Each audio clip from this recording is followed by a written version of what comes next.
What song? Bazaar. Ah. Gotcha. This is how it begins, or so they say. With a gentle wind drifting through wide open windows, muffled laughters and footsteps fading behind empty hallways, and the light kiss of the afternoon sun. Soon, there will be a call, a crossing of thresholds into the unknown. Maybe we are off to some grand adventure, or diving into another gripping mystery. Can you share it? One can't really... It's on the Twitch. Oh, sorry. Yeah, I'm gonna do that right now. My bad. I forgot. See, I knew I forgot something. I didn't want to say something in case it was like, oh yeah, bandwidth is kind of fun today. There you go. It's like, let's go right to Twitch. How's that? Is it coming in?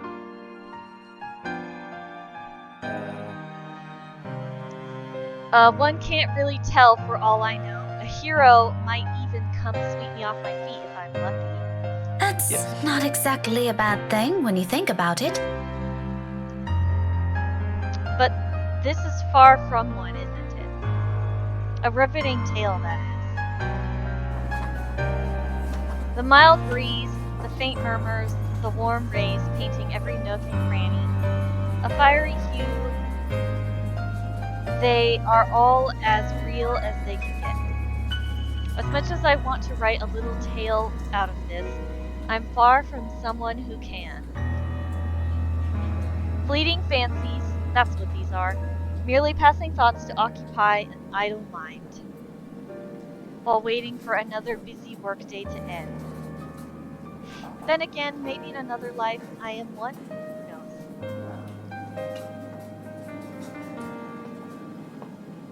But at present, what I have and what I've chosen to be, well...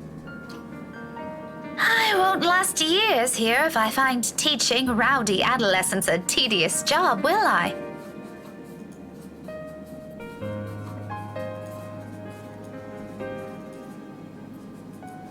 Admittedly, the whole affair isn't exactly as grand or exciting as I had imagined as a child. If I weren't so stubborn and too passionate about the whole idea, I probably would have quit a long time ago.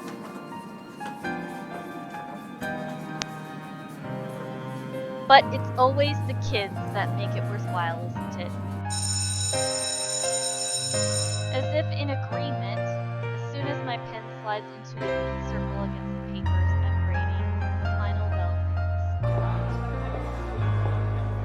rings. Like a dam that has opened, students begin piling out into the hallways. For a short minute, I let the noise fill my ears, let my mind wander to a place far removed from all comers. Solitary moments like this have come few and far between lately. Even my own home hasn't been as quiet as usually I prefer. Though in hindsight, the entire place hasn't been the same either since Isabella moved in next door.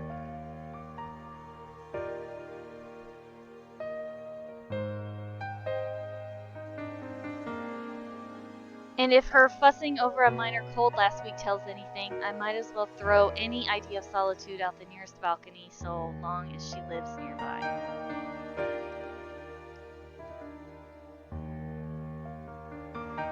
At the memory, my eyes automatically shift over the bottle sitting at the edge of my desk. A chuckle escapes from me as I reach for it. A little ball of energy and enthusiasm. That big baby. Oh, jeez. Mother Hen, she calls me, and then she says and does the same thing right after. It's not that I'm unused to being on the receiving end of other people's worries, or I feel any sort of apprehension over her fretting. If I'm to be completely honest, it's actually amusing how someone can be childlike one minute and act like a responsible adult the next.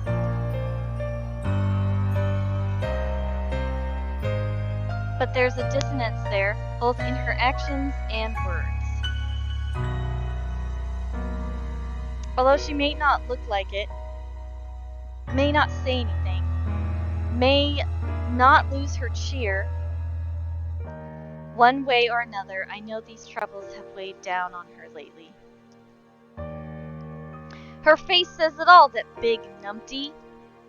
If she thinks I won't notice, she got another thing coming for her.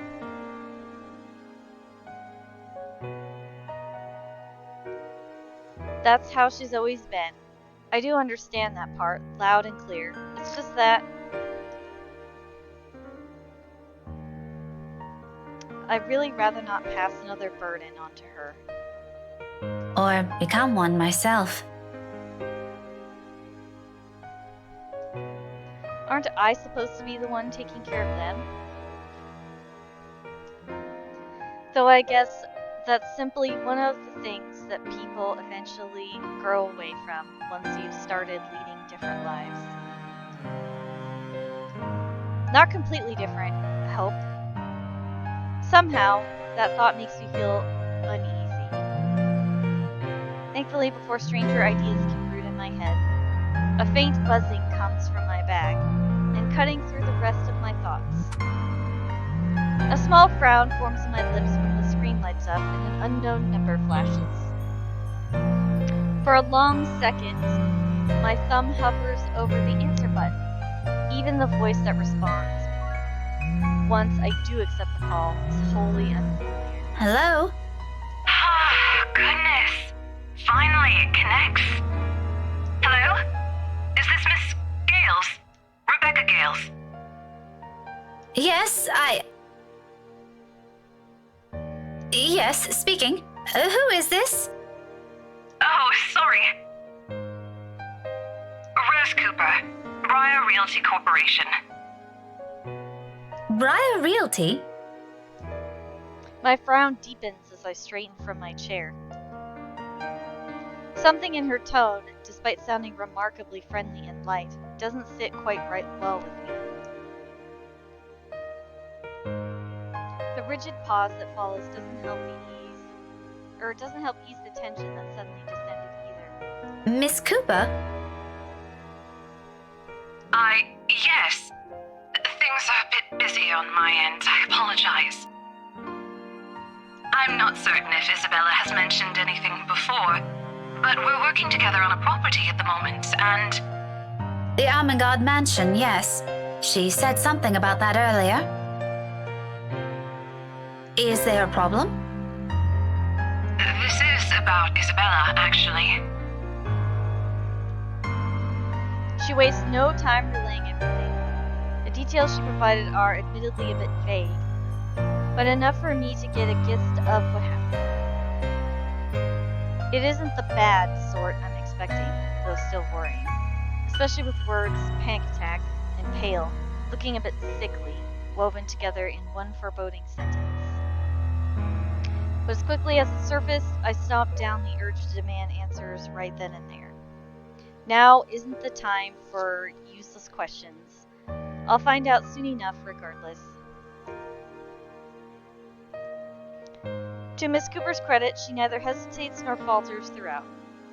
There's some sort of comfort in knowing Isabella has someone like her to guide her, though not as much as I would have liked. After all, this is Isabella we're talking about. What are the chances she said just a bunch of excuses so she won't get sent home? High. Very high. Oh, she is so going to hear it this time. You were listed as one of her emergency contacts, so I thought it'd be best you know about this. How is she? Is she doing okay? I had her take a break for now, but honestly, I'd feel better if someone were to pick her up and take her home for some rest. Anthem's a fair distance from Luxbourne. I really don't want her going off on her own. I'd do it myself, but you know how it is today. Big day. People everywhere until the open house ends. I'm really sorry to ask this of you, Miss Gales. I know you're busy. Oh, no, it's all good. I was just about to leave from work. I hope to leave early today anyway. A few minutes ahead wouldn't hurt. I can be there in a few, 30, 40 minutes tops. Is that all right? More than fine, Miss Gales, thank you. We're supposed to be here until... Oh, excuse me. One moment, please. Yes, ma'am. The faint hum of conversation echoes from her end. It sounds as though the place is buzzing with more people than you'll expect from a regular open house. I was skeptical at first. The house is old, not to mention its inconvenient location in Luxborn's outskirts. Who wants to live in a place almost an hour's drive away from the comforts of a city? Definitely not me! No way. No how. But from what little I can hear, it appears Isabella has every right to be optimistic about the sale. If I didn't understand why she was so adamant refusing my offer to help before, I think I do now. To some degree. We'll be resuming the tour soon. Yes, thank you. Sorry about that. I really need to get this thing going. Lord knows how I'll salvage the situation here. It shouldn't be anything complicated, but still, clients. It can be difficult when they want to be. Anyway, just look for me when you get here, alright? I shouldn't be too hard to miss. No problem. Thanks for letting me know about this. Just make sure Isabella stays put, please. Heaven knows how stubborn that girl can be. Oh, believe me, I know. Don't worry about it. I'll have a few of our staff keep an eye on her for me until you get here. That's all I'm asking. I appreciate it.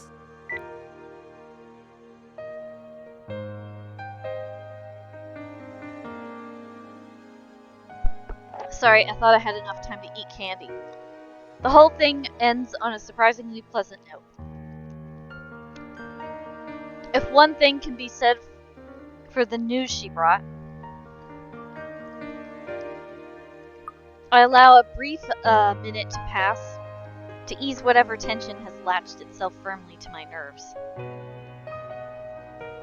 But no matter how much I wish for it, my mind stubbornly refuses to do so. My hands are unsteady against the papers I pretend to arrange after. Lucid thoughts, every single ounce of it grimmer than the other, grows with each passing second I linger.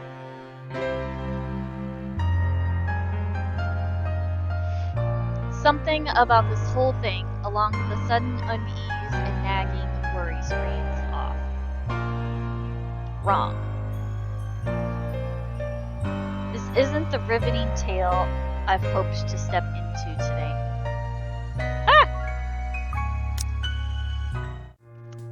Even on a rush, getting everything in order before leaving takes nearly a good quarter hour. So, 15 minutes? Yeah, it seems like it says 15 minutes. By the time I make it out of the classroom, commotion has already died down, dwindling to mere echoes and distant laughters.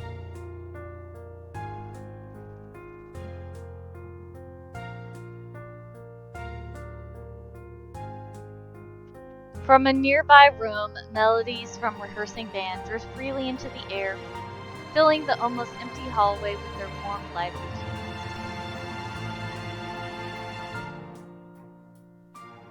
Another day, I'll stop, bask in the music, and enjoy what little the peace brings. Not today, however. My steps are brisk and sure as I march to Edward's Hall's exit. The sooner I confirm Isabella's okay, the sooner I can shake off this niggling feeling. For one reason or another, that single call of all possible things has thrown everything off kilter. I'd rather this be over with as quickly as possible. So much that I nearly barrel over a student in my haste. Though perhaps it's really the other way around. When I look down, a set of eyes, bright and hopeful, stare back at me. Her arms are wrapped around my waist like a vice, and at my attention, a grin spreads over her face. Buenas tardes, Miss Pink. Hello, Kylie. You know, you aren't supposed to run into people like that. Sorry, Miss Pink. She loosens her hold on me, but not a hint of guilt or regret appears on her. If anything, it seems the remark only amused her. A smile appears on my face before I can help it, matching the one on her own. Just remember not to do it again, all right? You could get hurt. You sound like my mama when she's scolding Rowan, Miss Pink.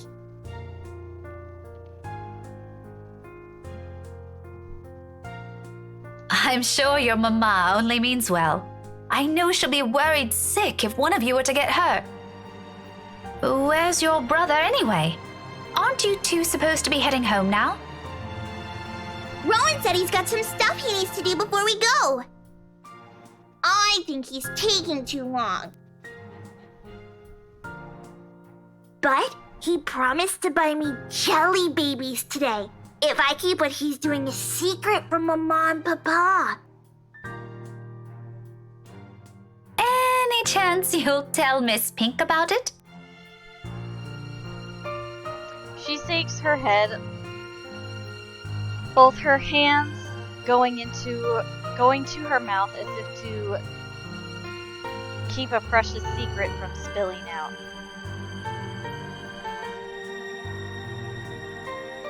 I made a promise. He said it's for Tia Luke. Oh, something like a gift? Like a deal. Tio promised to take him somewhere cool when he's old enough. Rowan's gonna prove he's a grown-up. Laughter slips from my lips. The teacher in me wants to give whoever this Tio is a reprimand for bringing about this kind of behavior in children. But if the Suarez kids are so fond of him, there shouldn't be anything to worry about, yes?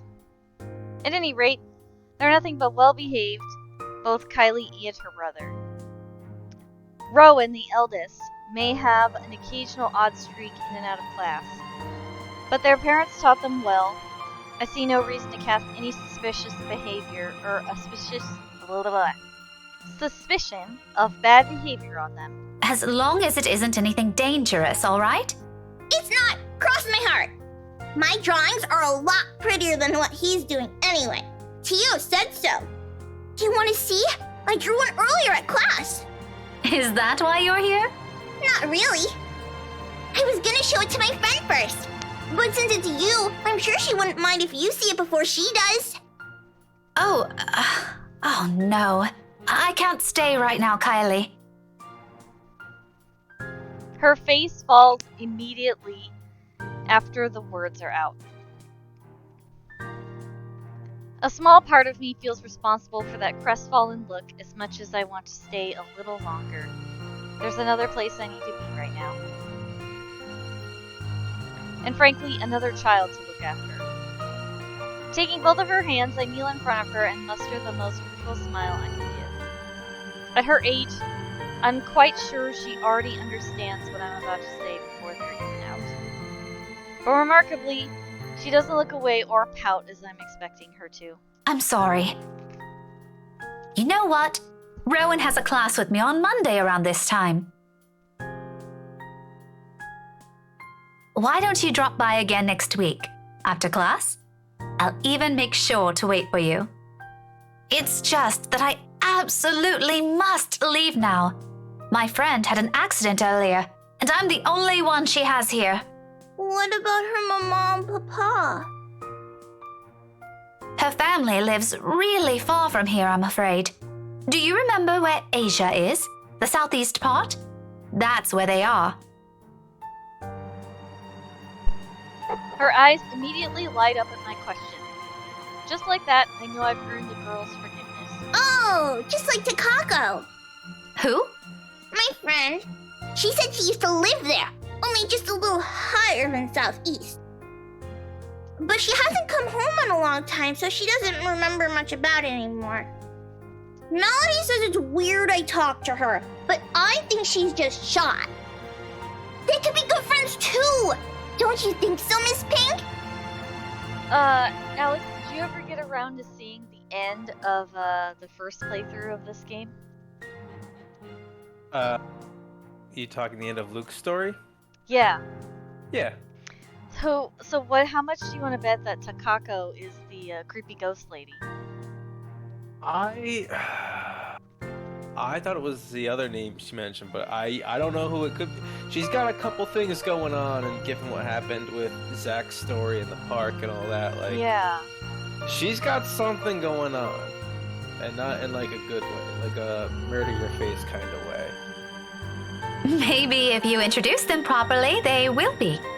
Oh god, don't jump in the windows. Like, all right, come here, ghost friends. That's what I think. Takako's just lonely. If she makes more friends, she won't be anymore. Is your friend like that too? A little, possibly. To be honest, sometimes I can't tell with her.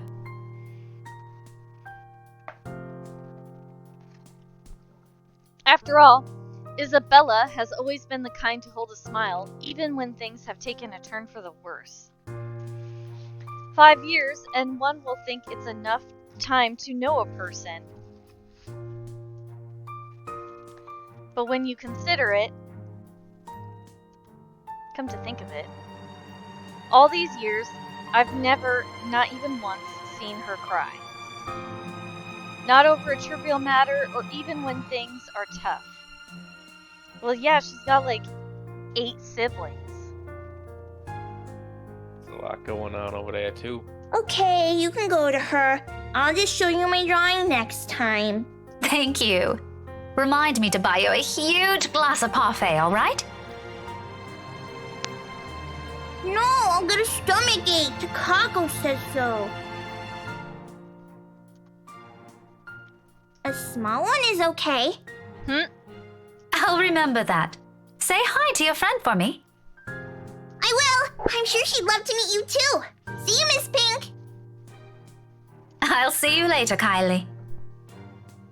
London Bridge is falling down, falling down, falling down. London Bridge is falling doesn't look down. back or wait my for any fair sort of goodbye. lady. With a song and an extra spring in her step, she bounds across the corridor with as much spirit only a child her age can have. As if the conversation has never taken any downhill turn for her at all. As if there isn't a single thing to worry about in the world. Not long after, she disappears behind a door, leaving behind strains of an old familiar rhyme lingering in the air. Carefree. Unbidden. Untroubled moments like this, I envy her. And as I resume my hurried pace, a tiny whisper at the back of my mind wishes the same could be said of myself and my own worries. Luxbourne may be a small city, but it's no stranger to the hellish rush hour traffic.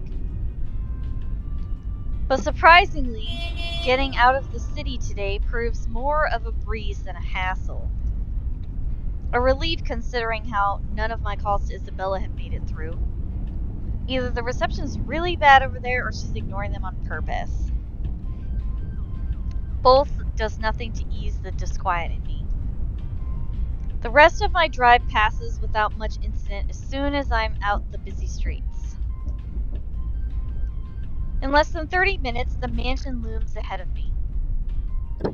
For all the fuss Isabella made about the house, it remains a thing of beauty. Until, unlike Luxbourne, the estate and the nearby Anselm village stand as its complete opposite. Living and breathing the songs of old, whispers of a once booming haven lingering in the air. Contemporary conveniences aside, it's a place I'm glad modernization hasn't wholly touched. It's just a shame the locals know more of the silly hearsay than the history itself. If I could only knock some sense into these people! Sadly, Complaining is all I can afford to do, as much as I want to give them a piece of my mind. It isn't why I'm here.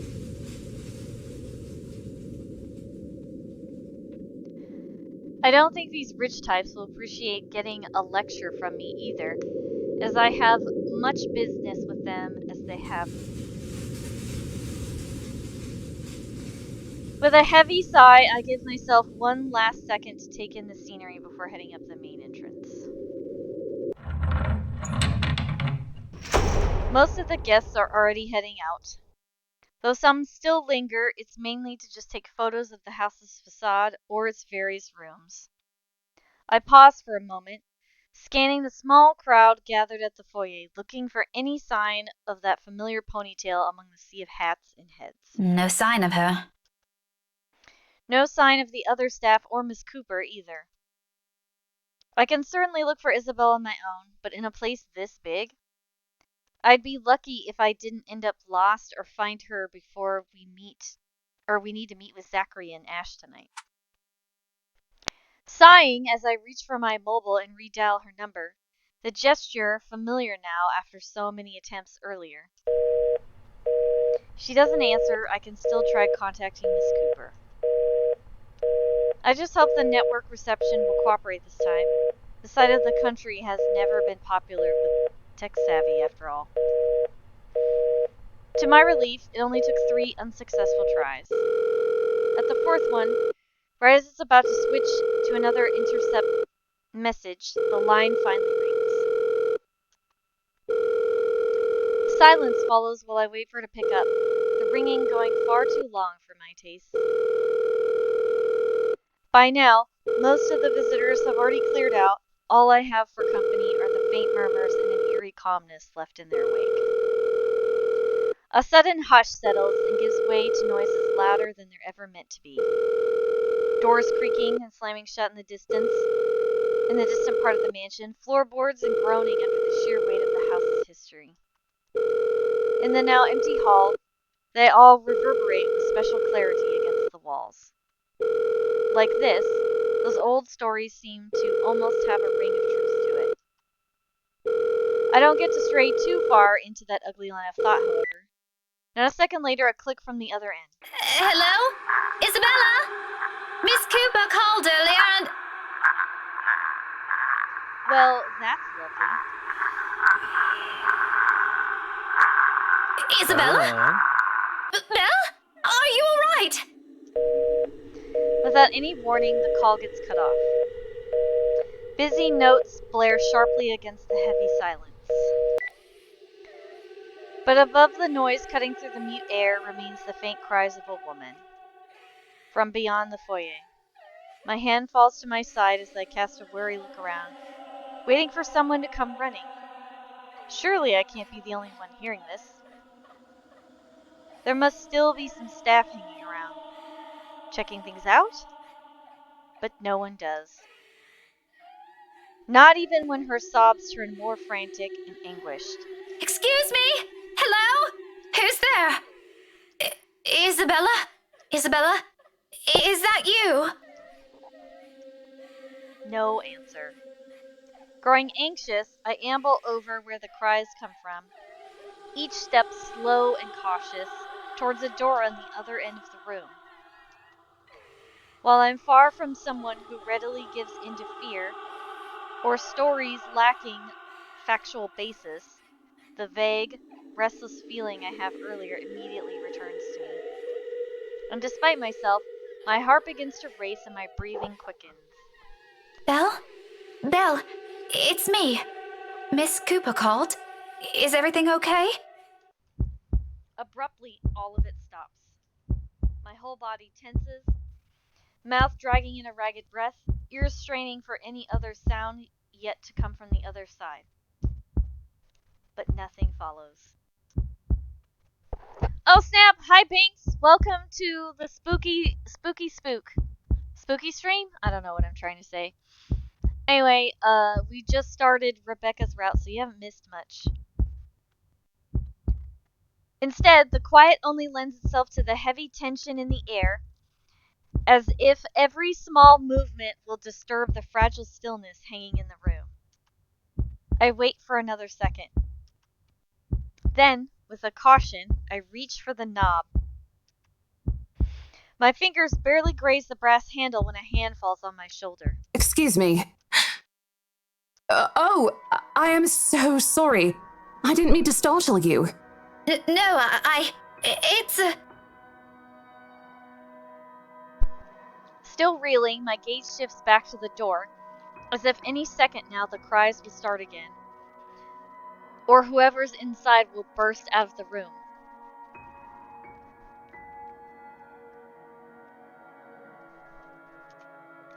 But I don't get to dwell on these.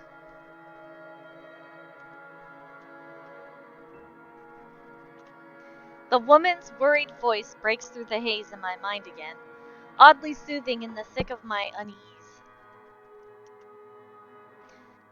Even if the concerned look comes from a total stranger, finally being in the company of someone else is somehow comforting. Ma'am? Are you okay? Oh, no, I'm fine. This is probably just some cold. Do you need to sit down? No need. I'm actually looking for a friend.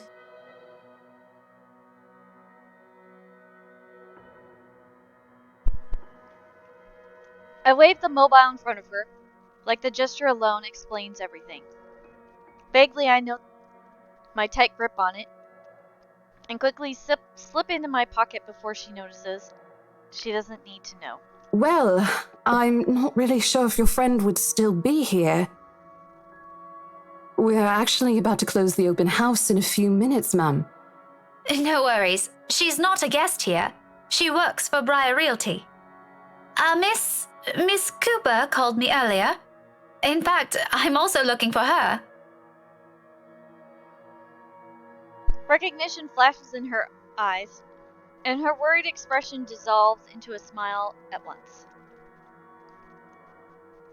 It's all I need to know that I don't have to look elsewhere or venture deeper into the mansion on my own. In some way, I'm not too keen on the latter right now. Oh, Miss Rebecca Gales, is it? Yes. Sorry if I'm a bit late.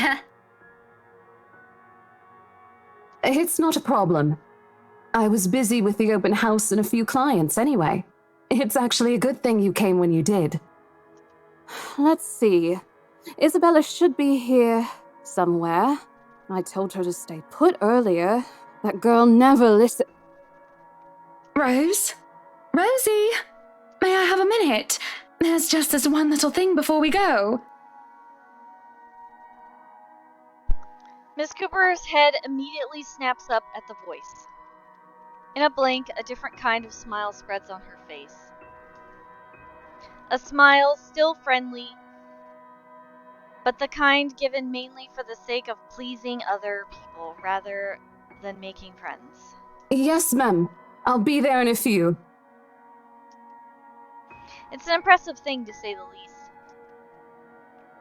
That level of professionalism.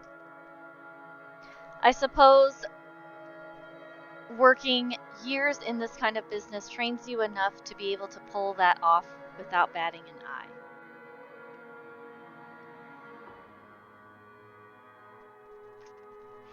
It certainly didn't seem to have rubbed off on Isabella, though. Sorry, could you give me a second? I have to take care of this. Don't worry about it. I understand. I can wait a few more minutes. Clients, right? You won't hear anything from me. Priorities, you know? But if you want, you can stay at the parlor in the meantime. I think we have a few refreshments left.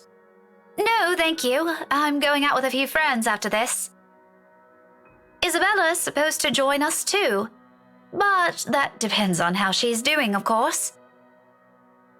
All right, this won't be long, I promise. She throws me an apologetic look before sauntering over the small group gathered at the entrance. A couple, or siblings, Another woman, probably their secretary. So, I don't know if you guys noticed the first time that we played this, but notice the dark, ominous cloud lurking behind Luke. After we started to do the second playthrough, I did because you said something. But you see that right now, though? Yeah. Either way, they look no different from the other guests. All three of them primly dressed, albeit in a manner significantly simpler than the others. No frills, no extravagance from any form. But their gestures and movements alone speak volumes of their ingrained lifestyle. In their presence, I do what I can to appear inconspicuous on my side of the foyer. Maybe accepting Miss Coover's offer would have been a much better choice than standing around awkwardly and gaping at them. All while also attempting my best not to listen in on their conversation. Although that one proves more difficult with how enthusiastic the blonde woman is. Her voice easily echoes through the walls with only the five of us here. Pretty soon, I find myself being drawn into their talk without meaning to. Tomorrow? First thing in the morning? First thing in the morning, ma'am. The mundane talk isn't what catches my attention, however. Very well. We'll have our lawyers prepare everything as soon as possible. Let's make this whole thing easier for everyone, shall we? Just let me know if there's anything you need from me. You know how to contact me, yes? Got your mobile number saved here already. Good. It's just a matter of time then.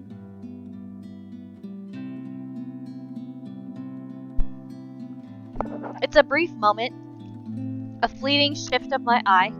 Monday for us, Marianne. As long as you're positive, we won't be having any problems by that time. You can count on my team. You worry too much. Let me handle those things. Do be thrilled, though. I imagine it's not every day you get projects like this, hmm?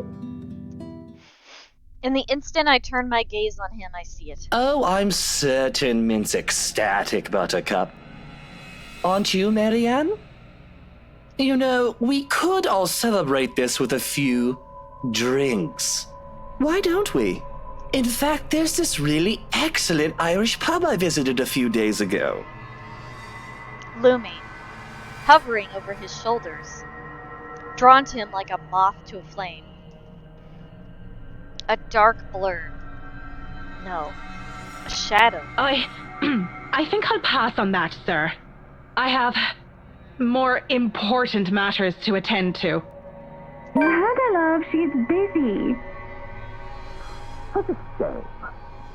You never let me do anything fun. But as I try to make sense of it, a heavy feeling descends over my whole body.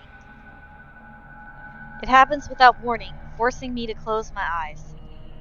The sensation creeps to every part of me, crawling under my skin and draining me little by little of any strength. Before I know it, my hand is gripping the nearby door for support. The sudden nausea drowns out their voices and what little sound there is. All except for the whispers and laughters. Judging. Mocking. Taunting. You know, I'm trying to hear if I can make out the whispers. Nothing? Yeah, I can't quite understand what they're saying. Muffled, inaudible words bearing down on me like a death sentence.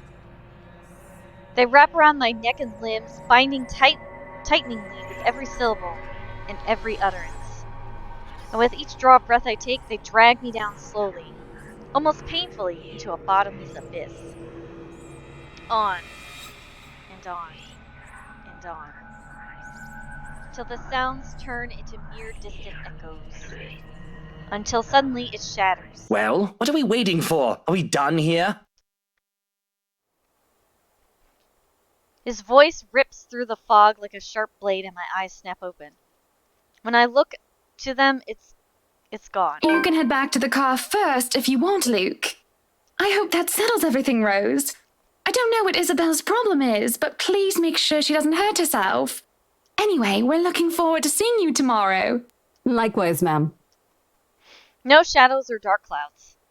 Only amicable smiles, cordial handshakes, usual pleasantries, as Miss Cooper leads them out the mansion like a graceful host.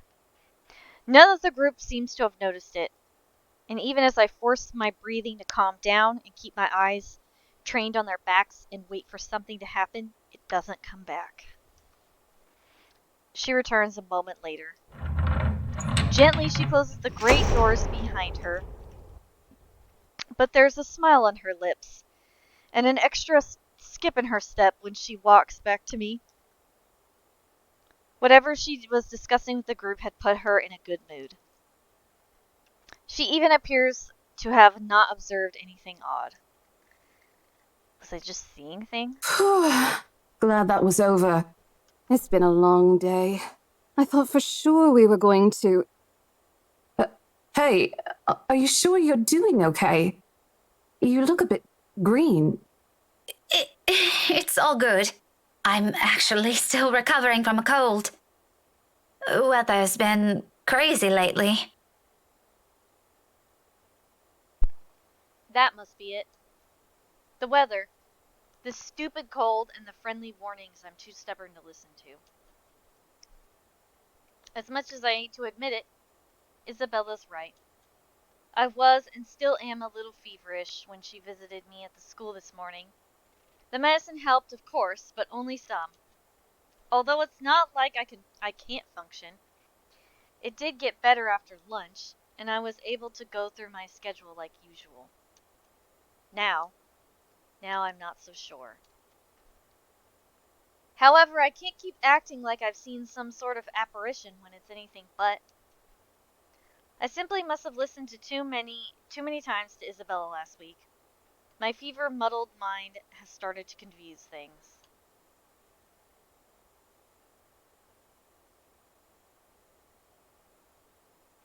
If this doesn't let up, I just need another visit to my doctor. Plain and simple.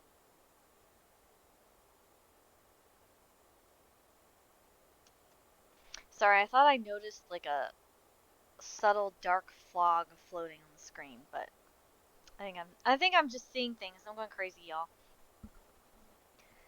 Though I do hope it won't get worse, we did promise to watch Zachary's film together. I know what you mean.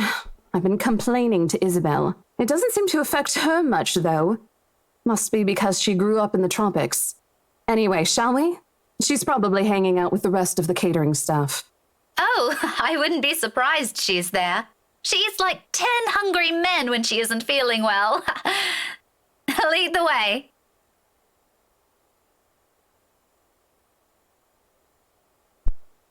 With a small nod, she gestures for me to follow. I do so without much thought, finally putting everything in the back of my mind. The entire visit took a whole 24 minutes, and my trip to the mansion, as it turns out, is a useless endeavor in itself. Isabella is no longer there, and left shortly before I arrived. Or at least, that's what the few staff who saw her assumed. None of them knew where she went, but I can take a few guesses. There are only a number of places in Luxborn she frequents, and well, she's never been the complex kind.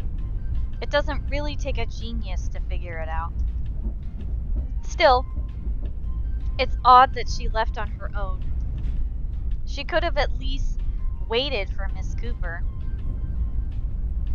It would have saved her having to pay the cab's fare twice today. And right after she was told to stay put! I mean, who does that? Oh, sod off! You don't own the road!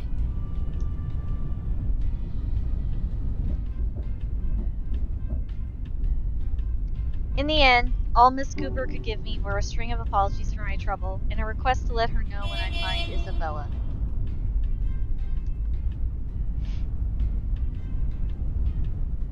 The whole affair didn't even last long. I probably spent more time traveling back and forth.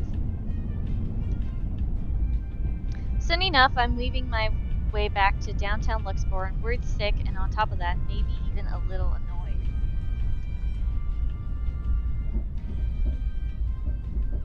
Whether at the unexpected turn of events or Isabella herself, I'd rather not think about it for now. Not when I'm already running late for Zachary's film.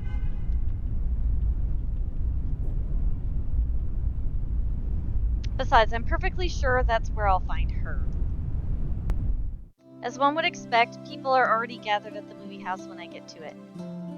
The small avenue where it's located has been closed off early from any passing traffic to make way for the avid moviegoers who are sure to crowd the venue. I have to park almost a street away and walk the remaining distance because of it.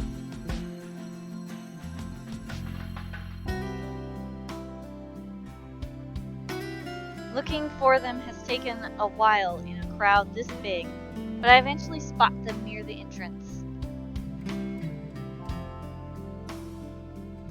Thanks to Zachary, mostly. And like I've surmised, Isabella's with them. I knew it. Wasting no time, I march over their little group. Words filled with concern tumble out of my mouth before I can stop myself. Isabella! Oh, thank goodness! Becca, you're just in time. An odd expression crosses her face as I hold it with both hands, but I ignore it in favor of getting a good look at her, forcing her to keep still and fix her gaze at me. Becca, you're squishing my face. How are you? Are you all right? Why wouldn't I be? There doesn't seem to be any visible injury, nor does she appear to be in pain. Apart from her confused frown at my questions, she looks pretty much like how she would any other day. Even so, you can't really tell those things with her at first glance.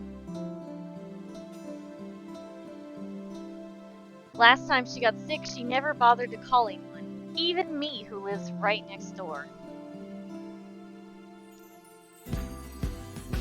If I hadn't checked on her then, she probably would have died on her bed with the rest of us, none the wiser. It's one thing we laugh about now, but moments like those also teaches you something about a person. If anything, it gives me more reason to constantly worry about her. And the moment a familiar name comes up, I know my concerns right now aren't completely baseless. Rose called me earlier. Her expression swiftly changes, and gently as she can, Isabella pushes my hands away.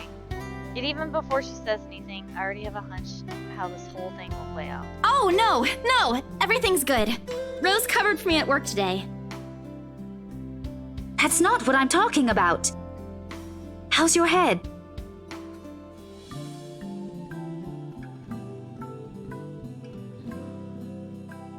Then and there, the whole conversation goes down as I've imagined. She dodges my hand when I reach for the back of her head, intending to check the said injury myself. Even makes a show of hiding behind Zachary just to avoid me.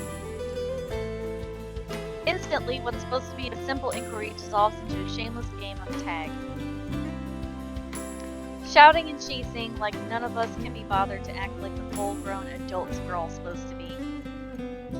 Including Ashton. I won't put it past Isabella, but Ashton, out of everyone. In fact, that stupid smirk on his face tells me anything. He finds this whole mess amusing. Oh, for the love of... Isabella, this isn't a laughing matter. She did look pale when I saw her. Wow, thanks a lot, Ashton, you traitor. I'll get you back for this, just you wait. What? I'm just saying it as it is. If you mentioned this earlier, we wouldn't be having this conversation right now.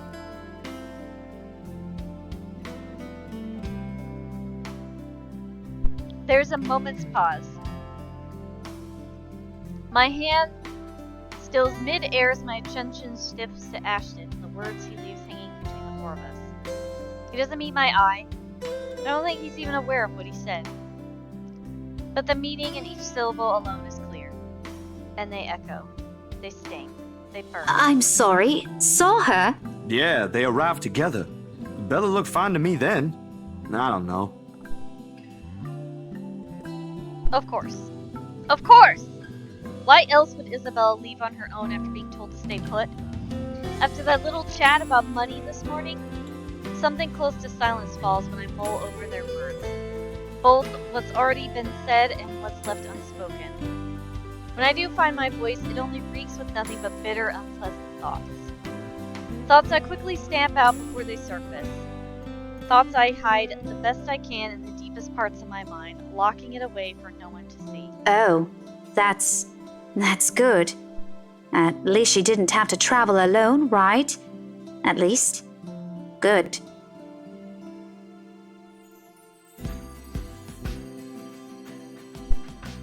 Yet try as I might, the green-eyed monster easily rears its ugly head. Like it always does every time his gaze lingers a second longer.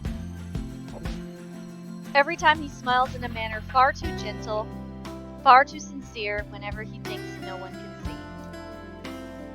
Every time my mind suggests his words mean more than they should. Every small, little thing. Despite what he says, despite his tone, Look, you guys. for all I know, it may just be the same kind of fondness born from friendship. Maybe I'm simply overthinking, like he often tells me. Or maybe there really is something. But in his short display of impatience, I know the whole of it is just for show. After all, growing up together with him didn't teach me nothing about him.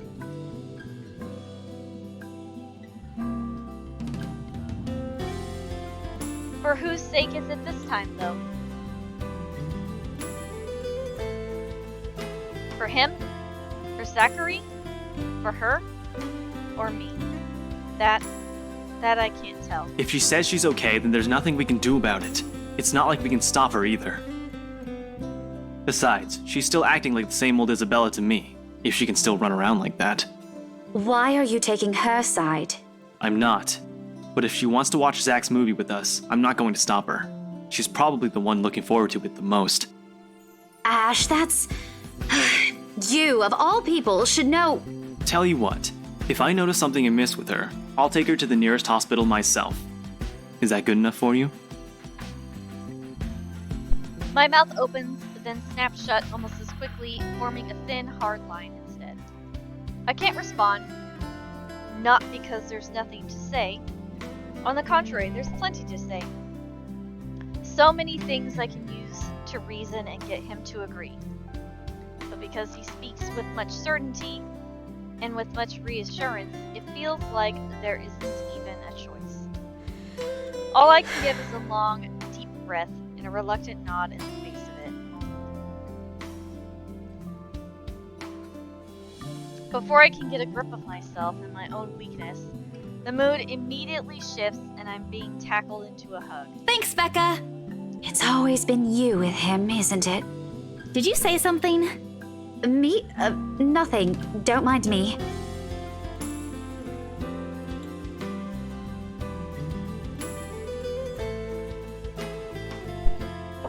A lie, obviously. What else can it be? Each and every smile, a tiny effort to keep things as they are, or so I tell myself. Little do I know this is merely a preamble. You know, eating a burrito and trying to read out loud is very difficult, because I always get the timing off. With the burrito or the reading? The both! Like, I'm just Oh like, my okay, God. it's like, okay, they're talking, I can take a bite. And then they just say, like, one line, and then I have to read out loud again. So I'm like, god damn it, and I gotta finish chewing. That's what I get for eating and playing games. It starts out quietly and without fanfare, and this friendly jibes and harmless teasing with a scrap of paper fluttering harmlessly to the ground. One that looks suspiciously like a cheap Halloween prank, no matter how you look at it. And yet, despite how ludicrous it all is, Isabella stubbornly insists as if our whole life depends on acknowledging the truth in her story. Does she even realize how absurd she sounds now? Is it Crivens?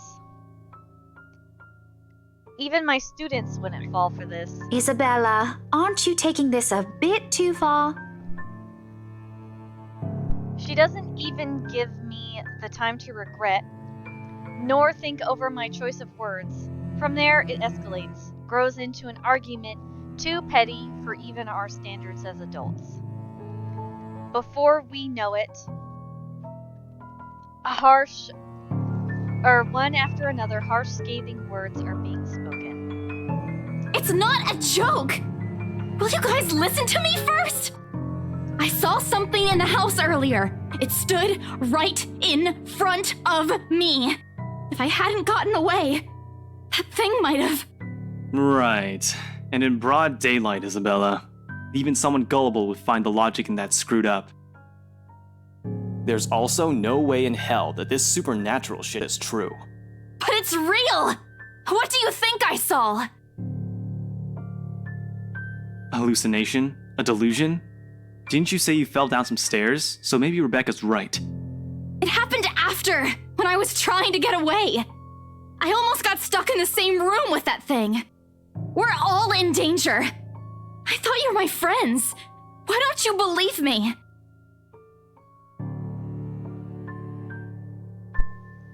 But someone has to be patient in all this. And however much my own has already been frayed earlier, there's no one else. Who else here can deal with someone selfishly acting like a kid? Like every other time, it has to be me. We are, and you know that. But this thing and that thing has got nothing to do with the other. When Rose called earlier, I thought she's just exaggerating. But based on what I'm seeing right now, maybe it's better if we really postpone this for now. Don't bother.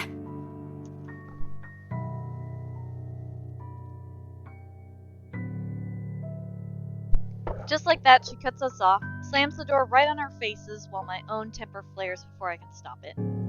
Although it falters briefly at the hard expression on her, when she snatches the blasted paper from Ashton, I hold on to it. Regardless of how upset she appears, soured expression and balled fists throwing a tantrum is simply unacceptable. For a grown woman at that. Words form at the tip of my tongue, ready. But before I can open my mouth and let it all out, her feelings and mistakes be damned, Zachary raises a voice of his own. Guys!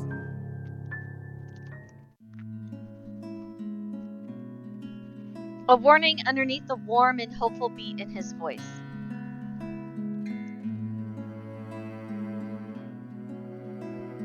We all stop and look to him. Even my own anger subsides a little at his tone. Why don't we all calm down first? I'm sure Isabella has her reasons too. No need to be hard on her. And hey, ain't this supposed to be a happy get-together? To an outsider, it may sound like a desperate request, but Zachary has always been the one to keep a level head over petty squabbles. This time's no different. He knows what to say, and when he lets it fall, they only ring sharp and true. We haven't seen each other for months. I'd really love to know what y'all have been up to. I only ever get to talk to Bella over chat. Please.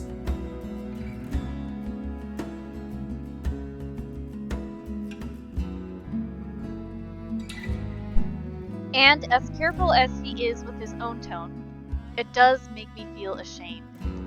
We're supposed to be here for him, to give what little support we can give, yet here he is trying to keep 3 stubborn people from outright hashing it out in public. Later we can and will talk about it, of course. There's a proper time and place for it, and at the moment my anger and whatever reprimands it carries no longer matter. Beside me, Ashton appears to have already caught on. The lines of his shoulders ease to something much more relaxed, his expression back to its usual nonchalance. Isabella, however, She stands perfectly still, her hands clasping the straps of her bag like a lifeline, eyes trained at some point near her shoes. There's no anger in her face, only an undeniable hurt. But she's never been good at hiding what she thinks. Always the open book, always the one to wear her heart out in the open. And when she looks up, her answer is also as simple. I'm sorry. Today's not a good day for a movie night out. I think I'll pass. Enjoy, you guys. Isabella refuses to meet our eyes, Zachary's in particular. And though she smiles, it's hollowed and bellied by her trembling hands and drooping shoulders. I wait for another outburst from her when she drags in a breath. Anything easier to deal with than her short, wounded glances. Only it doesn't come. Instead, she stumbles back and merely walks off on us. Isabella, wait! Zachary and Ashton's voices immediately follow mine. However, the swell of the afternoon crowd has already swallowed her retreating back, before our words can reach her. Regardless if they do, I don't think she'll listen either. So exasperating. And here I was, thinking earlier how admirable she can be when she acts like her age. All because of one stupid piece of prank she can't let go of. Despite the tense, awkward air she leaves, none of us speak nor chases after her, even with my own frustration over the matter, even with Ashton's seeming indifference. Until Zachary's sharp exhale slices through the stiff atmosphere and he voices out what we're likely too proud to admit given our natures. Really, guys? She walked out on us, Zachary. Can you believe her? Yes, I saw. But that ain't the point here. You could have at least humored her, toned down on the teasing for a bit. He sends Ashton a pointed look at that last one. For a moment, the latter appears about to say something in his defense, but soon drops the idea altogether. He swiftly averts his gaze with a small frown, his hands going to rub the back of his neck in an awkward gesture of comfort for himself.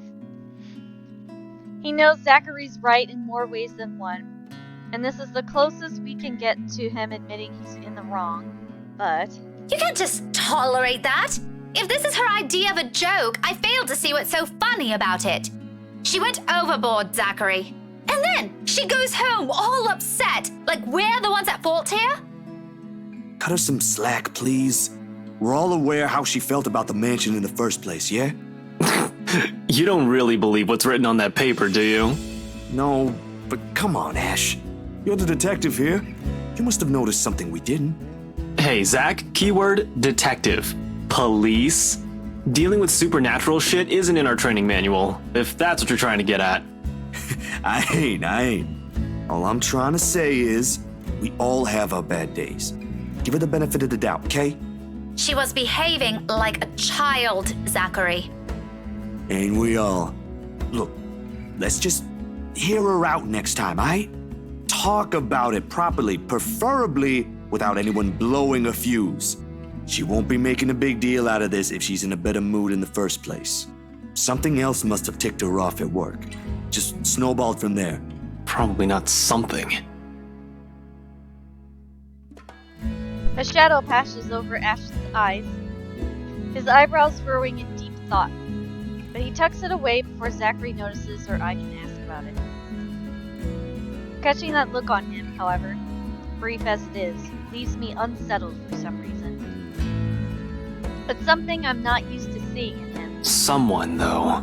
Oh, so you did do something. What? No! Why does it have to be me? You tell me.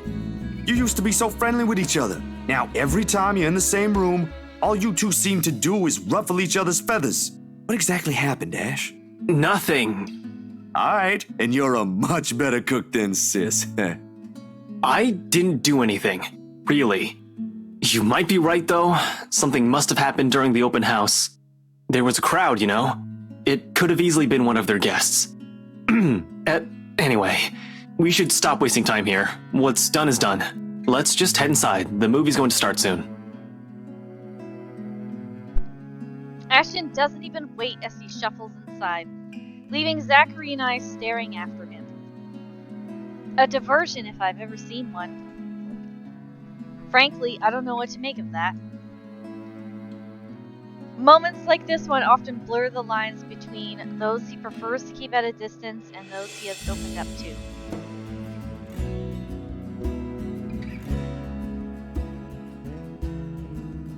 And sometimes it puts the question of how far he's willing to trust his own friends. Sure, his straight face, whenever there's something in his mind, is nothing short of impressive. For people he never bothered to let in, it's typical. No one will care, and that's exactly how he prefers it. He never did quit like the kind who meddles.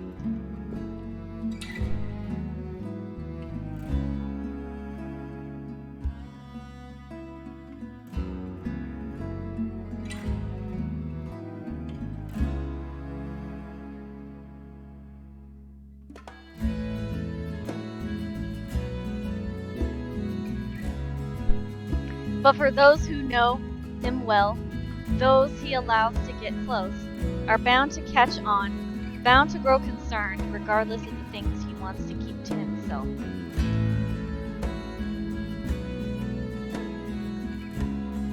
Especially with that look on his face earlier. What's with him? I was just pulling his leg. I'm sure it's just as he says. He would have said something by now if there's anything we should be concerned about. You know how he operates. All empty reassurances. I don't believe the words myself. In the first place, there shouldn't have been a need to make these excuses for him. But it's obvious there's something that needs to be addressed as soon as I get the chance, and it can't be in the presence of other people.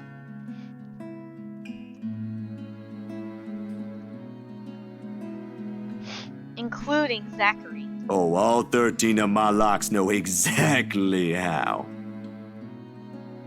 Don't hold it against him. Easy for you to say. He never does that to you guys. He knows his boundaries. And Belle would have probably hit him with that metal rolling pin she keeps, if he so much as thinks about it. Actually, I'm almost surprised she hasn't done so yet. A short pause. Then, like a switch that has been turned off, Zachary's jovial mood dies down. It doesn't take long for him to find his voice again, though the hesitance in it is apparent. Rebecca? About Bella earlier. Could you... Don't worry about her. Just enjoy your own movie for now. I'll check on her when I get home. Maybe I could even get the real story out of her. That'd be great. Thanks. Man, I was really hoping to watch this with all of you. We'll get another chance. It's not like we won't be seeing each other soon. We're living in the same city, for heaven's sake. Touché. Anyway, you should head in too. Who knows what trouble Ash has gotten in there without us. Somebody should keep him in line. He's a grown man. He can take care of himself for a few minutes. What about you? Getting us some snacks. My treat, yeah? We've still got a few minutes to spare before they start. I'll catch up with you both soon. All right, but don't take too long.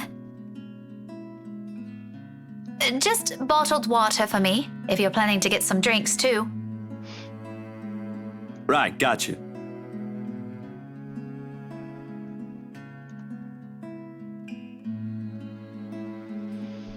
He gives my shoulders a light tap, then hurries over the snack bar. Briefly, I allow my gaze to linger past it, towards the far end of the street in the same direction Isabella took off.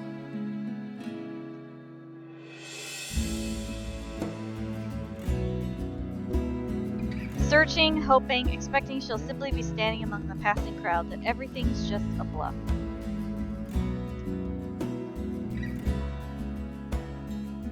Perhaps there'll also be an apology ready at the tip of her tongue, and a promise to be more responsible with her actions next time.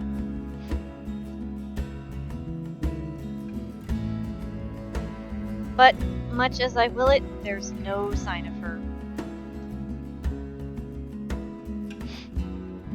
After that little spat, it'll be foolish to even wait at this point. So with a sigh, I finally step inside. It's not the excited chatter that stops me once I'm in the small auditorium. Rather, it's the sheer lack of one. The hall's not completely empty, no.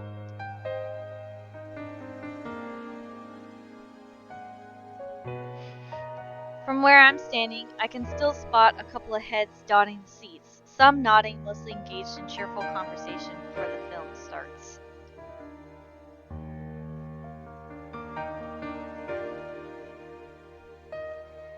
But the absence of a bigger audience and what few murmurs floating in the air only made the room seem a lot larger than it actually is. Surely this can't be all there is from that crowd outside.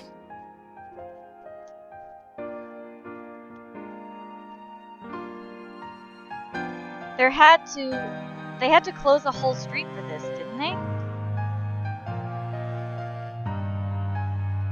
In any case, this is just the first showing. For sure it'll have a bigger turnout next one.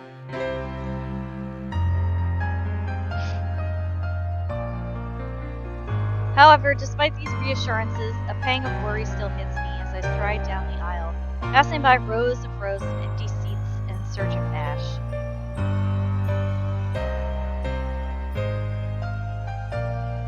I don't even want to think how Zachary would feel after all the effort he put into this.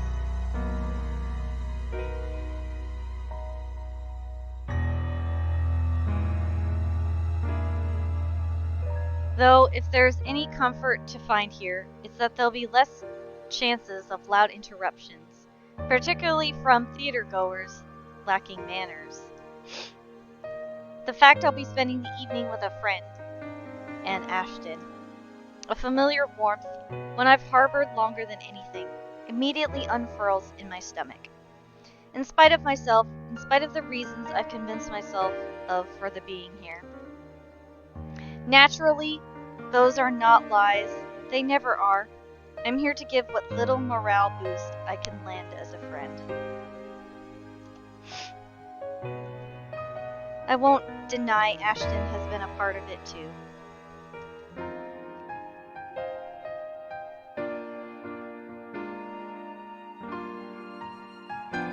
Sometimes you simply can't say no, and once you realize logic's no longer at play, striking a fair balance with reason becomes hard.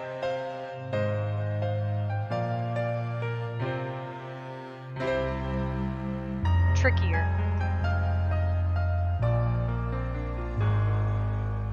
It's not like I can simply ask myself to stop or forget for a moment, can I?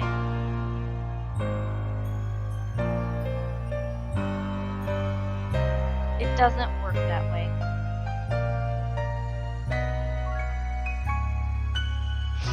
Not after I've gone and loved the same person for 17 years. 17 years? Damn, lady. Right?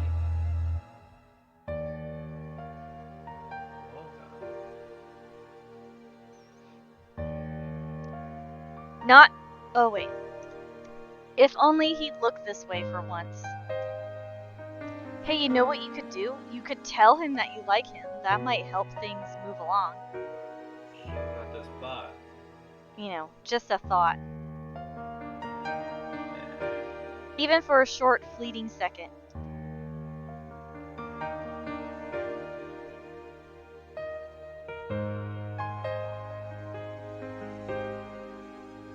Then maybe... Okay, listen. I personally know the guy. He might be able to help. I can easily get in touch with him if you want, so... I thought we all agreed there'd be no what calls tonight. Pay up, Ash. That pizza fund box needs some cash.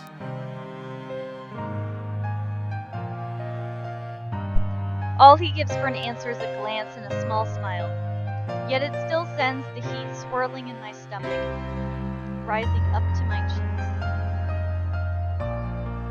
A feeling I instantly pull the reins in on as I take the empty seat next to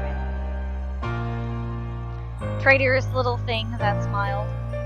I don't think he's ever been aware of what it does to any woman who happens to catch sight of it. He wouldn't have thrown it out so casually otherwise. Then again, it's always one of the very few things he allows only the people close to him to see. Sorry, just a sec, Becca. Hey, I gotta go. If you get this message, just let me know, okay? I'll free up my schedule if you want to check with him. No fees attached. I promise. Bye. Fees? You're not doing anything illegal, are you? You know me better than that. Inspector Abigail? Yeah. No! I am not losing that bet. Don't count on it. Oh, come on, Ash. It's not like it's going to put a dent in your paycheck. Which one is it? Officer Carl? Officer Benjamin? The chief? None of the above. And Chief hates it when I call him. Give it up. Ash stops a moment when I hold up a hand at him, the expression on my face expecting, although a smile threatens to break through at the baffled look spreading on his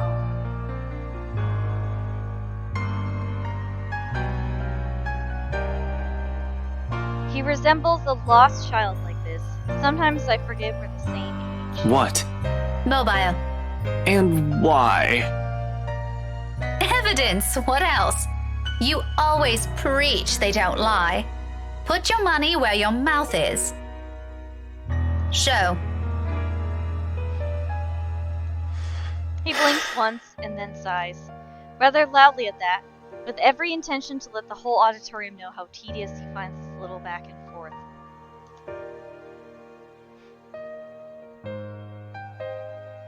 Just the same, he raises the gadget up to my face, but before I can even read past a single letter, he swiftly slides out of view and straight into his pocket. It's not work. I swear by my badge. Oh, just admit you didn't want to pay. You're a worse cheapskate than Belle. Becca, look at me. Tell me, does this face seem like it's lying to you? Yes, the answer is yes. Right? Maybe. Here's an idea then. Why don't you find a mirror and answer that yourself? Pass. I've seen it plenty. It still looks the same. Honestly, it's getting boring. All right, suit yourself. Just remember, I'm not the one who got caught breaking a deal we all made. Really, Rebecca, it's not what you're thinking. A friend just needed help with the problem. It's nothing big enough that I'll run off on you two. Don't worry.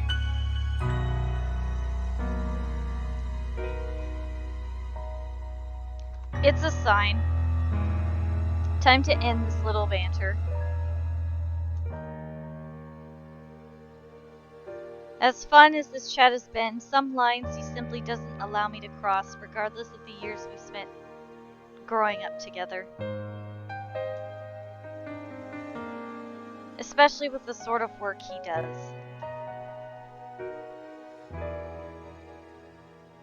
Of course, that doesn't mean I haven't tried. I still do from time to time, hoping he'll at least share something more substantial than his routine vague answers.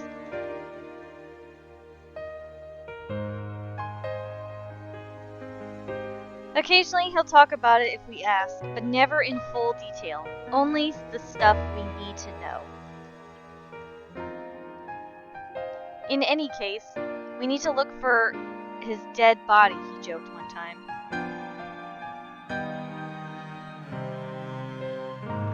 He doesn't repeat it after a stern look from me, but it doesn't make the whole situation any less frustrating. Where's the big guy, by the way?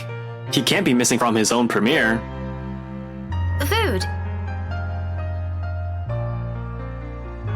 Is there something you want? I could... Nah, it's good. He'll know what to get. Frankly, I'm more worried about him. Do you think Zach's gonna be okay with this? I don't need to follow where he directs his eyes next to know what he's talking about. I've seen it with my own. Felt the exact same doubt. I honestly don't know. I only have a small idea of how these things work. But he put a lot of effort into this. Someone will certainly notice. He did put a chunk of his savings on it. He was hoping to start a small studio when it takes off. If it takes off. You doubt him? No, just concerned, I guess. As far as I know, the whole fund was initially for the studio. Space, equipment, that kind of stuff. I have no idea what suddenly came over him. He already had enough to start one on his own. Why would he use it for something else? I'm sure it'll be fine. Zachary knows what he's doing. He had me check the scripts and the research he did before he went through with this. His personal experience with the topic also counts. I think he's onto something here. He merely lets out another hum. Only I can't figure out if it's an agreement or meant to be something else. The whole conversation dies soon after, and a silence falls between us. A strange kind of atmosphere that teeters between tense and uncomfortable. Almost to the point of awkward.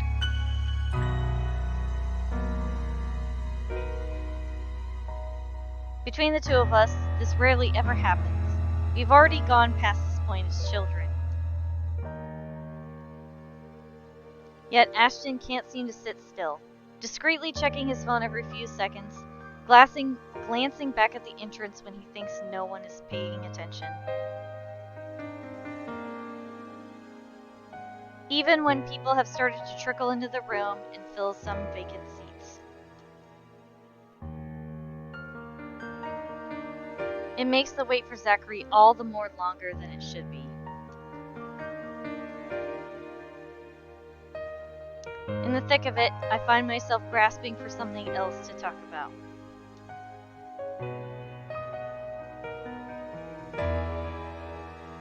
Just to calm the growing restlessness in my stomach. Okay, let's save. New choices! Excuse me, sorry about that. Bless you.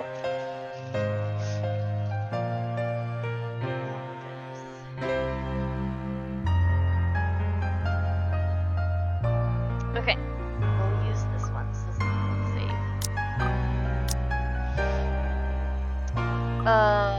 So should we say, which one should we say? What about you or serve for you at the mansion? So were you at the mansion? Uh-oh. Minus affection. Lame. But in practice, it's far from an easy task.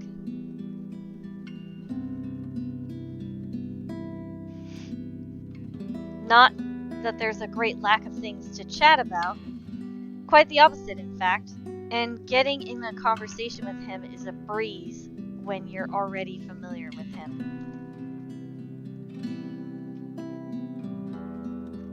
It just so happens that by nature, Ashton and I are already predisposed to small talk.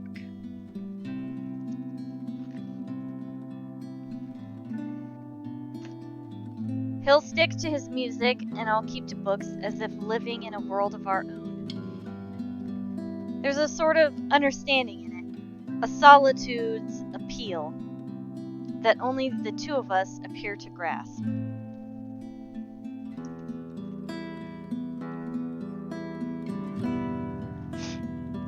Like this, we don't have to talk, The other's company is almost always enough.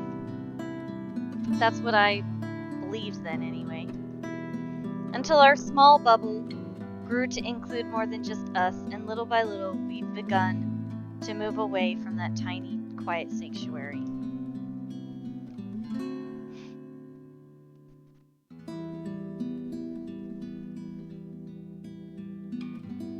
Somehow, words have ceased to be more than just a mere option after, and picking the right one is now a necessity. So, you were at the mansion? A question. Innocent enough, yet the air changes around him almost palpably. And when his lips form a thin line and his jaw tenses, I know right away he has found the words I've chosen a huge bother to answer, if not utterly unnerving. The why confuses me, the careful tone he takes even more so. Normally, I'll back away as soon as the mood around him shifts, before his response even comes, but the change prods at that ugly little feeling I've been keeping at bay since earlier.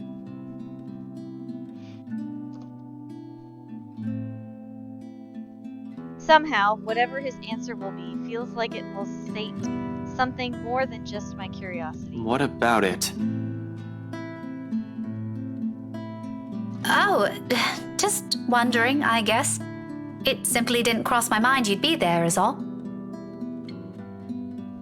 I happened to pass by. Well, that's different. Your cases rarely ever take you out of Luxborn, don't they? What changed this time? What makes you think a case is the reason why I was out there? Maybe it's because you don't usually go out of town much? I could count on one hand the number of times you did in the past 5 years, you know. Only 5 times to be exact.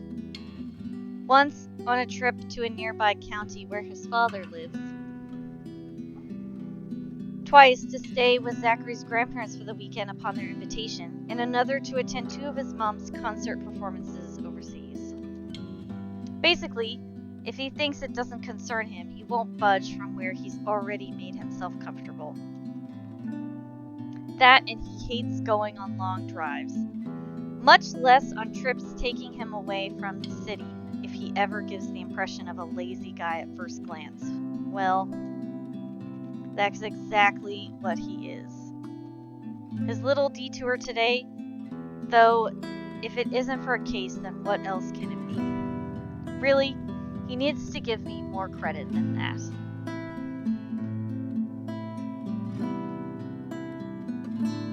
Anselm's hardly out of town. It's a 30-minute drive, Becca.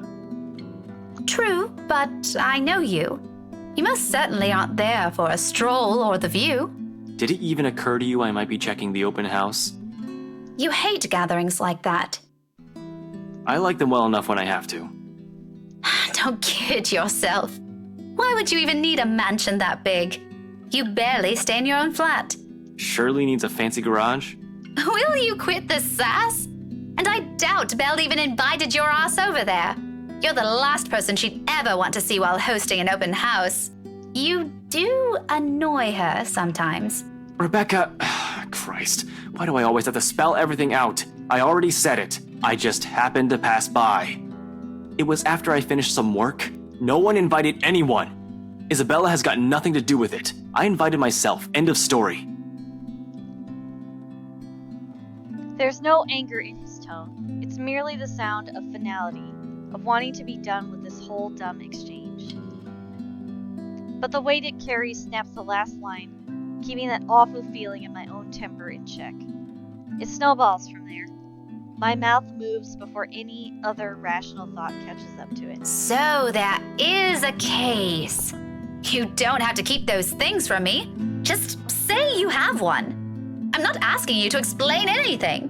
Why do you even want to know if there is one in the first place? And even if there is, you know the details are always off limits. I don't. I couldn't care less if it's a case or not. But I could stand to be answered properly instead of being given vague, mindless answers. It's a simple yes or no question, Ash, for goodness sake. You've known longer than anyone how I work, Rebecca. This shouldn't be surprising to you. Ashton, in case you didn't notice, people do worry about you. Every time you're out who knows where playing your little detective game. Is that such a hard concept to grasp? Well, maybe you should have said so in the first place instead of... Damn it. Just drop this, Rebecca. This isn't going anywhere. I take it Ashton doesn't like to let anyone in for any reason. What the bloody hell is your problem? Like that, yeah. Even like his own friends. You've been in this stupid, wretched mood since earlier.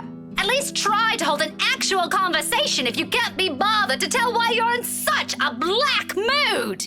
I could say the same thing about you. Can we just move on to something else, please? I've heard enough arguments to feel if we keep at it, this is going to end up worse than the one we had with Isabella. Oops, I skipped the previous dialogue, sorry. One name. A hush overcomes me. Not because those words have completely tempered my anger. No, it's still there. It swells, churns, rages within me, waiting. But whatever else I've yet to say born from it, I hold it back. All of them. Every bitter word, I leave them all unspoken in favor of giving a quiet voice to that one tiny realization. The very same one that awful feeling has been whispering to my ears all this time. It wasn't really because of a case, was it? You were there for something else. Someone else. How did you even get to that? Didn't we already establish why I was there? Why are we going back to this again? You could have just said so.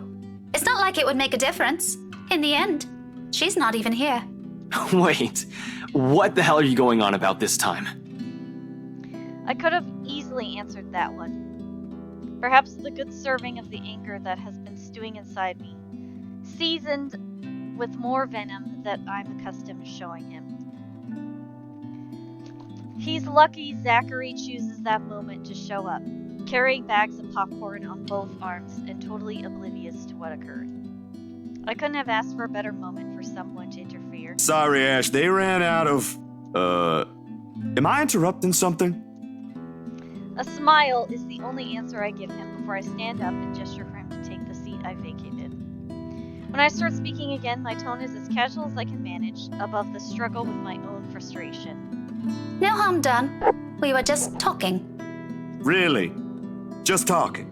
If this ain't a good time, we can postpone this. Just take the damn seat, Zach. He immediately does so, albeit awkwardly, when I flop down in the seat next to him. Okay. Clue me in if someone's about to lose it. Just so, you know, I can get out before anything happens. And that's that. The movie starts minutes after. But for the better half of the evening, only a strained mood permeates the air between us, my own irritation winding and unwinding inside me. In the midst of it all, a single thought nudges at me. Would it have been any different if Isabella were here? The rest of the evening passes without further event, though we don't stay long after. Some plans were made for the after movie the night before, but they've mostly Isabella's suggestion, and with her absent, there isn't much point to it, is there? We'll just have to find some other time, preferably when everyone's in a better frame of mind. Certainly not when the rest of us are this exhausted, have things nagging at the back of our minds, or this emotionally drained.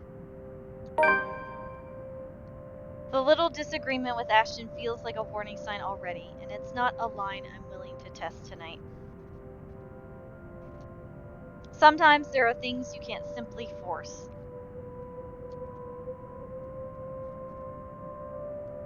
A sentiment we all likely share at the moment, if the silence before we part ways tells anything. Even Zachary seems reluctant to break it. Well, it was fun, despite, you know. But really, thanks for staying, you two. Don't mention it. It's the least we can do. Nah, I owe you both. Especially you. You sure you don't want payment for all that history checking you did? Quite sure. Oh, you know what? On second thought, just save it for when you win an award. Treat us someplace nice or something. I doubt it'll go that far. Oh, please. Think positive for once. I hear you, ma'am. I hear you. Then put some back into it. It's really too early to say, but here's hoping, I guess. We'll see. Anyhow, I'm off. Got some new photography gig lined up in the next few days. But just call me anytime you guys want to hang out. Sketch should be easy to free up for some R&R now. How about you, Ash? You coming with? We both glanced his way, though mine probably comes off sharper and more scrutinizing. He hasn't said a word since we left the theater, his eyes completely glued to his phone as soon as the movie ended.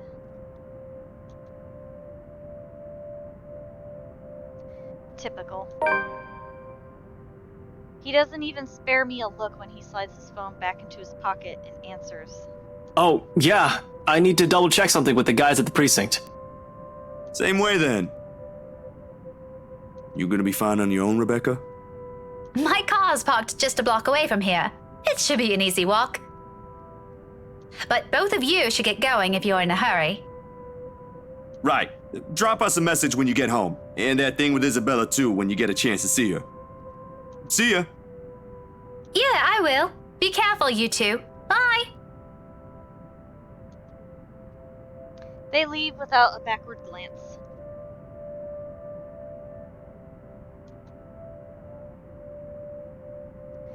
But despite my own exhaustion and the strong desire to go home, I remain on the same spot for some scant seconds still.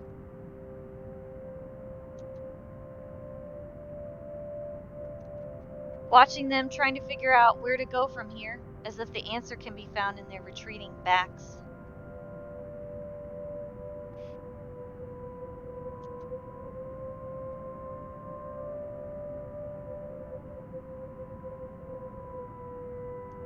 If Zachary hasn't mentioned Isabella again, I probably would have forgotten about his request. I would have simply left the anger to subside until we can pretend like nothing happened. When I finally crossed the street, long after they disappeared behind the evening crowd, I only have one choice in mind. She's not answering, though. I let it ring for another second more before making a swipe at the screen and dropping the call. I don't bother stopping myself from releasing a loud sigh this time. Long and weary, heavy with every frustration in my body today. By this hour, she's probably already back home, and it's very likely she has holed herself up in her apartment. I won't be surprised. She has done that before, very much like a kid throwing a tantrum. I just don't understand her sometimes.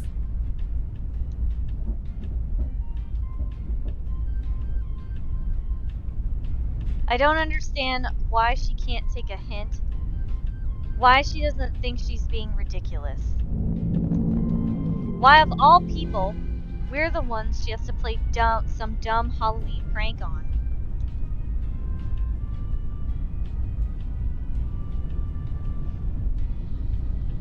Granted, Ashton's the one who started it, but did she think it'd be a good idea to go with that story? It makes you wonder why we're friends, but here we are.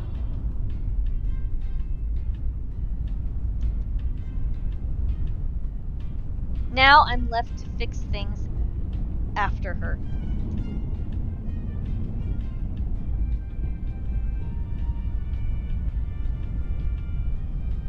If I'm going to be honest, not having her around for a few hours today is a welcome break.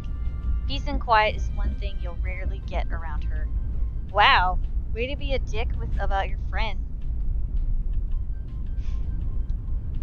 Yet the silence and lack of her presence is nowhere near comforting. It merely lends the air this strange clarity. Every little sound, every single movement more palpable. With it comes the unease. It hasn't really left me this afternoon, and against everything I've wished for today, I find myself yearning for an interruption and dial her nimble again.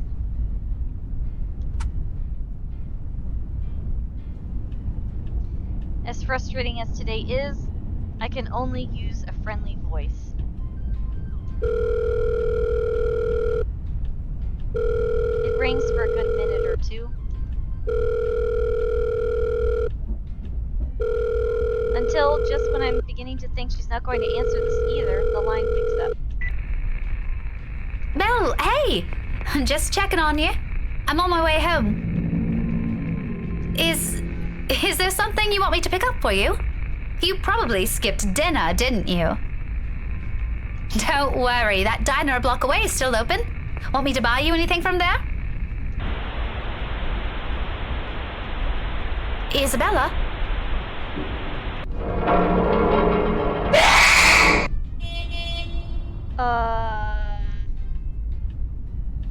Must be a wrong number.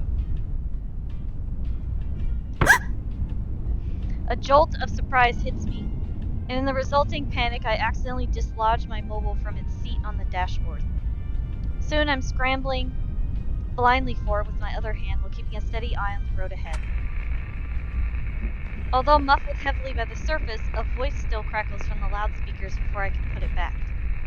My temper rises. What's this? Some sort of practical joke? Isabella, if you think this is funny...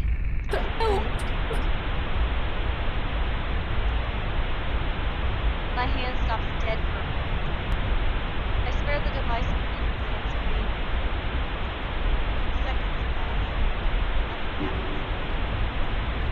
Frankly, I'm not sure what I'm expecting. The lines in my mouth form into a Isabella? Is everything all right over there?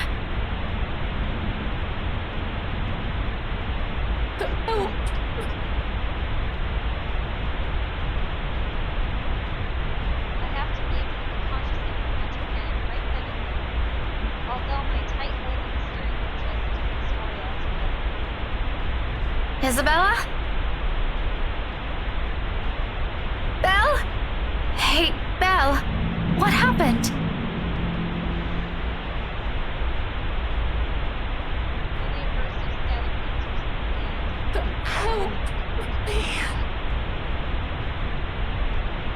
maybe this lapse is entirely because of exhaustion. It has been a long day, and I'm fully recovered from the accident from the last bout of pain, contrary to what I've been telling you.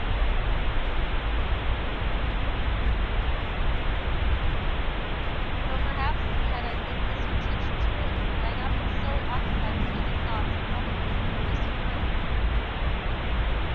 But it never came from somewhere right. Help me.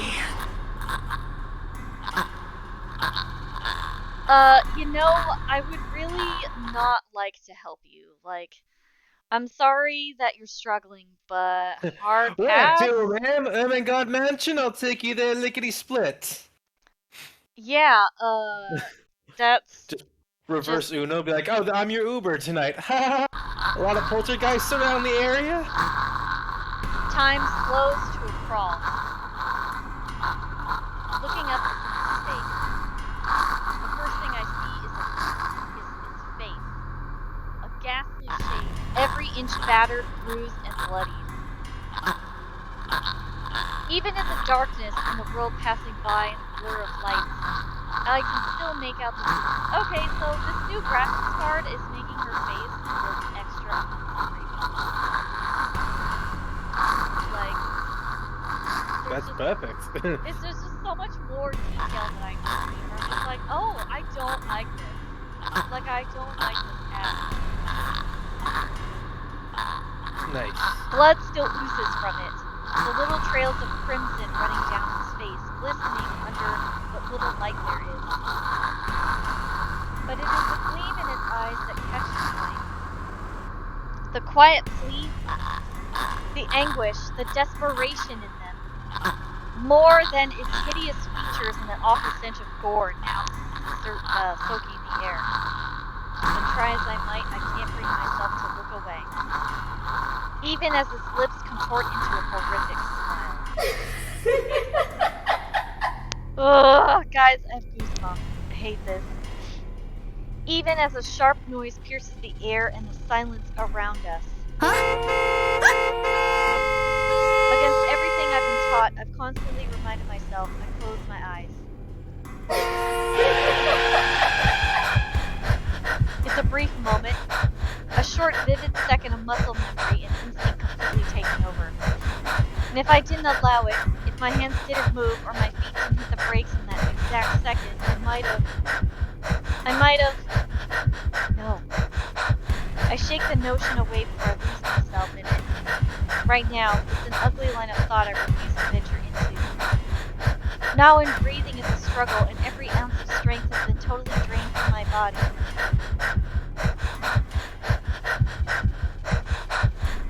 Most definitely not while the sound of screeching tires still rings in my ears.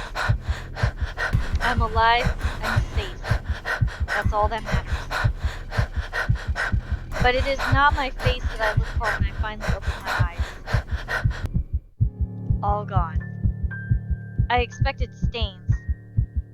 Little telling marks and creases on the covers to show me where it sat not a second ago. But whatever it is, it left not a single trace. Although the courage is a hard thing to gather at this point, I take what little of it remains in me and turn towards the back seat.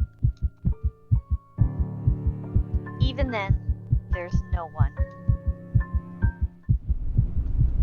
Was there really something in there?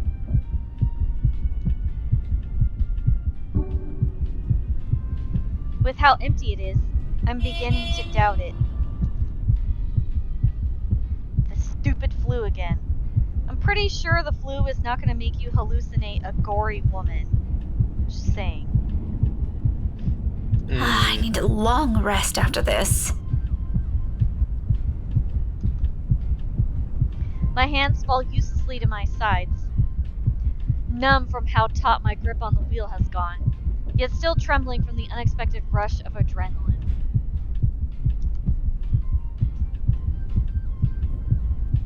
Against my ears, my heart still pounds in erratic rhythm, and my breathing hasn't slowed down. But the world has already righted itself without more waiting for me, and little by little, second after second, as I sit here motionless, color begins to seep back around me. Along with it are the sounds and a voice.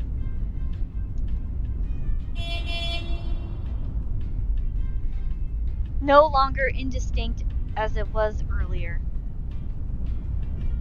Becca, how do you... Press this button here. You've already started recording! Her voicemail. Oh, okay. Thanks. Let's see. Hello there. Isabella Santos here. Sorry you missed me. Just leave a message after the beep, and I'll get back to you soon. Thank you. Shut up, Ashton. I wasn't gonna say anything!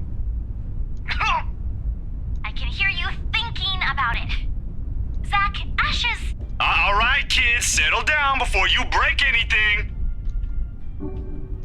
The recording is old, made early in our friendship, roughly 3 or 4 years ago. Probably? I can't remember now. I'm more surprised Isabella kept this, when she could have easily replaced it. But then again, little things like this, no matter how imperfect they may seem, are what made her the happiest. A fond smile slips into my lips before I know it. I allow it to. Despite the headache already forming at the sides of my head and every negative thought still swimming inside. When at last I speak, my tone is as light as can be. Hey, Belle. I know you're in there.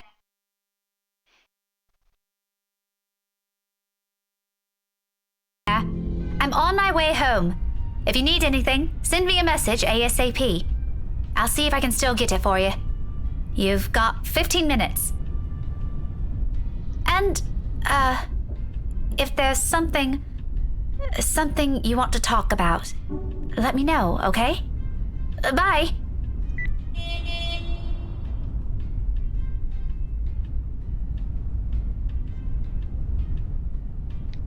The phone call ends with a faint click and a pensive mood washes over me. With it comes a small truth. Her stay has always been meant to be something fleeting. Earn some good money, go home. It's what she'd tell herself during her first year here. Now, half a decade later, I'm not sure if she still believes that. I'm not sure if I still believe it. And with these ill feelings I carry with me, I'm more inclined to think there's something in her reasons that has changed along the way. They're merely hunches, but it's something I'd rather not bring up. Because I'm almost too afraid of what her answer will be.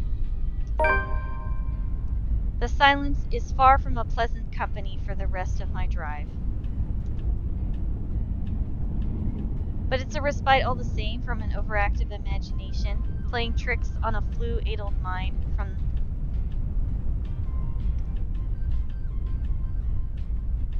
smiles never meant for my eyes. All of them I abandoned, if only for a brief moment.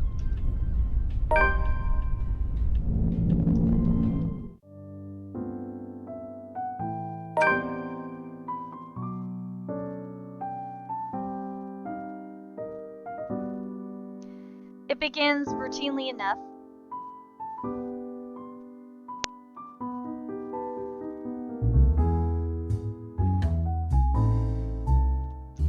Immediately after I've read the news this morning, I call her. Offered to treat her to a free dinner to help take her mind off things, because knowing her, this might turn into another episode where she'll lock herself up in her room. It doesn't happen frequently. She's grown sensible that much, at least, but I might as well prevent it before we go down that road.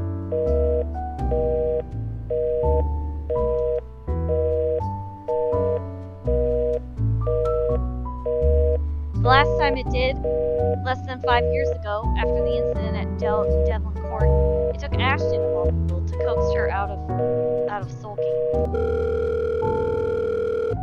She isn't the one responsible for Miss Cooper's death, but this'll weigh on her regardless. After all, the woman was her mentor. It was only for a brief period years ago, and they never worked together again, but she still feels like she owes the woman a lot up to this day. To my relief, she agreed, even promised she'll meet me at Sankaretti right after my classes. Though it is a bit odd of her to ask me to stay safe before suddenly cutting off our talk, everything's going swimmingly. What isn't part of the plan is her failing to turn up, leaving me waiting for hours. Where the bloody hell is she? Oh, gee, is this where Isabella kicks the bucket? Hang on, I need to check now. What's today? The 24th?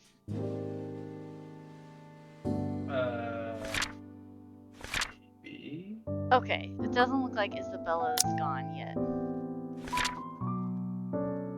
Oh, okay, she goes away that night. That's what happens.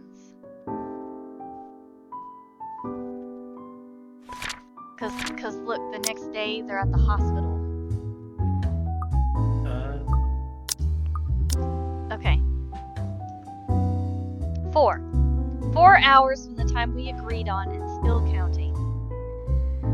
Yet I received not a single call or text from her. This after I took the courtesy and the effort of sending her a message, telling her where I'm headed to, when I had to leave the school. She could have done that too, at least. Saved me the trouble of waiting. Oh, she can be such a child sometimes. Be right back. I swear, if she locked herself up in that room, she's not going to hear the end of this.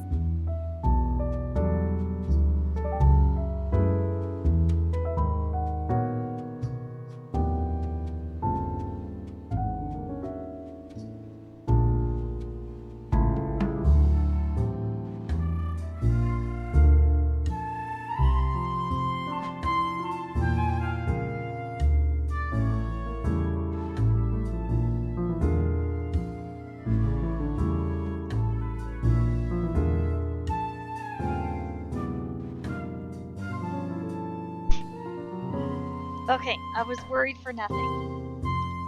Glancing at my watch only stirs up my temper even further. Almost closing time now.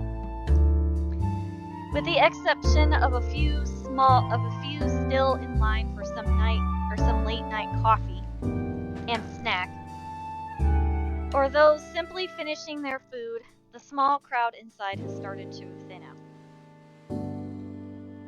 Half of the normally bustling place is now empty, and the speakers have stopped playing music seconds ago. Still, I wish they kept it going for a few more minutes longer. I can do with some relaxing music right now, especially with the pitying looks the manager and the one manning the cashier are giving me once I hit my second hour of waiting here. The former even offered me another cup for free after I drank through my second one earlier. Naturally, I appreciated the gesture. The woman has been nothing but kind to us in the times Isabella and I happened to catch her here. This time, however, I probably think that my date stood me up or something, even if the reality falls far from it. Extremely far. Honestly, this is more like waiting for your child after school if there's any comparison to make. Although if it were Ashton, if we were ever gonna go on a date, I doubt he'd ever do this. He may be an embarrassing friend to have for Zachary and Isabella, and has his odd moments, but he's definitely a reliable guy. Probably the only one I've ever had a chance of knowing this long, except for Zachary. If he won't make it, I'm sure he'll at least have the decency to inform me beforehand. Not that I'll ever have the courage to ask him, or anything of that sort happening anytime soon.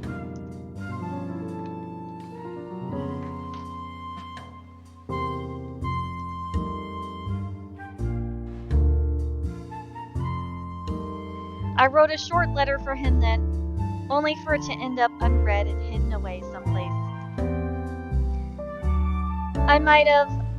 I already lost it, in fact, after I moved out from home along with the diary I used to religiously write on. But all of that's irrelevant and wholly different matter from this. Besides, it's getting late. It's already quite obvious Isabella has no plans of ever showing up tonight. And if she thinks she's getting away from pulling such a stunt on me, she's got another thing coming for her.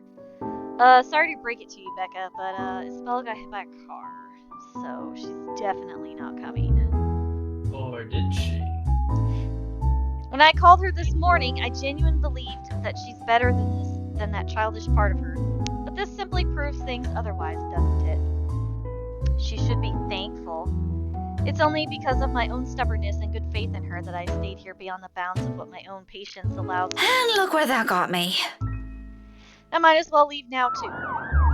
Considering the loud blaring of sirens passing by, getting home tonight might take longer, probably an accident.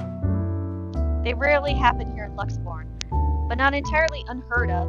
Most of the time, it just results in heavy traffic and a few roads nearby being temporarily closed off. Judging from the direction the police mobile's headed to and from where an ambulance came from earlier, it's in the same route I take. Joy of joys. Without delaying, I gather my things back in my bag, shoot a quick thanks to the cafe's personnel for allowing me to stay this long, and hastily leave the place. Hopefully, I'm not too late and the side streets aren't too congested. However, no 2 steps, my mobile rings all of a sudden, effectively stopping me in my tracks. I answer it without checking the screen, fully expecting to hear Isabella's string of apologies next semester. A series of reprimands is already at the tip of my tongue. Friends or not, what she did is simply unacceptable. She needs to learn. She's 26, for goodness sake. Isabella! I've been waiting for hours! Where the bloody fucking hell are you? We agreed on a time, didn't we? This isn't funny, you know? But the one that responds on the other end isn't her voice. This one is deeper, almost out of breath, and talks with a bit of a hurried tone. Rebecca, it's me. Oh, Ashton. Ash, why are you calling me so suddenly? Do you need something? Where are you right now?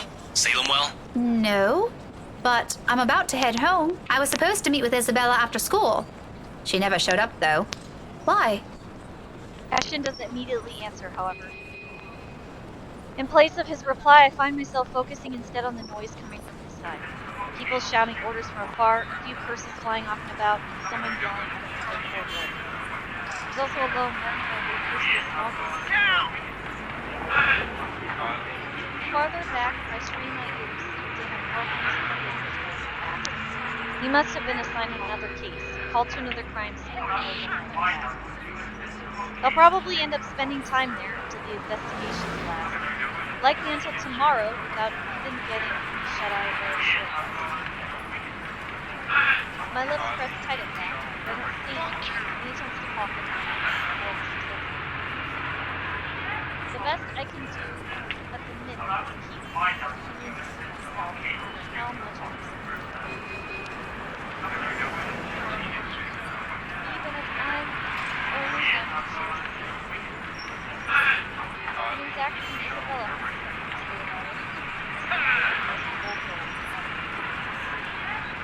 That aside, none of those explain what's calling me. Ash, are you still there? I'll be home soon. If this'll take time, just call my landline number.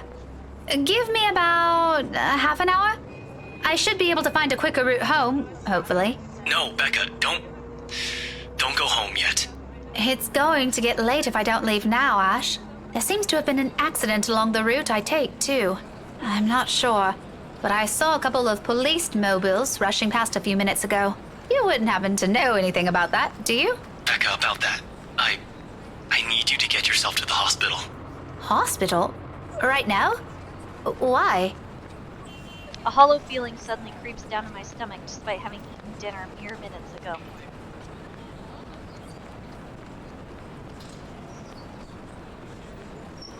Ashton's hesitation doesn't help either.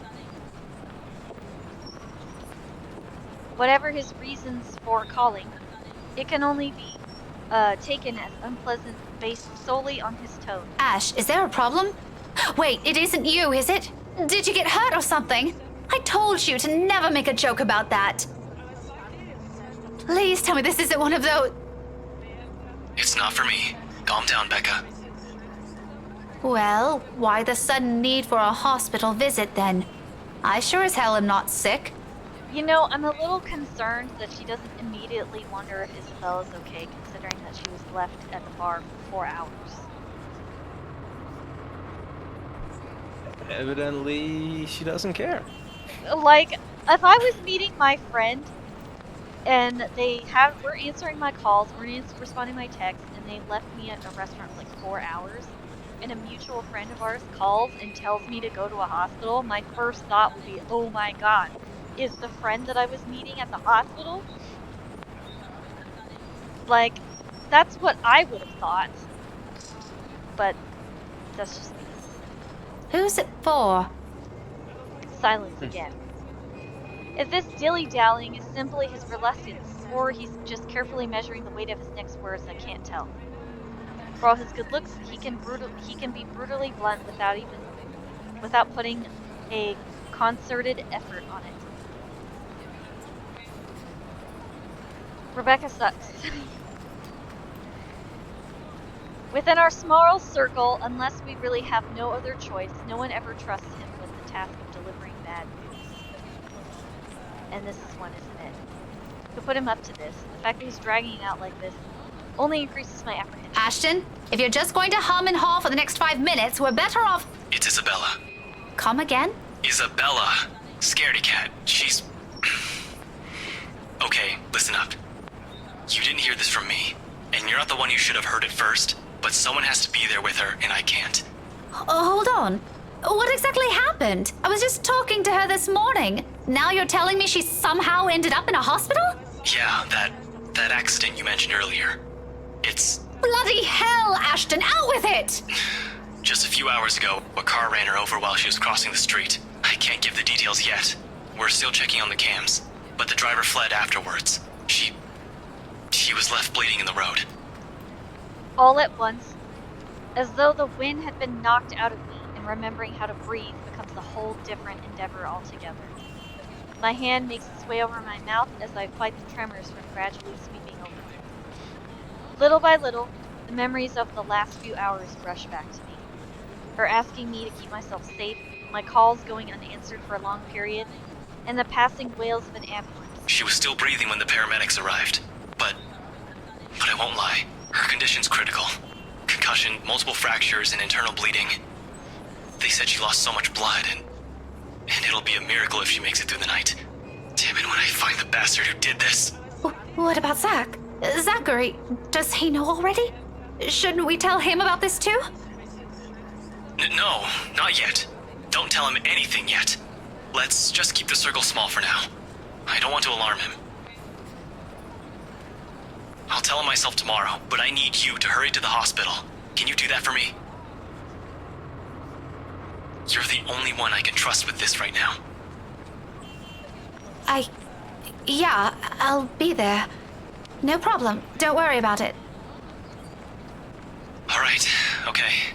That's one problem off the list. Thanks, Becca. I'll keep you updated with how things are on my side. I need to go. He ends the call abruptly without so much as a goodbye, or a single reassurance everything will be okay. He doesn't know, none of us knows, and we can only hope amidst the fading of sirens in the distance. Like the very life quickly slipping away in front of us. When my body finally moves, despite trembling hands and knees threatening to buckle at any time. Only this single-minded desperation to reach her that pushes me. Please hang in there.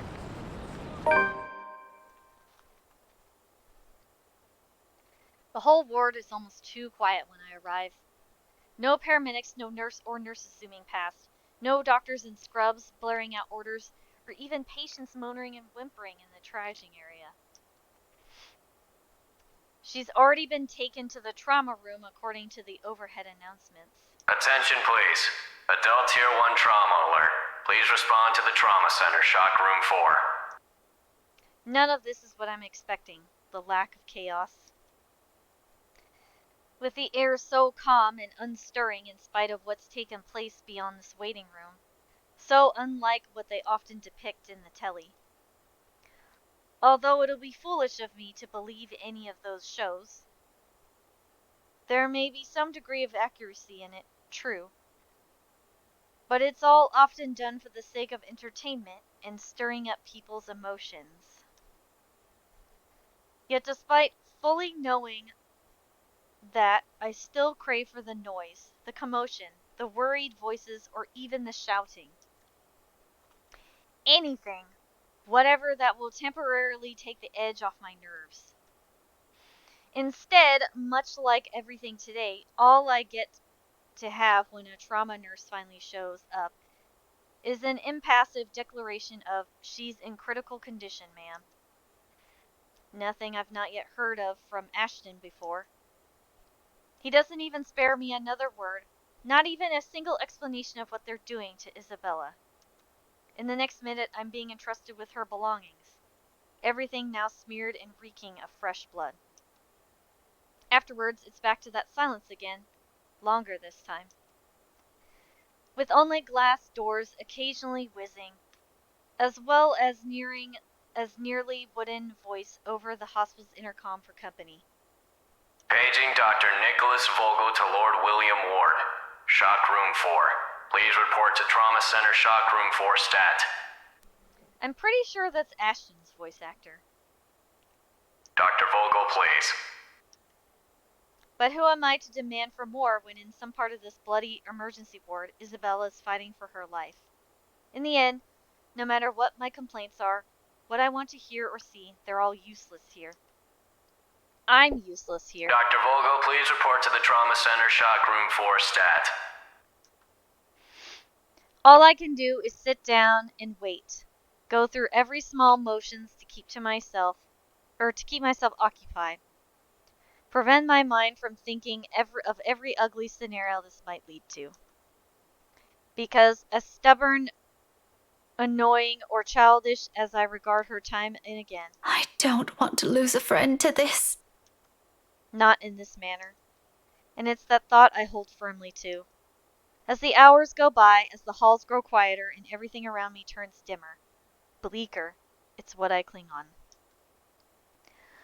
Along with a small plea at the heart of it. A muttered prayer, desperate and earnest, all at once. I've never been the religious kind. I don't think I ever will identify as one. But if there's some other force, someone out there who can hear, please listen to me just this once. Please don't take her away. Before long, sleep claims me, fraught with lasting images of blood and a single voice on a vain struggle with death. Thus the waiting game begins. The following morning arrives like any other day before, bright and clear. As if the world hasn't completely tilted out of focus the night before, like nothing ever happened. It's a good day by common standards, albeit one I can't fully appreciate. Maybe I would have, if it isn't the hospital's glaring fluorescence that greeted me first, or my eyes still aren't rough with sleep, or I've chosen a more comfortable place to doze off. Even better if I've gotten a more pleasant news than what I received after waiting 4 hours on end. But times like this, you simply take what you can get. It could have been worse. We could have easily lost her. The doctors and nurses said so.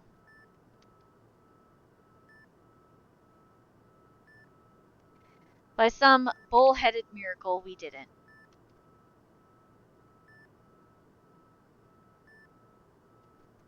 What do you know? She's actually found some use for her stubbornness. If she survives this, it seems this will be the last time I'll rail on her about that. It might have saved her, after all. They had to induce a coma, yes. It may not be what we wanted, but it sure as hell isn't the end for her, and that's enough. That's good enough.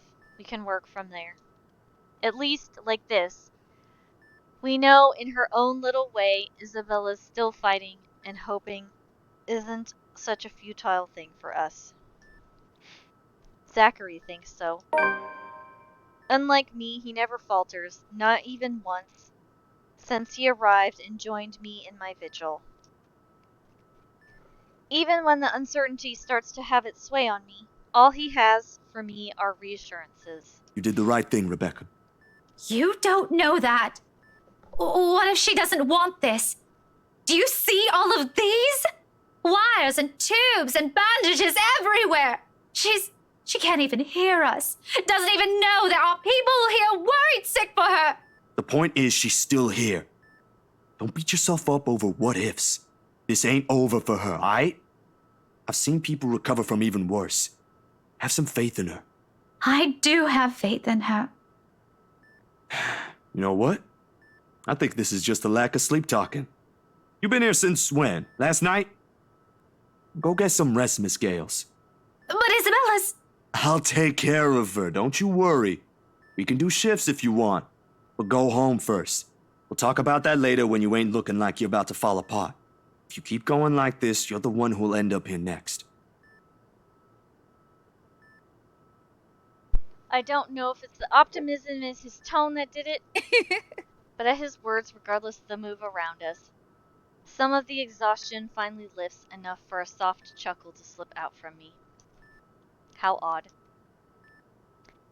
Out of all people, Zachary's the last person I'd ever expect to get a pick-me-up from. After all, we've never been particularly close. At best, we're good friends. We talk, we laugh when the situation calls for it, but admittedly, none of those will ever occur if Ashton or Isabella aren't there. It's not entirely uncomfortable, but awkward nonetheless. We simply can't seem to find something to talk about without those two to drive the conversation. Still, here he is, in spite of that gap or whatever dark cloud hanging above his head lately. I can't possibly reject his offer knowing that, can I? This feels like a conversation I had with Isabella a few days ago. I said the exact same thing to her. Then maybe it's a sign you should rest. Let me take over from now. Maybe. But I'll keep that in mind. Are you sure you'll be fine alone? I'll come back this evening. So if you need anything picked up, I can get it for you. Nah, no problem on that front. Besides, if I do need something, my apartment's just a few blocks away. Skipping a hop, that's all I need. Alright, I'm gonna see if I can bolt it to the bathroom real quick. Focus on getting some sleep. Let me take care of this for a few hours.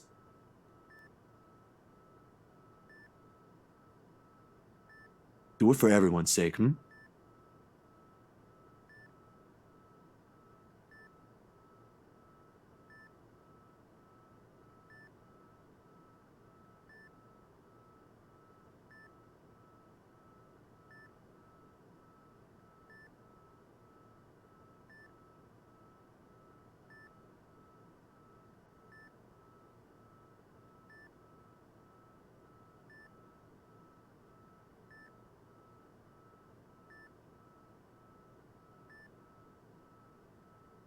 Will do.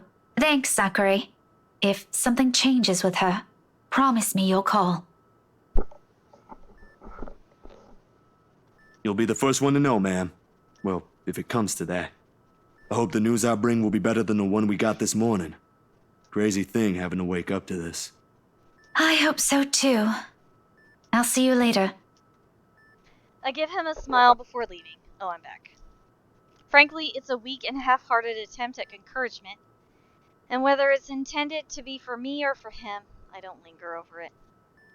At the end of the day, we both need any little strength we can muster and extend between us in whatever form those may choose to come. The door closes behind me with a soft click, at last muffling the ceaseless beeping from the machines. But I know this isn't the last time I'll be hearing those.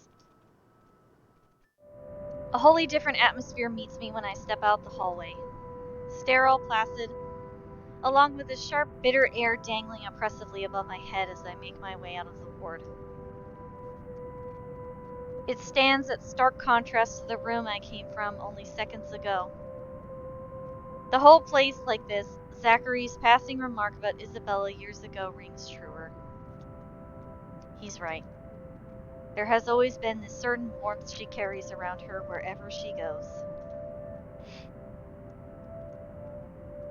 The sunny, sprightly kind reminds you a little of home and those childhood memories so often forgotten. Something I both envy and ignore in her to the point of taking it for granted.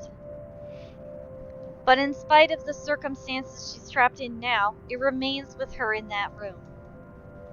And leaving it is like a douse of cold water. Every thought, every responsibility, every worry I set aside last night returns to me tenfold. Someone has to inform BRC. Then there's also her aunt who works in another country. She needs to know as well. Her family in the Philippines, too. Though he never asked for it, I'm sure Ashton will also appreciate any news on her condition. Bloody hell. This is supposed to be easy. Call and deliver the news, as simple as that. Offer small, soothing words if need be, no matter how meaningless or how flat they fall in the other's ears. Yet my hand wavers.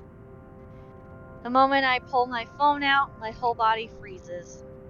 I stop in my tracks while my thumb hovers uselessly over the names of the screen. Her aunt, her mom, Ashton. The letters on it flicker brightly, almost accusingly at my stalling. How would they react? How would her family feel, hearing this from someone they've never even met before? How do I tell them? What do I say? There are a million ways this can go, none of them pleasant, and all of them out of my control. But I can't simply pawn this off on someone else, can I? Even before I agreed to be her emergency contact, I've always known the responsibilities that come with being the named one. At a young age, I already did, and Isabella's trust goes as far as to put me in that list. If that doesn't say what she thinks of this little friendship, I don't know what else will.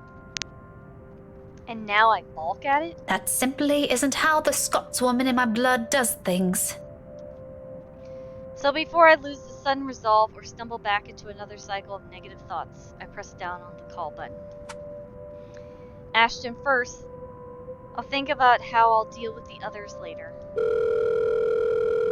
Although I still have no clue how I'll open the topic, the news is still a far cry from a good one. But with him, won't have to worry how to best phrase it. Word choice and turn of phrase notwithstanding, ultimately this'll all sound like an update on the situation for him. When he finally answers, however, a certain tightness in his voice makes me pause. Hoarser, rougher than I remember. It doesn't take a genius to figure out he hasn't gotten any sleep yet. Becca? Didn't I tell you not to call around this hour unless it's urgent? I remember, sorry. Don't worry, this'll be quick.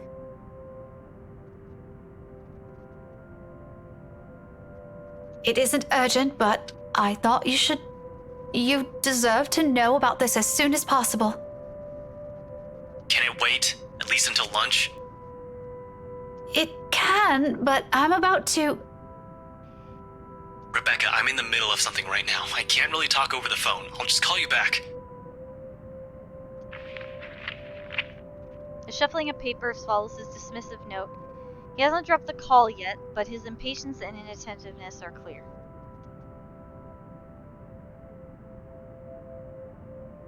There's no need to guess, I can almost see it. The small scowl over his features, the way he reaches up with a hand to pinch the bridge of his nose when he can't figure something out. His quick, sharp movements while he checks and reads through everything with an enormous focus.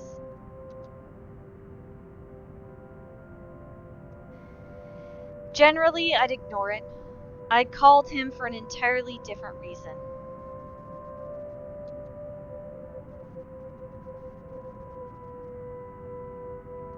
Even so, this sudden nonchalant irks.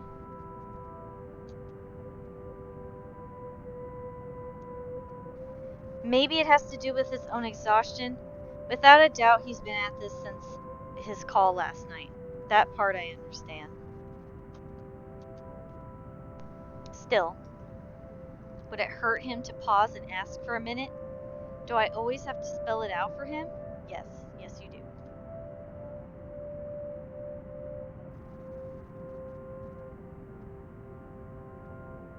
Or maybe it's time we start beating around the bush. Should I talk about, Isabella? Or should I ask about the investigation? I don't know. I made the bad mistake last time.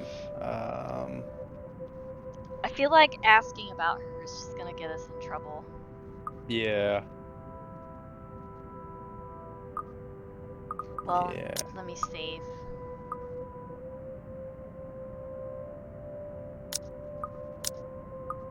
Let's try how's the investigation going. Oh, good. However, knowing Ashton, any attempts to push will only be met with an almost equal amount of bloody-minded aversion.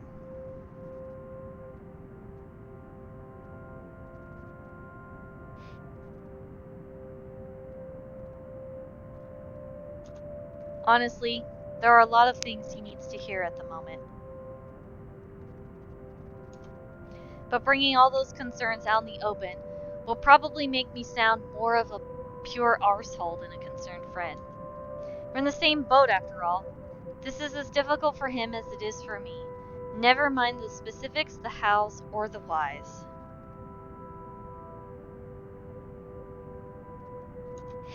We're both tired. Though unlike me, it's likely he hasn't gotten a chance to breathe easy since this whole thing began. Though, furthermore, Zachary isn't with him to listen like he always does. So if I could ease some of the burden off of him by holding on my sharp retorts and opinions, then for the time being, I'll gladly do so. How's it going, by the way? Any news?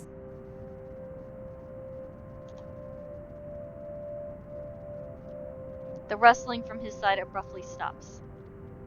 All of a sudden, a hush sweeps over him, and immediately I recognize it. This is him mulling over how best to articulate his answers. How to weave together those little truths he's not ready to brave.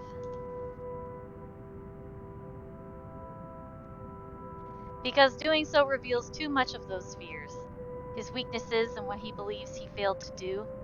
Unspoken as those may be, they echo louder in his silence. They all seep through the tiny cracks beginning to show in that wall he keeps.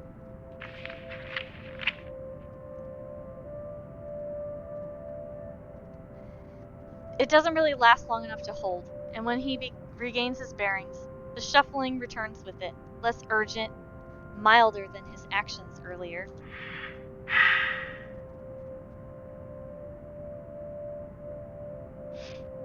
A soft exhale, his exasperation comes at its heels.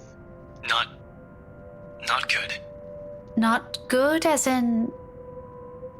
As in, we aren't getting anywhere, Rebecca. What about the surveillance cameras? You said you were going to check those last night, didn't you? Can't you use them?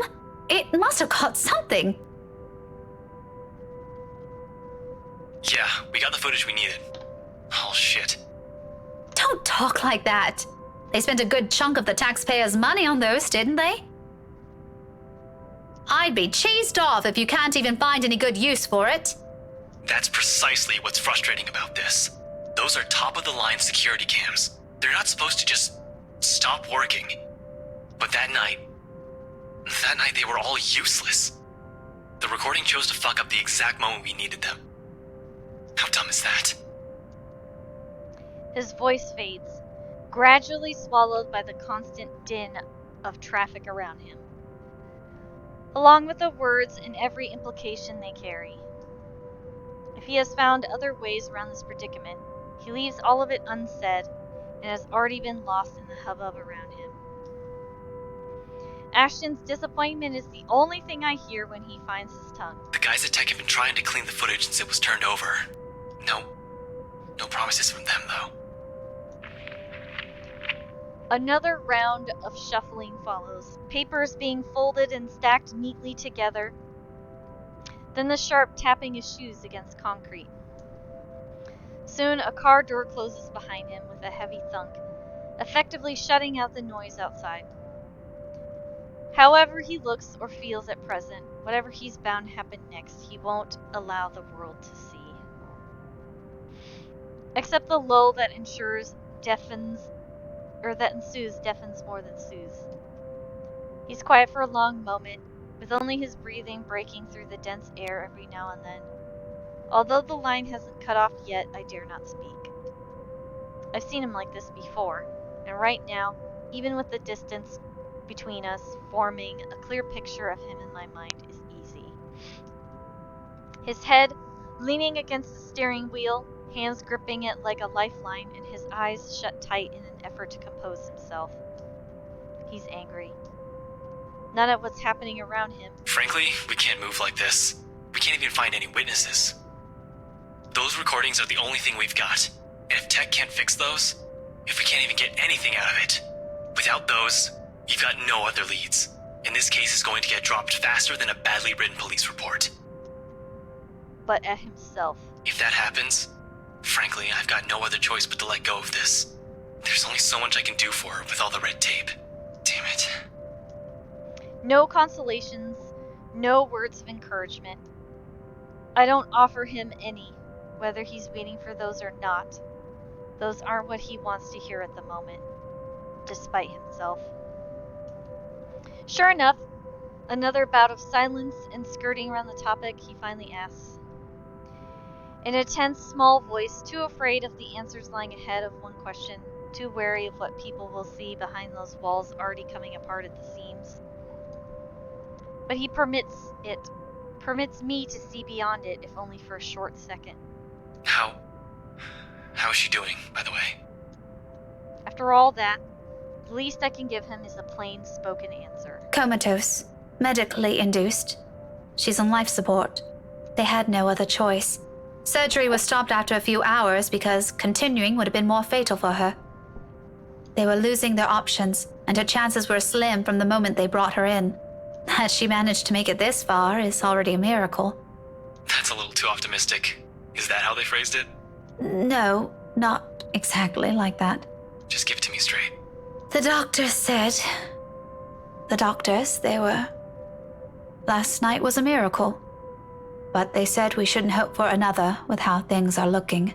They aren't going to do anything without our consent, of course, but it'd be best if we let her family know. Let them decide. I see. I expected as much. Have some faith in her. She'll get better. I wish I could tell those same words to him with the same certainty Zachary does, but we're people rarely swayed by blind optimism. Ashton especially. He has seen her last night. He has known the odds even before the doctor saw her. It's very probable he's already steeled himself from the worst of it even before the news came. This one might seem better. She's alive. She's still with us. When you look at it from his point of view, is there even any difference? With Zachary, it's easy to believe there is. It's not too difficult to hope. With Ashton, none of it is in his tone when he mutters a quick goodbye and cuts the call. In truth, I've hoped I'll somewhat be able to urge him to drop by and check on her. But as the last busy notes fade from my phone call, chances of him ever doing that grow ever slim as well. He'll keep at this until he's exhausted all his efforts. It'll just be me and Zachary with her. The weight of that thought alone already feels staggering. If I have enough mental capacity to take this on right now, I'll gladly do so. Just to get everything over with. But the way things are, and I am now, I'll only end up doing more harm than good. Both to myself and those around me. Besides, the more pressing matter is getting out of this place.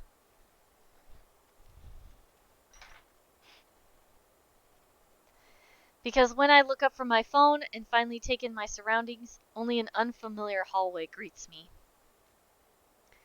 Brightly lit as any corridor here, though oddly devoid of people and the usual hospital clamor.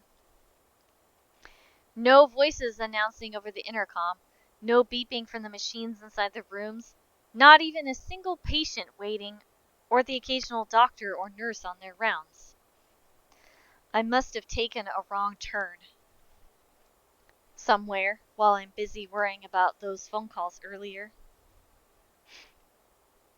That ought to teach me something. Of all the places to get lost at. Dun dun dun. Spooky ghost time. Well, actually, I don't know, but I have a feeling. It seems like it's pretty well teed up for that, yeah. I've never thought much of hospitals before. They're a necessity. Walking alone in a deserted area inside one, however, with the walls coming off too white, too clean in my eyes, perhaps even too dull, I can't help but feel a bit queasy about it. A heavy, unsettling feeling lands on my stomach. Spooky time. It's a bit unnerving, but far more agreeable than the sensation of being watched I've been enduring these past few days.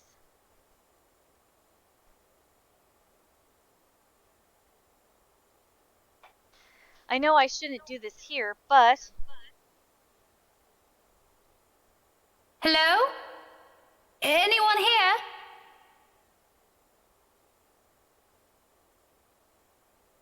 Faint footsteps and a murmur of voices echo from somewhere.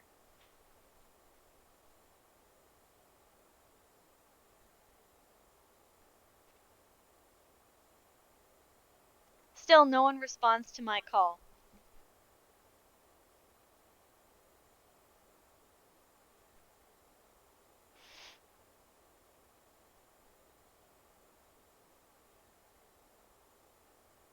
It merely bounces off the walls before dwindling, until all I have for company is the sound of my footsteps.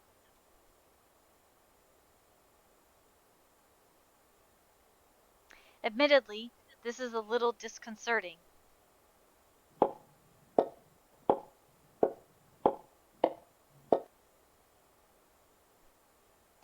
But for now, I let the distant noises guide me. As I walk along the empty corridor, looking for that exit that'll lead me back to the main lobby, or anyone I can ask for directions, a good minute passes, and another. I'm about to turn around and retrace my steps when... Oh god, I don't want to click the button! I feel like something's gonna happen. I'm not ready. Click that button. Click that button. Oh god damn it!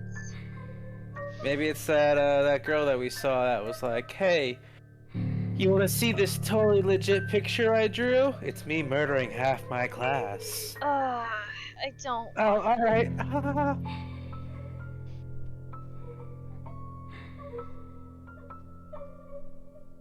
The sound of it makes me halt. It's a little muffled and infrequent, but grows louder after each passing second.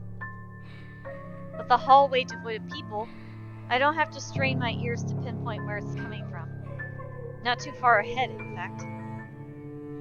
Just past the sharp turn at the end of this corridor. And clearly, it's the voice of a child. Where are you, Mother?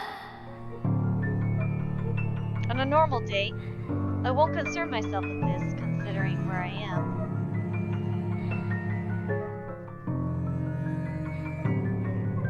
Hundreds come and go here every day. Whatever business they have here, whether they arrived in tears or not, I've got nothing to do with it, and vice versa.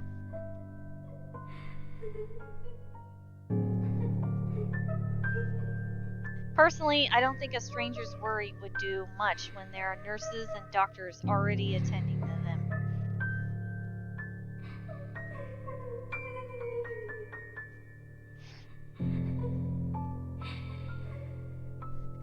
But that also begs the question, why a child is here crying? That's a great question. I think you should not find out. Possibly on her own. Did she happen to wander here like I did? If so, I can't just very well leave her here, can I? I can't even find my own way out. What more if it's a child? Though I'm quite sure the hospital is a safe place, and roaming staff will eventually find her, who knows what else might happen if I just leave her here. Mother, please. I don't want to be alone. Oh shit, I'm pretty sure that's Hannah's voice. Or Hannah's voice actress. In any case, I don't have the heart to turn my back on this. Not when this kid's just a few meters away. I bet it's not a kid. I might as well check on her. Don't do it. make their job easy and bring her with me to the lobby. With her where her parents can easily find her. It's not totally out of the way.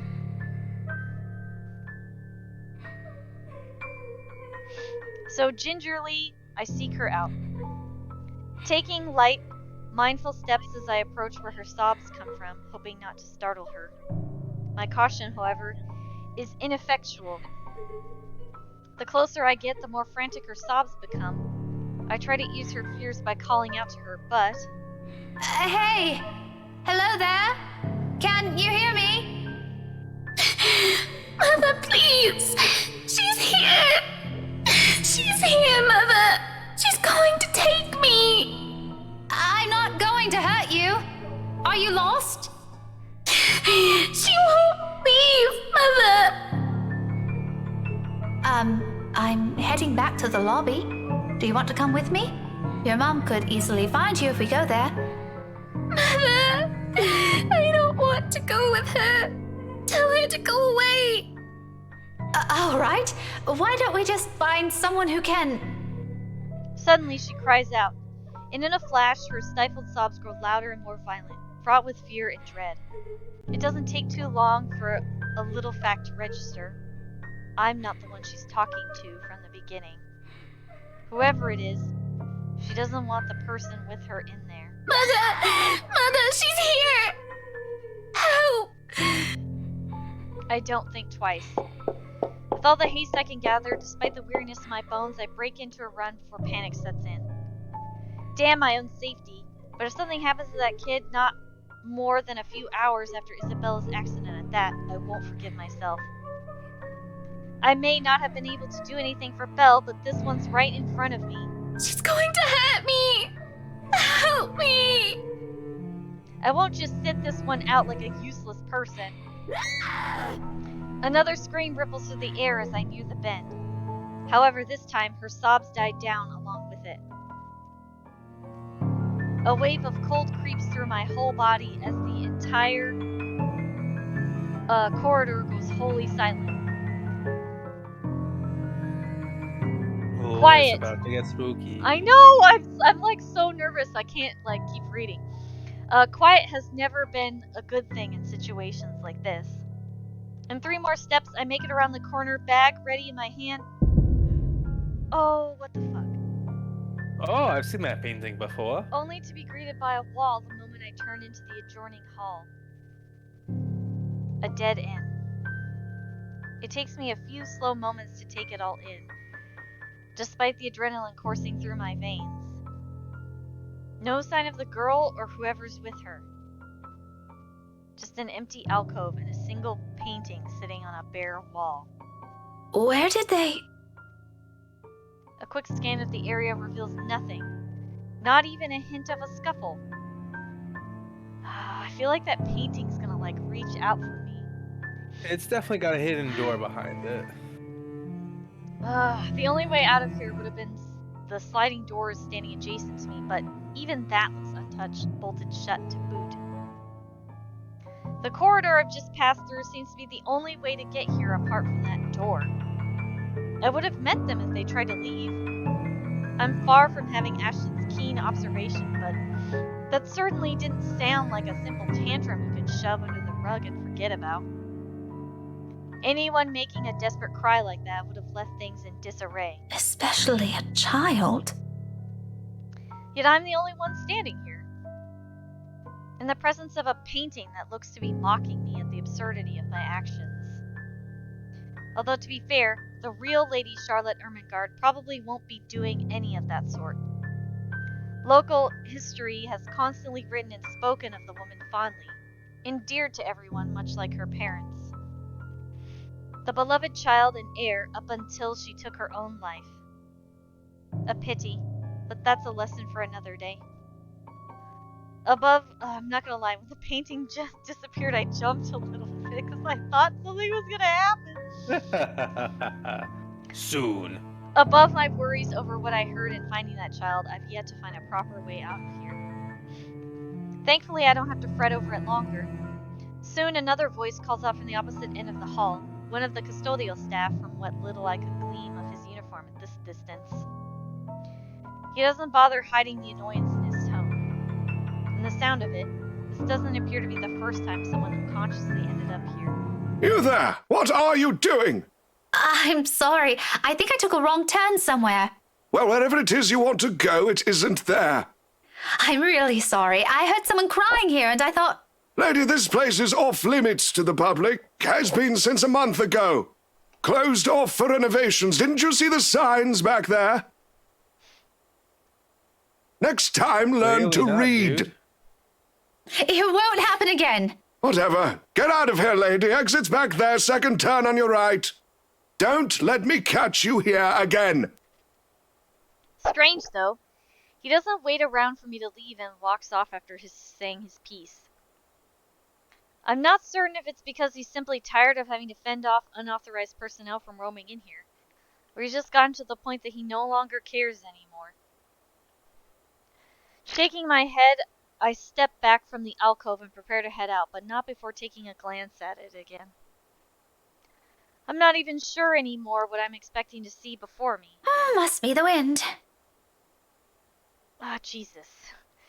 So without another look, I leave it alone. I knew it! I knew it! I knew it! I knew that painting wasn't safe! I think I hyped myself. Oh look, a shit-eating grin. I knew I hyped myself up a little too much, because I definitely startled a little more than I should.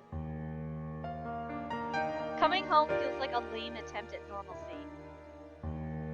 A false return to it. Although what surprises me more is how easy falling back into my usual routine is, after I forcefully tucked all my worries away. For the rest of the afternoon, against what I've told Zachary before leaving, I've busied myself with every unimportant mindless task I can get a hold of. What can I do? Sleep simply isn't that easy to come by at the moment. By the time the sun sits well over the horizon, much of the work I'd scheduled today has been finished. All that's left for me to deal with is the mail. Even Isabella's family has given notice of the accident, regardless of how I felt about doing so this morning. It didn't take too much effort, actually. The words I've been turning around my head, the same ones I've been dreading to deliver, have long since lost their meaning after that little call with Ashton. Now they're just phrases, syllables meaning nothing.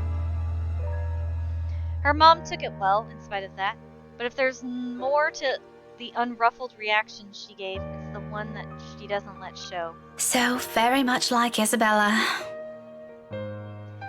Is this because of the kind of life she had back home? Not that I'll ever fully understand.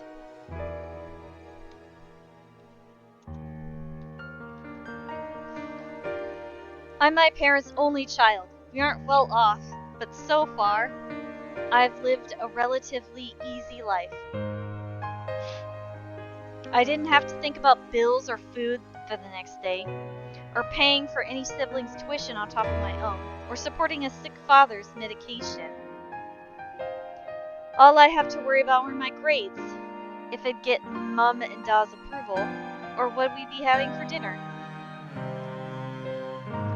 When put next to hers, they all pale in comparison. They look less like problems and more like petty issues this way. Petty issues. But as unimportant as it all sounds, sometimes its ugly head rears at the most inappropriate moments. And sometimes they come through your mailbox in the form of a fancy-looking letter and pretty ribbons and all. Whoever sent this has spent silly money on the envelope alone. Verging on ridiculous, really. I can already imagine Isabella wrinkling her nose if she sees this. Then she'll complain about unnecessary expensive and rich people problems. I'm almost afraid to touch it myself. As if simply brushing a hand against its crisp surface will be enough to put a crease on it. and it'll be a terrible slight to the sender. But as extravagant as I find this, it isn't really the first time I've received one.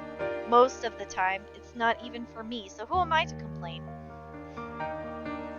Either way, no look of surprise crosses my face once I flip the envelope over to see my parents' name written in script. Nothing new then. Their years in the academe naturally brought with it various connections. People from other fields, art, science, business, politics, you name it. This one, though, gives off a much more personal vibe. Letters like this usually come from old students, people who've grown fond of my parents, and they in turn treat like children of their own. I've only met a few of them. Most have moved on to become successful in their chosen careers, and little letters like this are their way of expressing gratitude. It's the one thing Mom and Dad are proud of. Rightfully so, and I'm happy for them. But there are times when I wish they'll remember they have a daughter here. A real one. Not that it's of any importance now. It's not like they didn't raise me well and provide for me. They did. I wouldn't be where I am now if it weren't for all their hard work. Like a dutiful child, I do everything I can to give back. Even it's a small thing as letting them know they've got another mail waiting for them. The phone rings for a good minute before someone answers. Mom, her voice is warm as I remember. Becca? Hi, Mum. How's the conference going? Well enough. Until your dad sprained his ankle. Oh no, is it bad? I'm alright. In case anyone in this family cares to listen, I'm alright. Very much alive, darling. And there you have it. He'll be up and walking in a few weeks, don't worry. Is something the matter? Nothing big. Just that mail arrived for you. A lie, thankfully she doesn't notice. Although if I'm going to be honest, a small part of me yearns for her to do so, and ask me about it. But I put down that idea almost as soon as it surfaces. I shouldn't make them fret, they're busy. What does it say? Raise your glasses, give cheers to the good times, blah blah. Becca manners. That isn't how I taught you to read. Sorry. You are cordially... it's an invitation, Mum, for a housewarming party. From, Hana? The name rings a bell, though at the moment I can't recall when or where I've heard it recently. It must be nothing too important if I didn't bother committing it to memory. There are a lot of Hanas in the world, so who knows? Hana. She also wrote you a note, Mum. It says you used to be her private tutor at the Evans mansion, and that she misses you and would love to see you two again. It makes my heart clench to read another openly say those words to them, the same ones I want to tell them. I want to see you too. It's been years since we've been together as a family, and if there's one thing that hasn't changed from childhood, it's that Mum and Dad are still busy with their respective careers. Out of the country, away on some meeting or symposium, sometimes from months on end. It only grew more frequent with the years until I'm old enough to live on my own.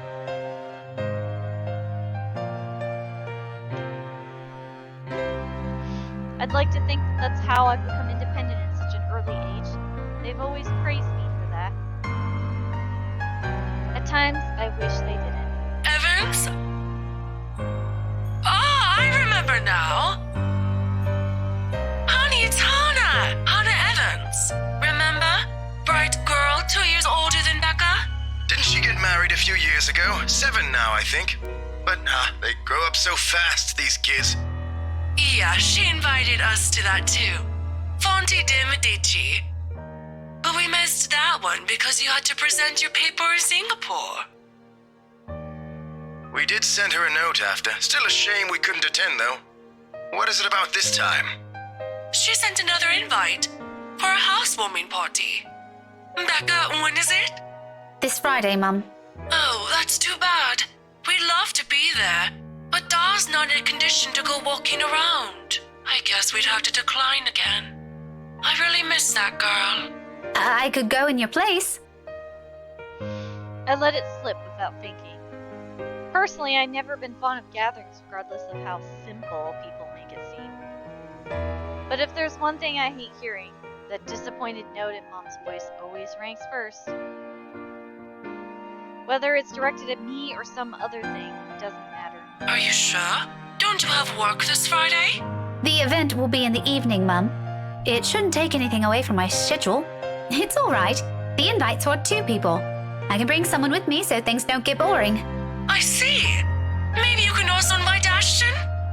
Mum, that's a sure no from him.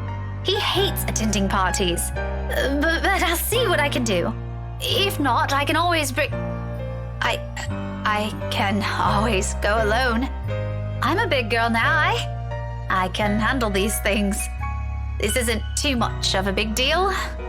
Okay, if it's not going to be a big problem for you, I don't see why not. We owe you this one, darling. No problem, Mum. I'll even say hi to Hana for you. Please do.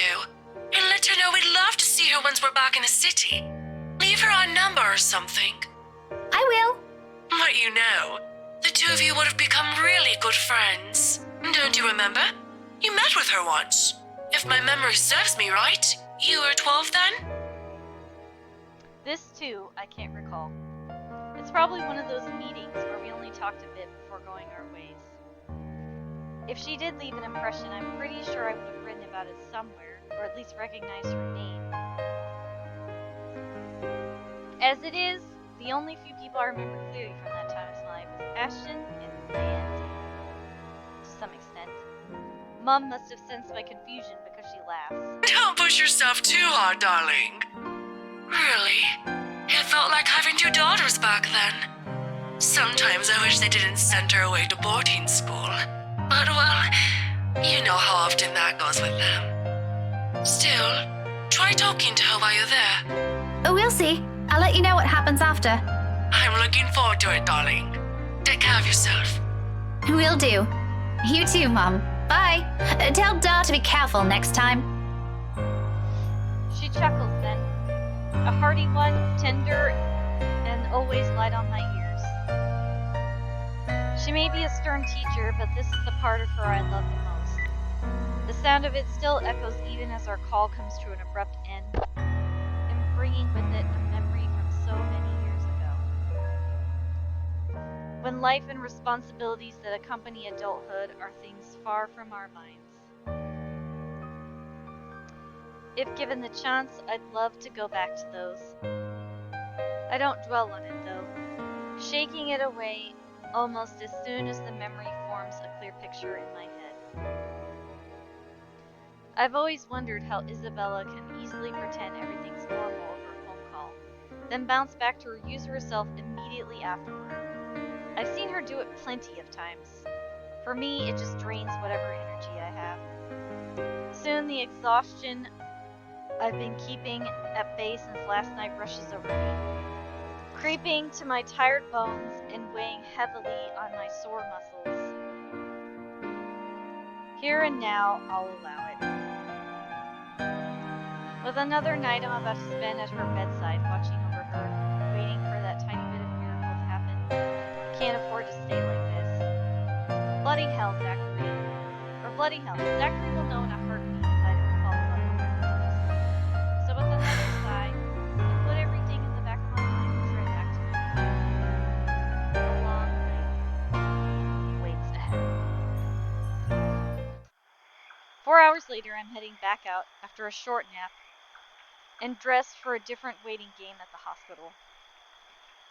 An empty traveling bag dangles freely in my hand as I head straight for Isabella's room first, unlocking the door with a copy of the key. She lent it years ago after I complained about the mess and offered my help in cleaning up. I thought the gesture was completely unnecessary back then. After all, I could always knock. But she never did bother taking them from me, always returning it or turning away from the conversation whenever I insisted. At one point, I simply stopped trying to hand it back to her. Who would have thought I'd be using it for this purpose? Isabella, I'm coming into your flat, all right? Your aunt asked me to bring you a few of your things. Don't worry, I won't touch that thing you've been hiding under your bed. Laughable, this vain attempt at courtesy when there are no ears on the other side to listen to them. So without waiting for an answer she's not here to give, I push the door open and step inside. Her unit's still a mess. Instant noodle cups on the table and a pile of clothes on one side, papers strewn about everywhere and an unkempt bed among other things. This much is a given, will always be a given. I've been here several times already, and I still wonder how she can function like a human being with this place in this state. She didn't even bother turning off her telly last night before leaving. Now it's filling the room with even more depressing news. The authorities are still trying to find the cause of death for all the victims. Early investigation revealed most of them were employed under Briar Realty Corporation at the time of death. Meanwhile, BRC has refused to comment on this. Sighing, I reach for the remote, turning it off. Well, that's new. I don't ever remember that piece of information coming out last playthrough. I don't think it did. No more of that. We've got plenty of negativity going around us right now. Besides, she'll definitely complain about the electric bill if I just leave it, even if it's entirely her fault. However, that's neither here nor there. This little detour isn't for this. It's for her aunt. A little request from her. If we can bring a few of Isabella's stuff. Hi, thanks for letting me know about this. I'll be by in a few days. Just need to sort things out with my work. If it won't be too much to ask, could you bring a few of her stuff to the hospital? Only for 2 or 3 days, so I can head straight there. Thanks. Just for 2 or 3 days to make caring for her easier once she takes over for us. She doesn't elaborate much. The message itself is short and direct, no mention of the accident or even Isabella's name. But the mere lack of it holds enough gravity. It speaks of the things we all dread facing in the next few days, and little truths will have to ease into the after. Both of us know this isn't a one-day thing. It may last weeks, months, bloody hell, some even continue on for years. Thinking of those numbers alone drains the optimism at me, but I refuse to wallow on them. Think of what Zachary said instead. He's right. He has a point.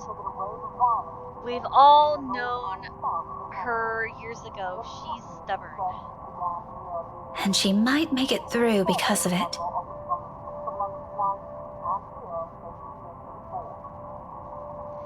The odds are, so to speak, astronomical. But she's been worse before. She might not even need that miracle the doctors so blatantly told us to avoid hoping for.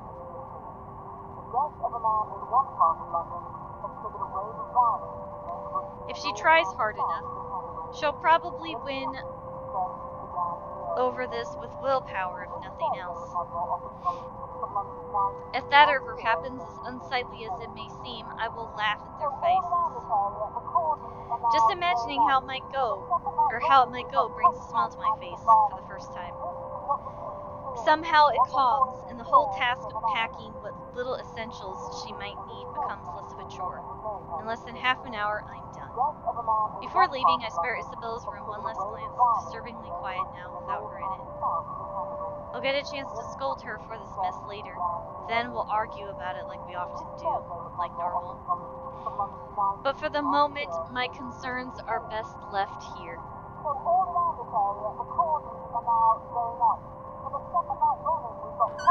She doesn't need those things right now. Even before, it never crossed my mind I'd ever feel apprehensive over a hospital visit. No one in my family has experienced illness to warrant an overnight vigil. When a relative did pass away here some years ago, I was still all too young to commit details to memory.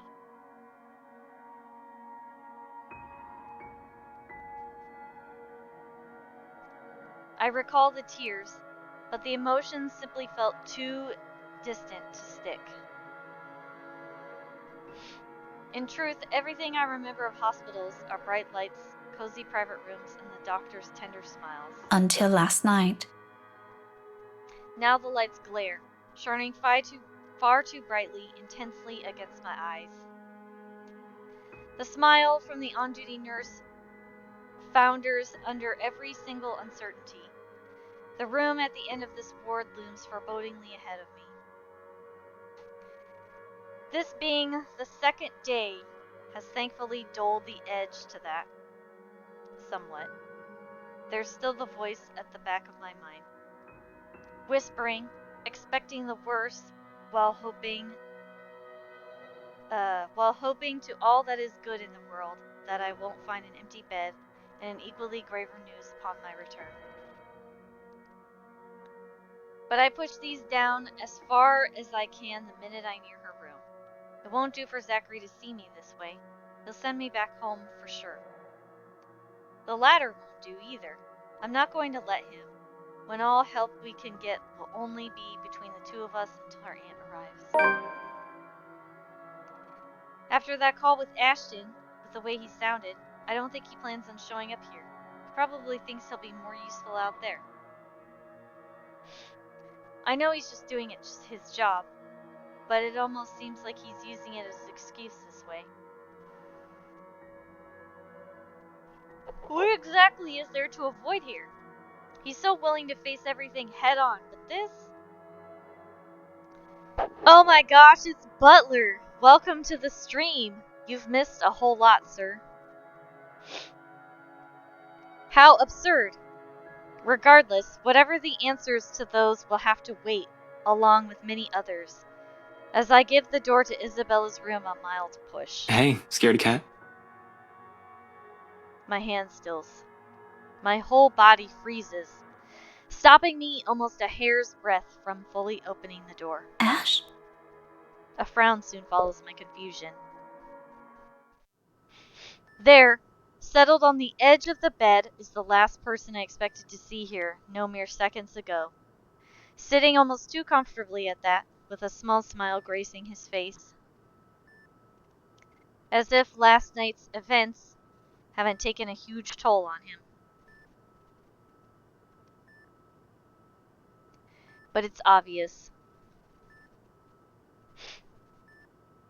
His fatigue is there, in the tired lilt in his voice, and the detached look in his eyes, and the manner his shoulders droop.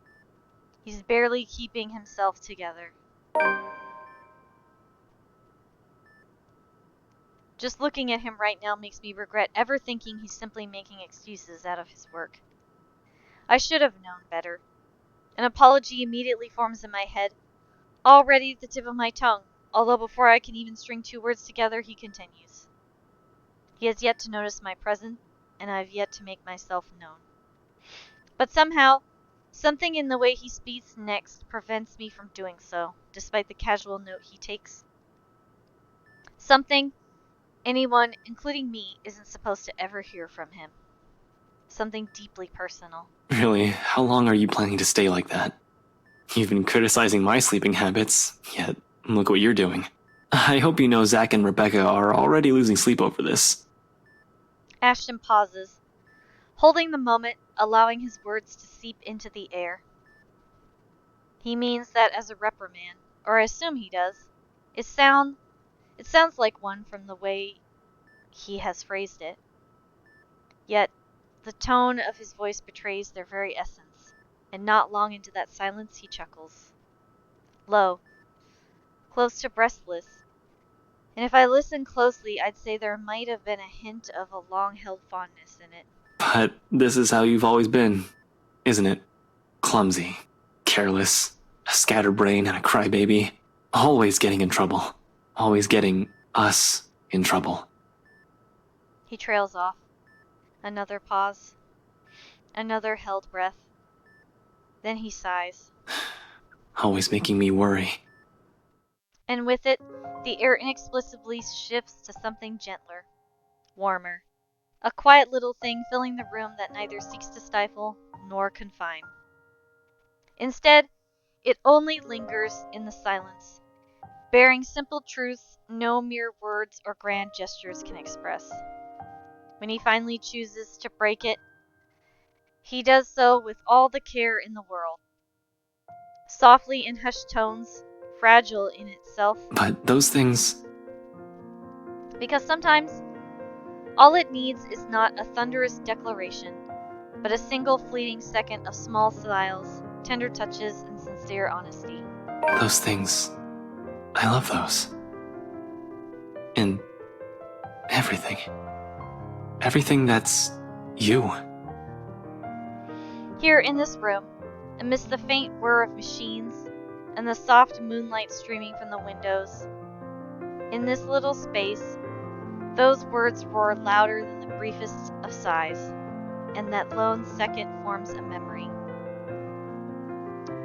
One he'll probably keep even after this moment fades with time. One I'm intruding on, never meant for my eyes to see or my ears to hear. The prayer that comes at the end of it is never for me to behold either. This place feels a whole lot emptier without you. So please, if you can somehow hear me, come back. But I can't bring myself to turn away. Even as the silence once again sweeps into the room and only the beeping of machines remains. Even as he himself cowers under what everything he said stands for. This is stupid. Because I understand, with the most painful clarity, the other truth this scene proffers. What the tiny gleam in Ashton's eyes, his darting glances, and his kind smiles convey. Little things, little gestures. To others it may seem like nothing, but to him it means the whole world, because it's the only way he can say everything without fumbling or losing his nerve. Right from the very start. I know. I've always had an inkling. The thought has always been there.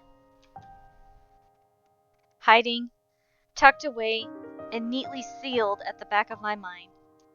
In the same manner, he keeps his own secrets close to him.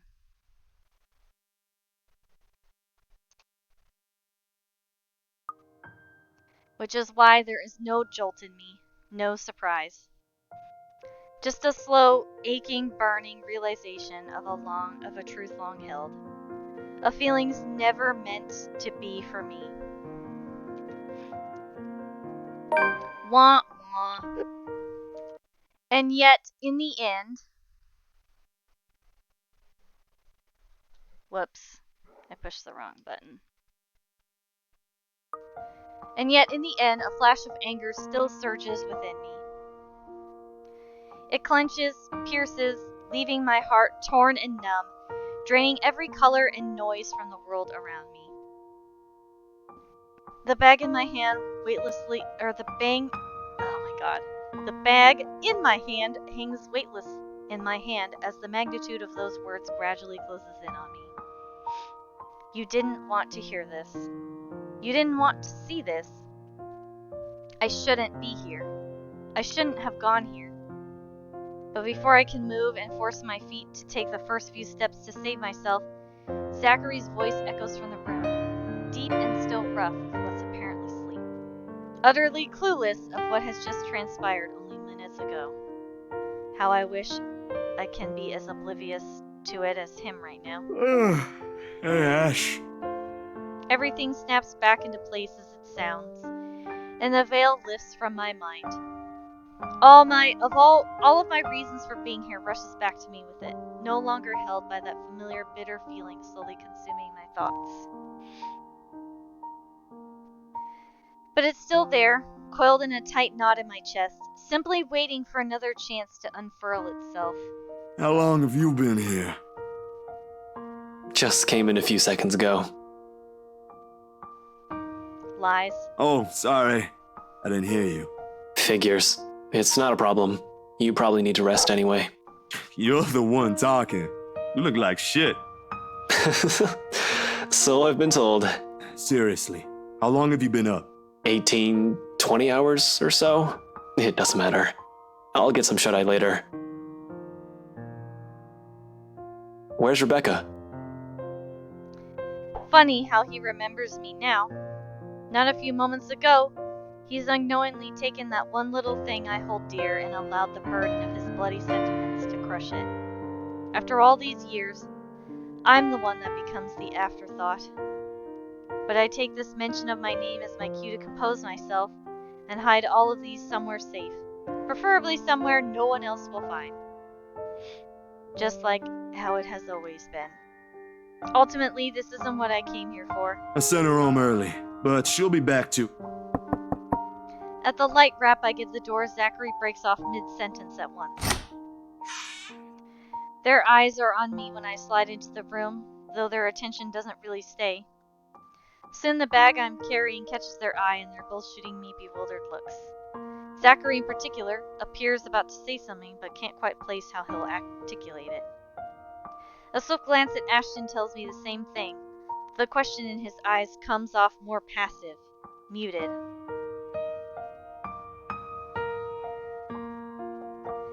I raise a hand at them before they can say something about it. It's not mine. The light mood changes as soon as I finished.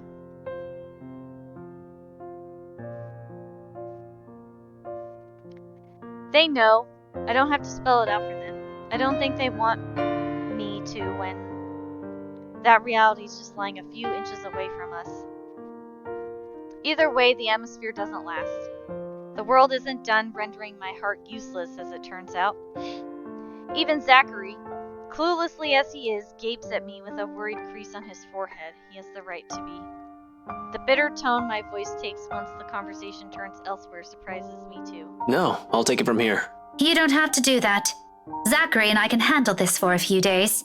Both of you already had your turn with this. It wouldn't hurt to have another person helping out. This isn't some sort of a competition, Ash. We're doing this because someone has to be here for her. I'm not making this one. I just volunteered, didn't I? Despite knowing Ashton only means well with his offer, hearing it directly from him, seeing him throw his affections around as if no one knows, it stings. It burns. Don't you have an investigation to finish? And Zach has freelance gigs in line for the next few days. You have students to teach. Don't push it, Becca. Yet when all is said and done, the only thing I do is beat a hasty retreat while that green-eyed monster rages inside me. All three of us have things to take care of on our own, but between us, it should be easier to find some time to... Fine. Good. This isn't the proper place for it. With my words too strained, too quiet, no amount of anger would get my own feelings across to him. 17 years, and it never once did. What more now? Do what you want. It ends with 3 steps and a hastily shoved bag. In all honesty, I'm not entirely sure what I'm expecting will show in Ashton's face. Anger to match mine? Confusion maybe? Or perhaps regret? It certainly isn't the straight-faced one he has now. However, more than that, beyond the impassive mask he wears, in the passing minute I lock gazes with him, I see it. And the glimpse of it, that of everything tonight, is what shatters all the remains of my restraint. I don't wait for him to say anything. Quickly, I tear my eyes away from his and march towards the door, ignoring the worried glances Zachary shoots my way. My heart may be far from fragile, but neither of them needs to see it break. The door closes with a soft click, but for a long moment I remain standing amidst the empty hall. Taking in the silence, listening for anything that'll dare break it, waiting for that hammer to finally fall, or for the ground to swallow me whole.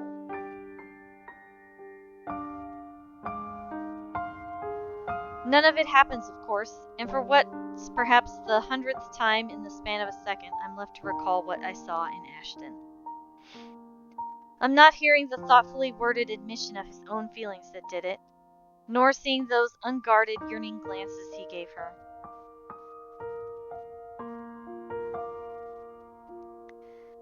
but facing the faraway look in his eyes and who he has always seen past me, past the person who has always stood in front of him. I never had him in the first place. I love him. The words itself leave a bitter aftertaste in my mouth despite wanting them to be heard for so long. Suddenly, at their mere utterance, the world goes too still, too bright, too sharp. Too cold. Ever so slowly, a chill seeps into my heart that settles there, replacing a warmth I no longer remember feeling. Distant, much like the only memories I have of this place. With nothing else to cling to, I run. Behind me, the door once again creaks open, and Zachary calls after me, cordial, friendly, and utterly unsuspecting. I ignore all of it, because even after all this, his isn't the voice I want to hear. I make it out of the hospital in a flurry of steps, my mind abuzz with thoughts and emotions in turmoil. Ignoring the courteous smiles every staff member shoots my way or the voice shouting after me. My footfalls hit hard against the pavement, each stride a stark refusal, each distance I put a continued denial. More than once a passing stranger would give me looks. Is it pity, consternation, scorn, or dismay? It doesn't matter now, does it? All I hear are the voices inside my head, jeering, mocking, while the rest of the world blurs around me. I'm the one who has always been by his side. I'm the one who knew more about him than anyone. Why couldn't it have been me? But the universe doesn't have an answer for that, and neither does anyone. Maybe because you've never told him how you felt. That could be the reason. Nah, that's too simple. So I run. Until everything fades away from my mind. I mean, even if she tells him that she likes him, there's no guarantee that he'll return her feelings, but at the very least you could start with that. Until my legs buckle, feet catching on loose stone and the world tilting sideways at long last. A yelp comes from my mouth, but the pain I'm expecting, hoping for, doesn't. When awareness returns to me in a rush of sounds and colors, it isn't his hand that grips my arm, nor the sharp gleam usually in his eyes that I see. Far a striking contrast. This one's softer, kinder. Though worry slightly mars in his voice, there's nothing in it but genuine concern. Zachary's. It's always a wonder how they even became friends. Easy there, ma'am. He doesn't waste any time, not even to wait for some form of gratitude from me, and quickly pulls me to my feet. However, it isn't until he draws a handkerchief from his pocket and gingerly hands it to me that I glance up at him, searching for an explanation. For your, face. He makes a vague gesture around his cheeks, his movement small and a bit awkward before letting his arm fall and hangs at his side, suddenly too afraid to point it out. He does not retract his hand offering the handkerchief, though, merely giving me a sheepish shrug and another smile when I finally lift a hand at my cheek and it comes away wet. Oh. I cast him another look, wary and unsure. But all he has for me is the same accepting smile. There's a question behind it, but for the moment he holds off. So with another indrawn breath, I take the offered cloth, if only to keep my hands occupied while I put myself together. Thanks. No problem. Take your time if you want, and I'll just be here, pretending I didn't see anything, and take your time. Zachary's polite enough to avert his gaze, and only when the last of tears have been wiped away does he say anything. You okay? The floor almost had you there. Yeah, thanks again. Sorry about that. The words ring hollow, even to my ears, and I'm not certain either if they're meant to be an apology for O's troubles or for showing him this pathetic side of me. Nevertheless, he accepts them. Nah, it is cool. Surprised me, though. Didn't think you could run that fast. But you don't look really well right now. Something happened? No, nothing. Nothing important. I was just a little shaken, I think, from all that running. I'll be fine, Zachary. Well, don't push yourself too hard, alright? I'm sure Bella will understand if you ever decide to take a break. Hell, she wouldn't want us fussing over like this. If you aren't feeling up to it, just say so. Let Ashton and I take over now. It ain't a big deal. Oh, I'm sure Ashton would love that. Regret follows the second the heated words leave my mouth, and the light mood inevitably shatters. As black as my mood might have been, Zachary doesn't deserve to receive the brunt of it. No one does. Even Ashton. Yet, all I see in my head right now is the image of him seating in that room, spilling his heart out, unlike he ever did for me, wearing such sincerity I'd never seen in him before. The concerned expression returns to Zachary's face, and with it are hundreds of questions he's been avoiding to ask. Under his honest scrutiny, I balk.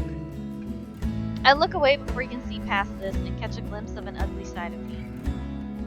But considering how well I've handled this so far, I won't be shocked if he already thinks less of me. Rebecca, is everything really alright?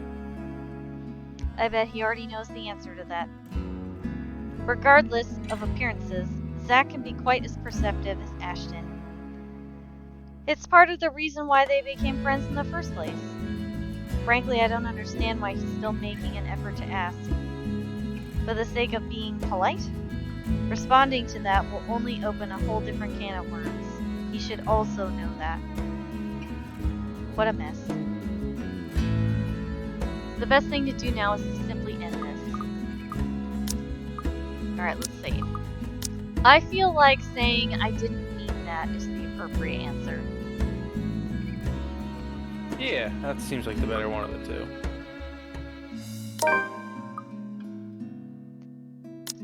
Oh, sweet. Regardless of his good intentions, Zachary doesn't deserve to be caught in the same chaos my mind is in right now. I'm sorry, Zachary. I didn't mean that. Smile, bottle it up. Hide it where other people can't judge. Even if it leaves me wanting for a more explosive outburst.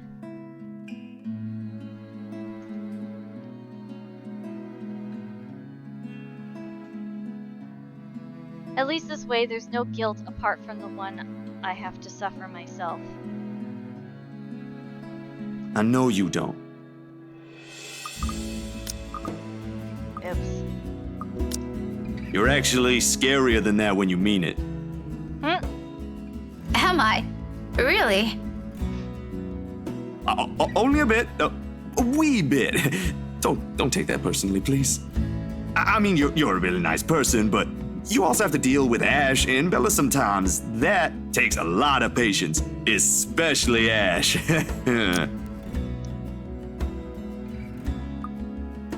Sorry, I'm just checking relationship status. And you're a teacher, so I guess... Zachary? Yes, ma'am? You don't have to say anything to make me feel better about myself. I'm tougher than that. Oh, well, I was just... Besides, I've already heard most of those from Isabella. I'm used to it. Zachary's eyebrows are drawn together when I glance back at him, his mouth opening and closing in a weak attempt to answer my reassurances. This probably isn't where he wants to take this little talk, but the turn it took left him no other choice. Much like how he found himself thrust in this position. And of all people, he now has to be the one standing in the middle to fix things, even when no such obligations have been handed to him. Bloody, he didn't need to follow me. But that's just how he is. This is an unintentional mistake on my part, too. Yes, though I still can't help but feel responsible. best apology I can give him right now is a light pat to his arm. A bit half-hearted coming from me, but I do it still. It's not like I have anything left I can offer. Look, Zachary. All of this, it's probably just the stress talking. Don't worry about me. We've all been on the edge since the news broke. I haven't even gotten a decent sleep since it started. And it's still maybe... Oh crap, I pushed the button too soon. Maybe it's a good thing Ashton volunteered when he did. At least now we have a few hours to rest, yes? Take your own advice and go get a break yourself, okay?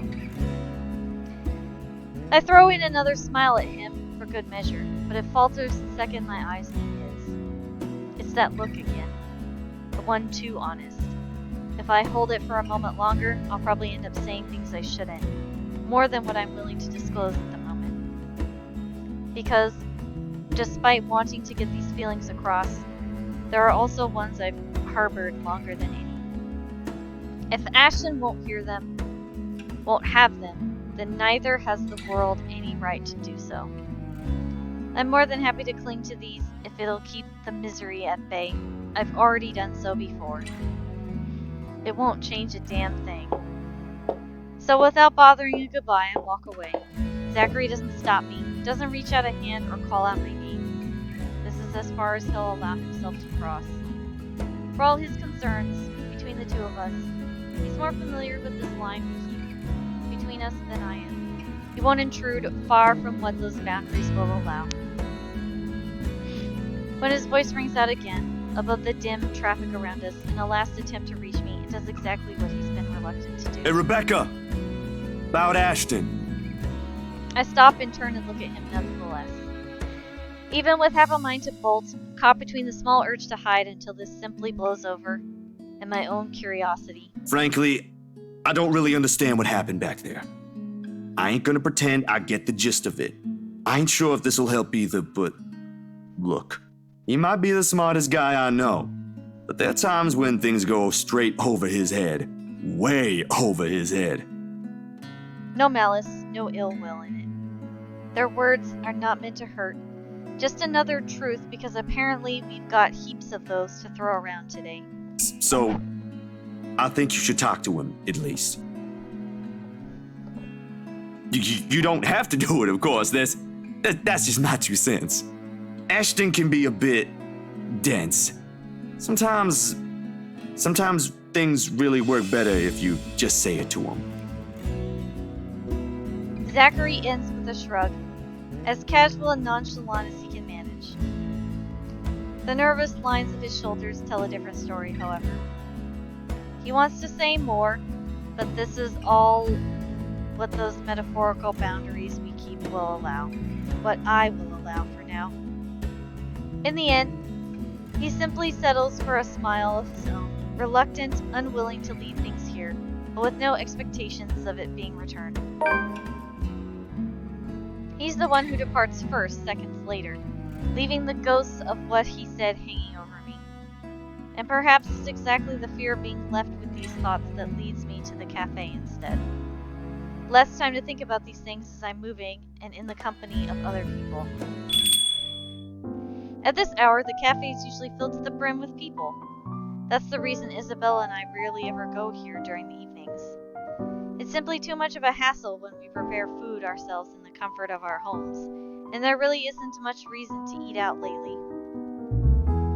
But with life going on a busy streak, no time for long lines, better spend that doing something productive, yes? I just realized we haven't run into Luke yet. Lucky there isn't one tonight. We have not. I swore we ran into him a bunch the first time we played her route. Only a few people idling around the counter. 4 of them, in fact. A woman in her 60s, a teenager busy with his phone. Both are just waiting to be served their orders. Oh, there we go! Speak of the devil. The other 2, a posh-looking man and a child who I immediately recognize as Kylie, appear to have not yet picked anything they want. For some reason, my stare lingers at the guy. Though dressed relatively well and looks harmless, I haven't seen him around these parts before. Someone new in the neighborhood, perhaps? Even so, there's something familiar in him. It feels like I've seen him somewhere before. This also begs the question why Kylie's with him. You know, her head and her eyes are disproportionate to her tiny body.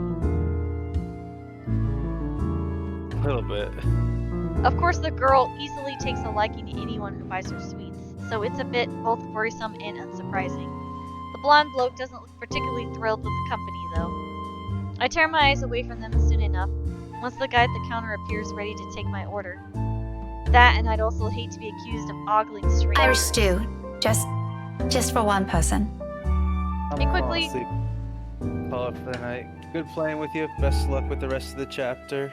Okay, bye. I'll let you know when it's finished. Bye, Alex. See ya. Someday you'll be able to stick around for the whole episode. He quickly raises an eyebrow at that, while I swiftly avert my eyes down to my hands, although I don't miss the consoling look he gives me. I rarely visit here alone if I can help it. Often it's always with Isabella. She can be a bad influence sometimes. But that's precisely why this guy has known us long enough that if I ever drop by here alone, he already has a number of ideas why.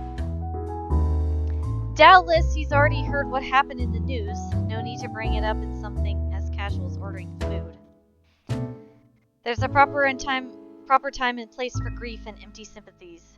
He gives me a small smile before leaving to prepare my order, while I fish for my wallet when... Look, you little ankle biter. If I buy you the biggest parfait they have, will you please behave?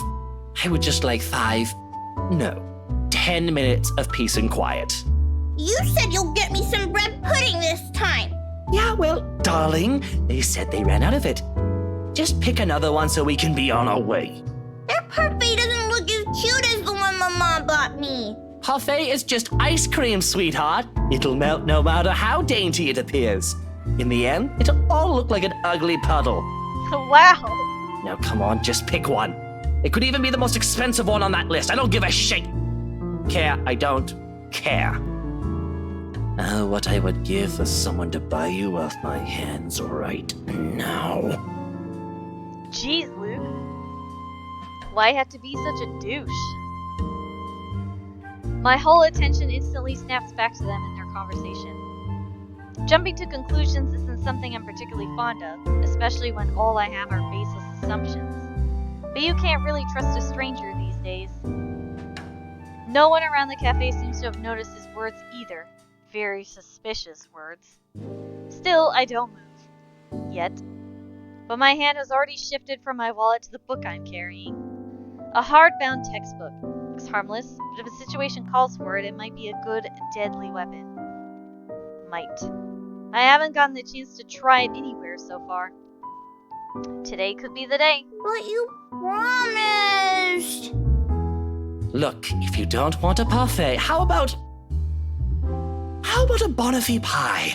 I'm sure it'll taste just as good as any other bread pudding. I'll even buy you the entire tray. How does that sound? That's not what you said before. Well, sweetheart, adults change their minds sometimes. You said if I come with you, you'll buy me a bread pudding, and I did, and now you won't keep your promise. I want to go home. I miss my mom. No, darling, if I remember correctly, and I have a good memory, honey. What I said was, if you come quietly with me, I might buy you one. The quiet part didn't happen. Though now that I'm sober, I think this is a bad idea. I should just ship you someplace else for that peace and quiet. Oh, that's it. No hesitation. In a few paces, he's within my reach, and without warning, I'm slamming the flat area of the book against his face. Ow! There's a cry of pain, followed by him instantly crouching down, hands nursing the sore spot. Almost comically, if this were a different situation and the safety of a Sankaretti student isn't at stake, I'll probably feel sorry for him. I mean, has anyone seen how thick this book is? Get behind me, Kylie. Miss Pink! It's amusing how fast her expression changes from the pouty one earlier to something that of utter delight upon seeing me. But there's no time for any pleasantries, not even quick ones, because soon the man straightens up and I'm readying my favorite newfound weapon for another hit. Except this time he's ready, and before I can land another, his hand shoots up to catch my wrist in a firm hold. And the look on his face. Bloody hell, woman! What's your problem?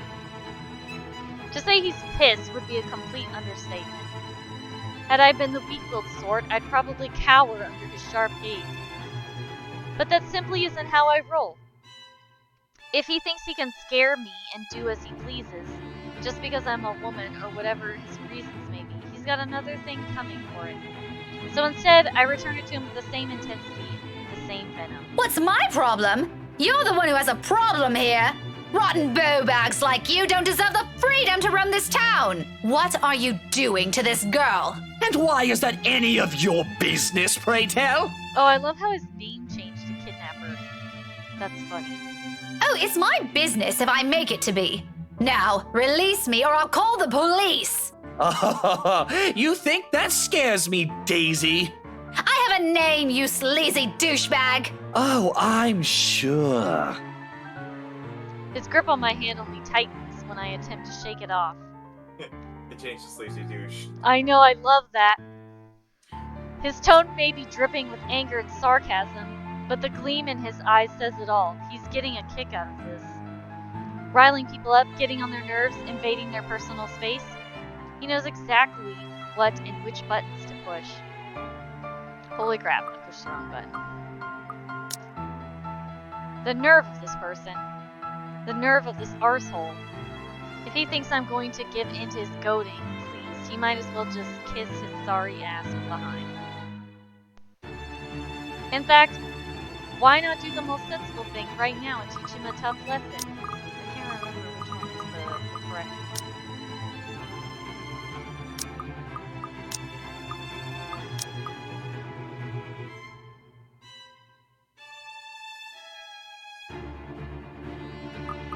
Well, this is an old one, so I'll save him for this one. Let's go with hit him where it hurts. Mister, you have until the count of 5 to let me go and step out of my personal space. Whoops.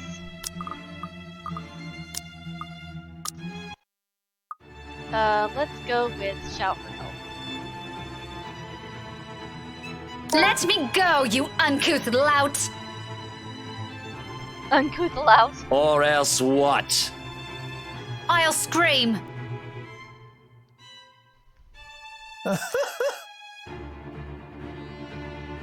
He laughs, a derisive thing that rankles on my temper more than it has any right to.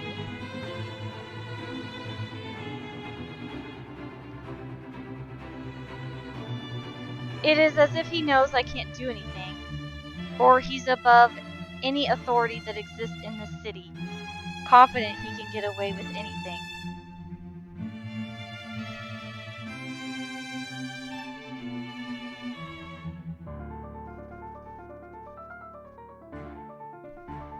Alright, what did that change? Oh, it's still minus. Were both of them a minus? Hang on, I need to find out. Shout for help or hit him where it hurts. What was that one? Mister, you have until the count of 5 to let me geez, go okay, that and step was out of my personal space. That was a harder dip than the other one. So shout Let for me help. go, you uncouth lout!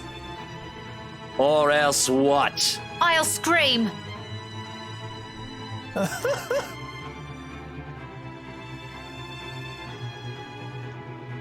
The gall of this man.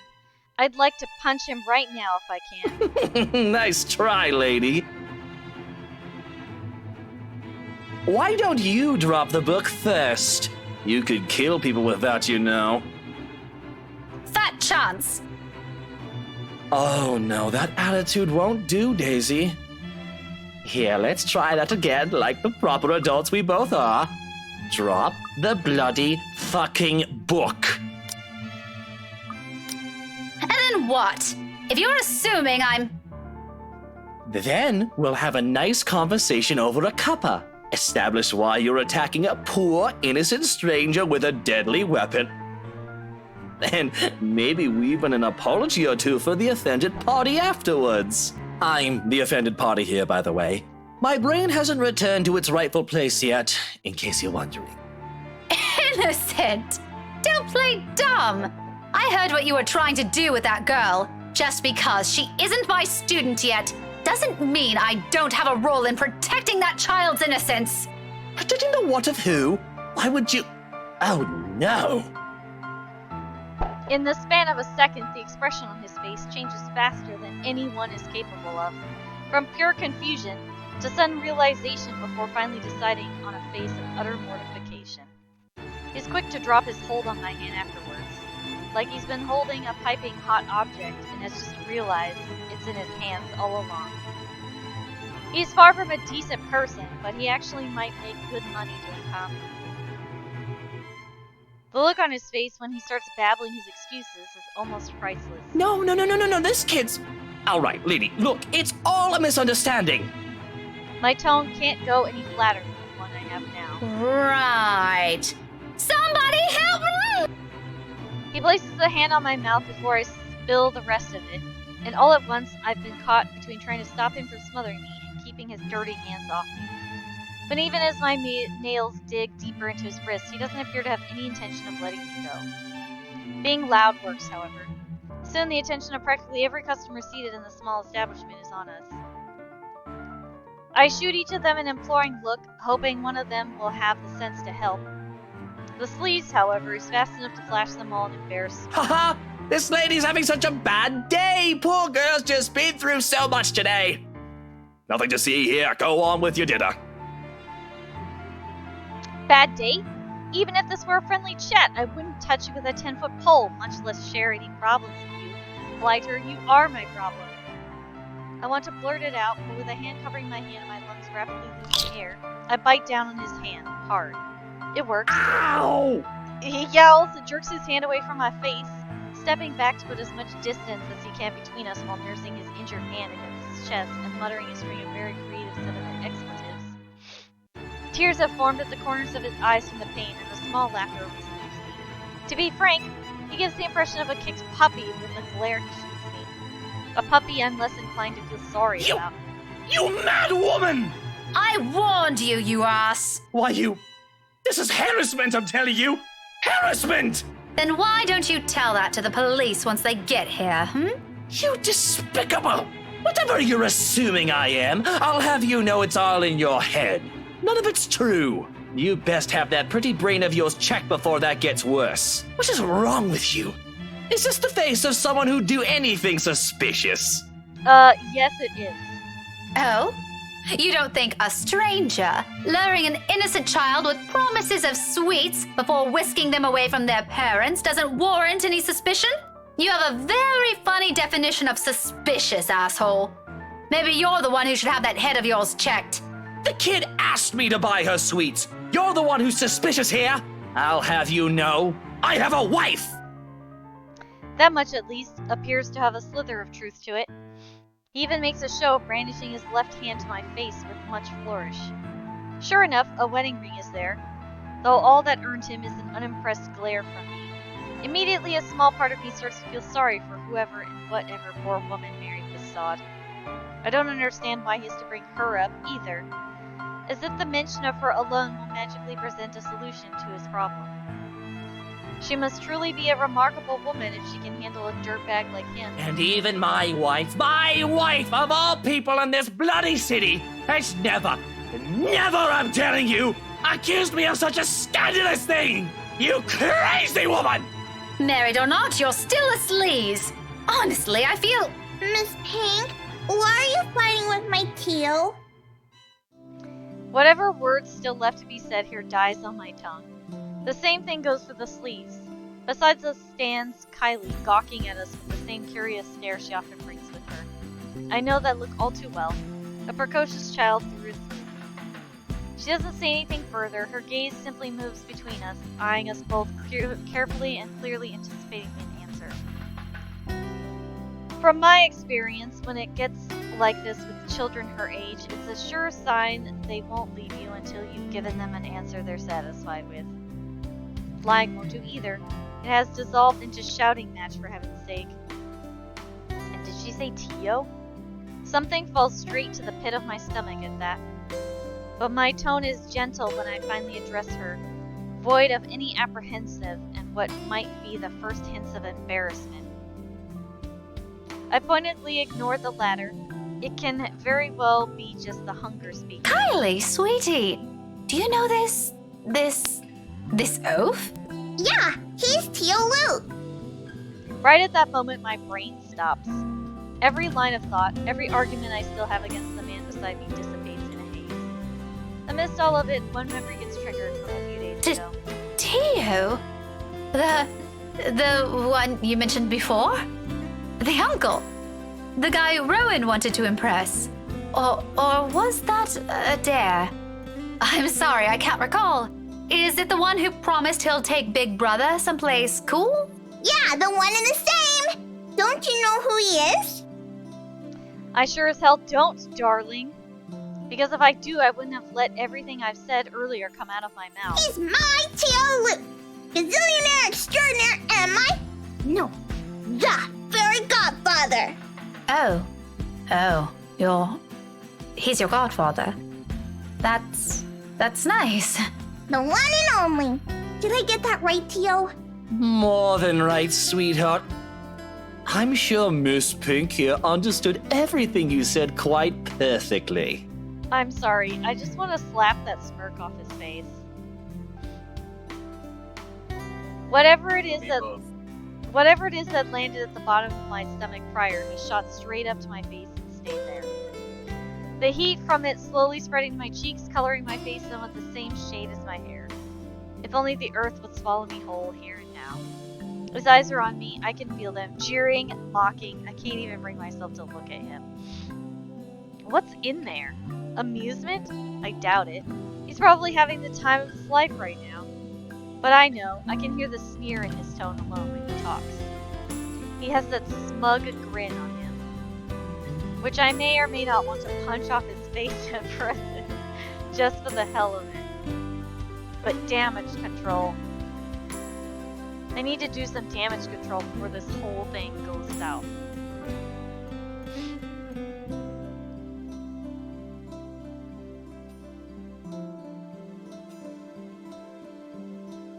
Alright, let's save. Yes, and let's try Luke.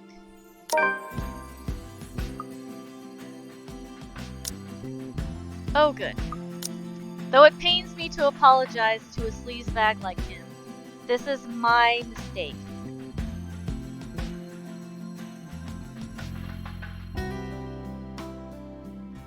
With Kylie watching us close by, I don't want to set a bad example for her, do I? I'm surprised she grew up with the child she is. If anything, I want to be the role model this man couldn't possibly become from her. Even if it means taking a few blows to my ego and stroking his insufferable one. A deep gulp of air. A short moment to swallow my self-respect, and then I'm facing him. The words out of my mouth are in a single breath. I'm really, really sorry, sir. I had no idea. His smirk is impossible to miss. He's not making an effort to hide it, and even the smile is so irritatingly present in his tone. If I could slap it off, I'd do it in a heartbeat. Now, it's an honest mistake, Daisy. No, I really mean it. I actually thought you were... And then... It's fine now. It probably happens quite a lot to a few people who look suspicious to you. Seems I'm one of them now. But don't lose sleep over it. Do be careful with that book, though. A little more and you would have dislodged my poor brain off my head. I mean, I don't think anyone would complain about that. What would I ever do if that happens? Oh no! Did it leave a mark or anything? If you want, we can have it checked. I'll handle the expenses if there's a need for it. Now, what kind of man would I be if I let an attractive woman such as yourself do that? Why don't we just look at it this way? My forgiveness is coming from the utter goodness of my heart. I want to punch him even more now. So full of himself. Exactly the kind of person I'll happily leave to die in a ditch somewhere. Of course, sir. Why didn't I think of it that way? I know, right? But even someone as capable as you is bound to have a few lapses. No harm done, Daisy. Let's move on from this. Well, if you're going to put it like that, then I guess there's nothing left for us to talk about. I figured as much. Awkward. The whole exchange is nothing but an awkward display of fake pleasantries. One that brings much agony to the very pride I've willingly held back a while ago. I might need a drink later so I can forget any of this ever happened. Who would have thought that the time would come when I'd meet someone tougher to handle than Isabella? Miracles of miracles, I swear. Though, to my surprise, he proffers me a hand shortly before they leave. For a shake, I realize after a long minute of staring at it. I accept it, albeit half-heartedly. But of all the goodwill that small gesture represents melts into thin air when he winks at me. Winks! The gall of this man! However, there's no moment to ponder about it. Seconds later, the guy at the counter waves me over and hands me a paper bag as soon as I paid. He offers me another smile before I leave. Normally, I'd return it for the simple sake of returning it. Or I don't at all, with the latter happening more commonly. For the time being, I do so freely. After that encounter and the scene we've caused, seeing a friendly gesture being extended to me, albeit from a person I barely know on a personal level, it feels like a reassurance despite bearing no promise of better days. I take what little I can of it with me as I step out into the night. A cloudless night sky greets me as I walk out of the cafe. Beyond the tall buildings, a blanket of stars spreads out before me. Isabella once told me that the best place to view it is someplace outside the city, away from the noise and the obtrusive lights.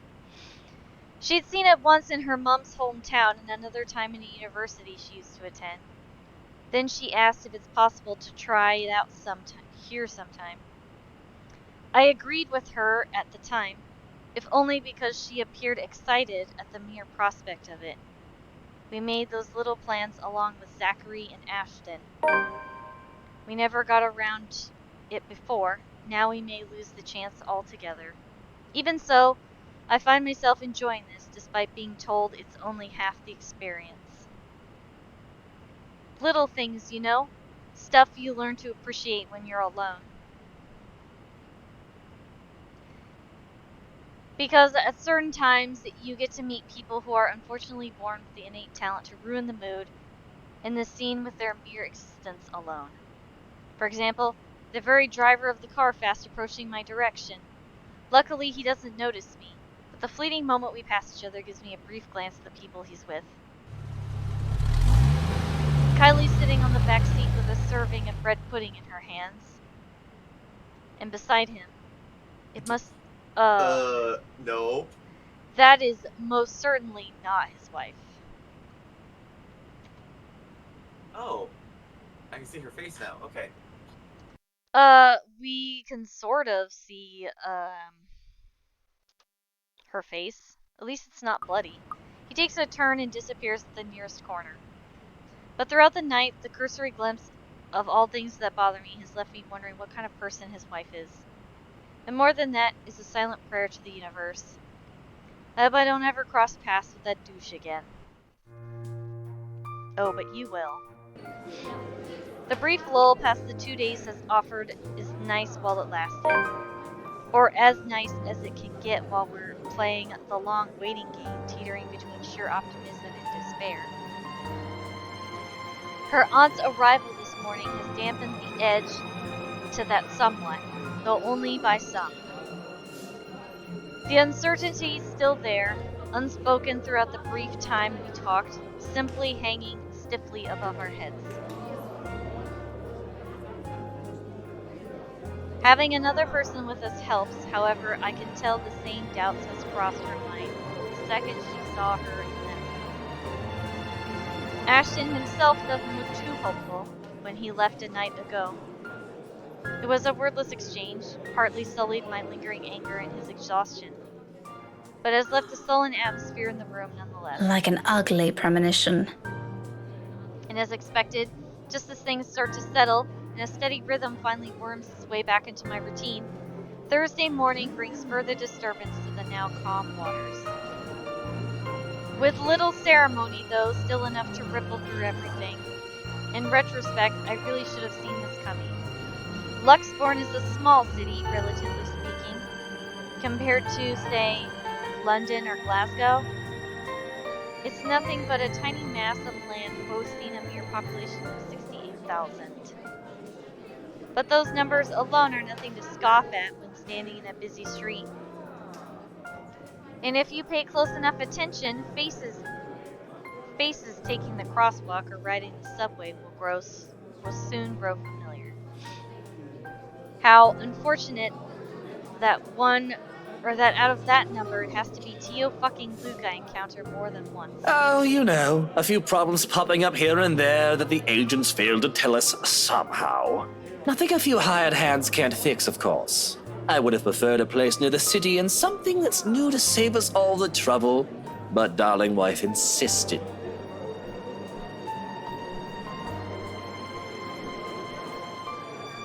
Who am I to say no?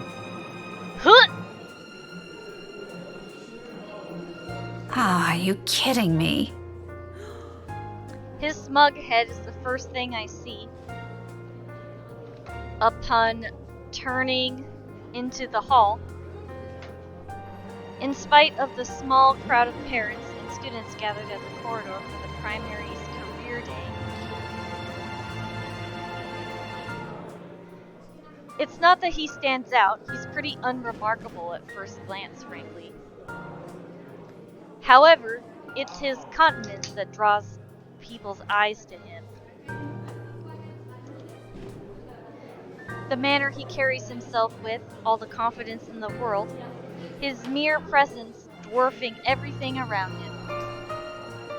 I'm willing to bet he's also enjoying the attention it garners him, especially the ones coming from the women. What an ass. A single glance at him and I know immediately that one way or another, if we ever bump into each other again, my day will effectively be ruined in some capacity.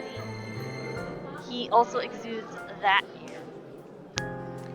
The sort that makes you want to run him over with a lorry and pass it off as an unfortunate accident.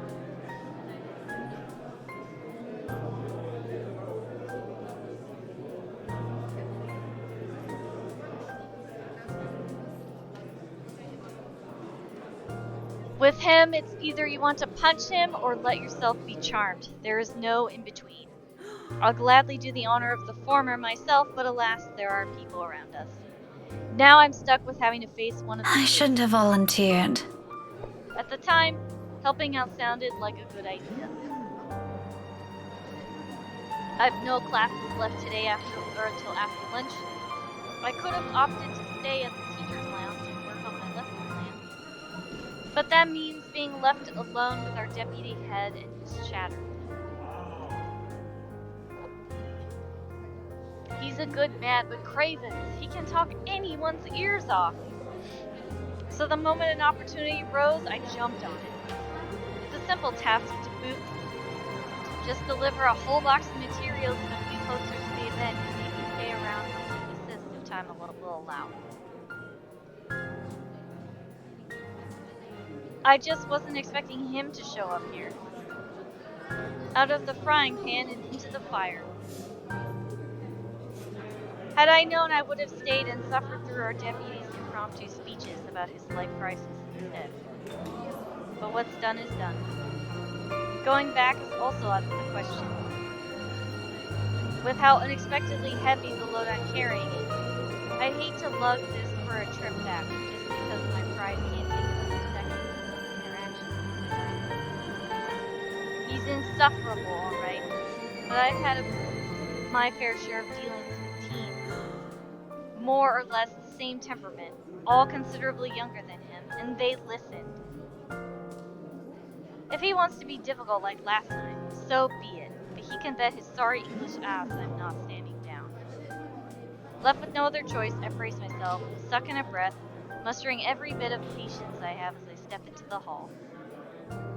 My grip on the box tightens when I pull it closer to me, an attempt to assume a low-key air as I amble towards the room. The box is not big enough to hide my face, even with the stuff piled on the top.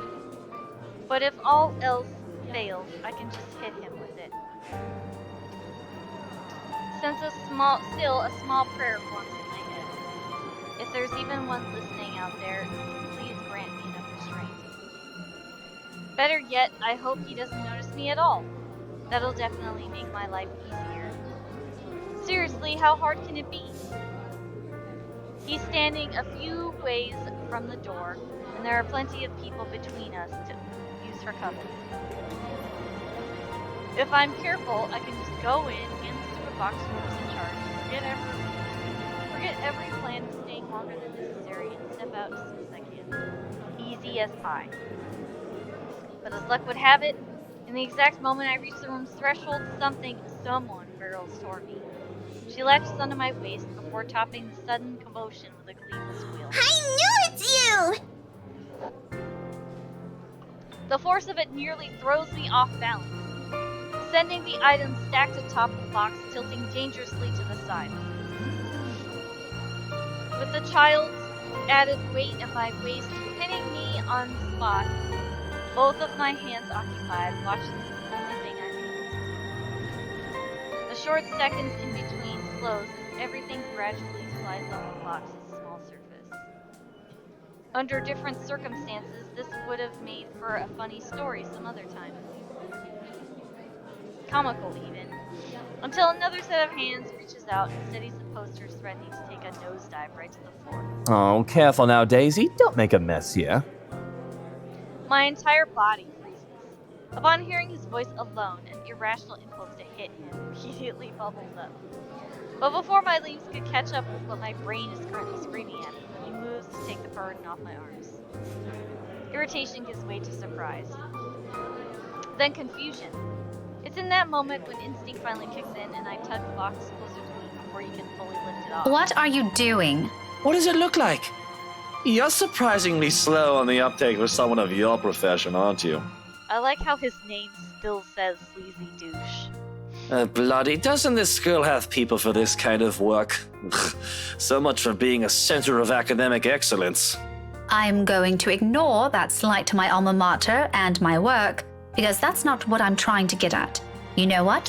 Why don't we just rephrase that to something you'll easily understand? Why exactly are you doing this? Well, you look like you could use a bit of help. Have you seen your face while you were heaving this around?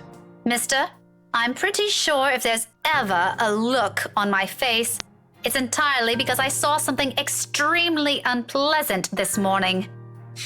Aren't you a ball of sunshine today, Daisy? Having a bad day, aren't we? Oh, you have no idea. I'd put it away if I were you. You might scare the children. You don't have to worry about that. This isn't my department. I was just asked to bring these. Anyway, I can handle this myself, mister. The room's just right over there. Behind you, in fact. Now, if you could please move over and make way, it would do the whole world some good. Keeping my voice low throughout is a miracle in itself, but regardless of how polite my request is, he doesn't budge. Did what I've just said merely fly over his head? Were my choice of words really that difficult to comprehend? Surely it shouldn't have been that hard. I think he might be a little touched in the head. I'd like to ask him that, actually, but Kylie chooses that instant to pipe in. Don't worry, Miss Pink. Tio's strong. You can leave this to him. My papa does it lots of times, but I'm not allowed to talk about it to anyone. Tio says it's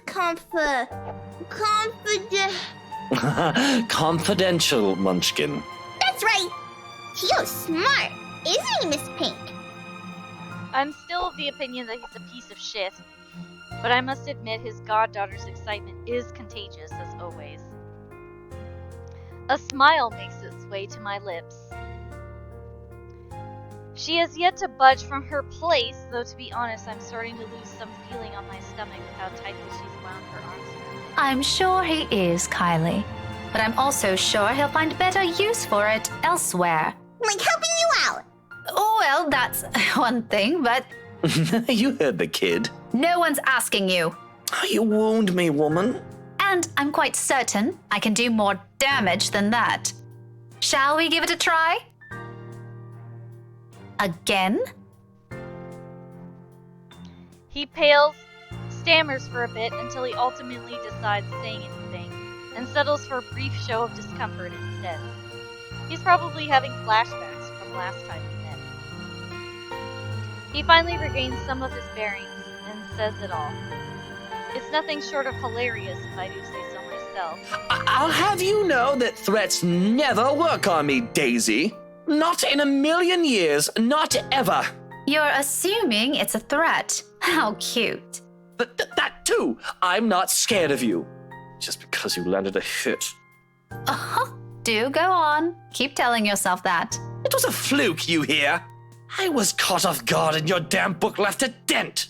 If I end up in a hospital because of what you did, I'm sending the chief of Luxburn Police after you, woman. You don't say. Just give me that bloody box. He snatches it out of my arms before a single word of protest exits my mouth, and quickly disappears behind the classroom. Not that it matters who brings it in now. My prior irritation has already melted into amusement. He's not so bad once you figure out how his temperament works. It's almost similar to a child, though I still have to ask. Kylie, did your Tio eat something bad before coming here? He's unusually nice today. A far-fetched idea, I know, but it's the only reason I can think of why this arsehole is suddenly acting like a decent human. He's, quite frankly, far from being. First and foremost, we didn't end our last meeting on a good note. If I were him, I'd avoid the very person who put a dent on his skull, as he so aptly put it. Why is he acting friendly 2 days later? He always is. But I made him promise to be extra nice to you since you helped me so much. I think you're gonna be great friends. I quickly stomp on the urge to groan loudly or gag at that. He's the last person I'd ever want to be chummy with in this whole city. But Kylie doesn't need to know that. Are you sure it's not something he ate during breakfast? I gave him some jelly babies this morning. Really brought me lots of them.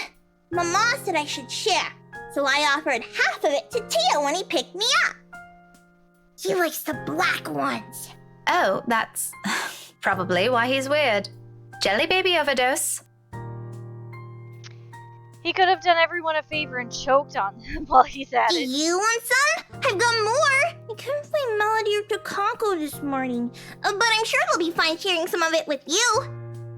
No, I'm not really very fond of them. I was just asking. Oh, where's your mum, by the way? Out of town with Papa. An unexpected pang hits me at her words. The statement, though innocent enough, unearths a whole trunk of memories from childhood. So eerily familiar. Nights spent eating dinners alone, the number of days coming home to an empty house with each growing each passing year, and sometimes several Christmas Eves spent with relatives instead of my own family. It's too late to think about it now, but when I remember, the dull ache is still there. Familiar, though lessened by the years now. Beside me, Kylie takes a step back, having gotten tired of clinging to me. There's nothing but cheer in her. She doesn't seem too affected by that fact. Although it makes me wonder how much of it is real. How much is there to mask the loneliness, if there's even one? What a lucky Weren't they child. informed of career day beforehand? Yeah, I told them all about it. Mama was looking forward to it. And they still left? Uh-huh. It's important business, so it can't be helped. They promised to tell me about it when they come back tomorrow, though. Papa said he'll give me a gift if I behave. I've been a good girl, right, Miss Pink? You always are. But they asked they asked your Tio to look after you? For this? Nope, they didn't. No? Then how? It was supposed to be Tia. Mama likes her better than Tio, so she asked her, but she's sick and had to visit the doctor today. Oh, that's supposed to be a secret, by the way. Oh, but I think it's a bit confusing because Tio said she also went shopping. That's unfair. Don't you think so, Miss Pink? Mama doesn't allow me to go out when I'm sick. It's still okay, though, since Tio always buys me sweets before we go home. I'm gonna ask for a parfait today. Extra large. Don't tell Takako, okay? Listening to her like this, it's easy to get a picture of where Kylie's fondness for the guy comes from. She's far from a demanding child unless you've made a promise of some sort. She never forgets those. She'll make friends with anyone wherever she is. Buy her a few things and voila, you're unsettled. No wonder she's so attached to the man. The douche probably showers her with gifts whenever he can. I can't say if the sentiment's the same for the latter, however. He doesn't seem the type, and probably just does it for the sake of getting some peace and quiet whenever he's with the girl. Classic technique. But before that, I'm gonna show him to everyone first. It's gonna be great. No one else has a gazillionaire fairy godfather. Also, when I grow up, I'm gonna be exactly like him and marry someone really handsome. Like Tia did. That way, I can be awesome too. There's some sort of misguided logic in there that I'd like to correct. But before I can say my piece, Douchebag steps in, fresh out of the commotion from the classroom behind us, and plows into the conversation with every subtlety a wrecking ball has. No shit's given, despite no one asking for his opinion. Munchkin, sweetie, trust me. You don't have to marry someone for that to happen. I don't? Just do your thing, darling. I'm quite sure you can do great things on your own without lugging around an extra baggage with you. Tia married you. Kylie drops the statement without any sort of preface. And the moment it lands, the douche finds himself grappling with the conversation. Yeah, well, that's true, Munchkin, technically. But it's not the same thing. A small frown creases the girl's eyebrows as she tries to comprehend Tia's rather vague explanation. It's not surprising either when Luke tenses under the child's questioning gaze. It's familiar. I've seen the same look a great deal of times before. On Ashton, whenever he's trying to say something he can't quite phrase. Another second passes before the douche moves, kneeling in front of Kylie and placing both hands on either side of her shoulders. Kind is the last word I'll ever use to describe the man, but in this minute, there's a smile on his face I can't place. Tender by all means for someone as obnoxious as him. It's a curious thing to see, it's not a bit odd. Listen here, sweetie, Tia was already a great person before she met me. She is? But I don't see her doing anything. She's always at home. Not always, Munchkin. Did you know she's really good at numbers? You're good with them too. You helped me with my homework once. Well, Tia's much, much better than me. She used to do maths with big numbers. Oh, like millions? No, gazillions. And she's really, really good at it. So much so that her dad let her manage anything that had to do with it. That was even before she met me, too. Does that mean she's better than you? Oh, leagues, Munchkin. Way, way better than I'll ever be. For some reason, I don't think he's still talking about his wife's mathematical prowess as his voice trails off. In fact, if I'd not been paying closer attention, I wouldn't have noticed the change in him. A slight shift in his smile from the one that's tender to something wistful. Like remembering a memory he has always been fond of, but has often kept to himself. And at the fleeting glance of it, a tiny insignificant part of the world somehow also shifts. Opinions changing, impressions moving. You know what? Why don't you ask Tia next time you have homework, Okay, next time I'll ask her to help out. See? No need to marry a good-for-nothing bloke. Can I also tell her to not stay at home anymore? If Tia's good at it, I'm sure she can help you out too. And Papa. He computes a lot of numbers too. Tia can help him. You go do that. I'm sure she'll love to hear it, Munchkin, even if it's been a while since. Another silence from him, then without missing a beat, he turns Kylie around and lightly pats her shoulders, in a gesture to end the conversation right here and there. Probably before he can say other things he's never intended to say, or a child is not meant to hear. But off you go first. I think I saw your friend run off to the other classroom. The one with the pigtails? Go say hi to her. You still have those jelly babies to give her, yes? Alright! But wait for me, okay? I've got loads more to show you. They put up my drawing on the bulletin the other day. I'm gonna take you there later. I'll be back. She soon disappears behind the small crowd, none the wiser to the sudden change in the mood around her. Luke straightens as soon as she's gone. The expression on his face grows less kind now that there's no one to reassure. Despite that, a chuckle still escapes me. His head quickly snaps at me, an accusing glare clear in his eyes. Although it's less threatening now considering what I've witnessed earlier. Funny how one person's impression of someone can easily change with that minute detail. Why are you laughing like that? Don't mind me. I just saw something surprising today. Don't let it bother you. You know, putting it like that won't make me any less inclined to ask. What is it, woman? If this is another one of your threats, I've already told you it isn't going to work on me. That good teacher act isn't going to fool anyone. What makes you think it has to do with you? I could have just remembered something funny. Not everything in this world revolves around you, mister. I am not daft, Daisy. It's on your face for all the world to see. Now, say it so we can be done with this stupid talk. I let out another laugh, more to the delay than to express any sort of amusement over the matter. In truth, I don't know where to start. One wrong move, one wrong word, and I might offend the man. He's childish enough for that, even if what I'm about to say are just mere honest observations.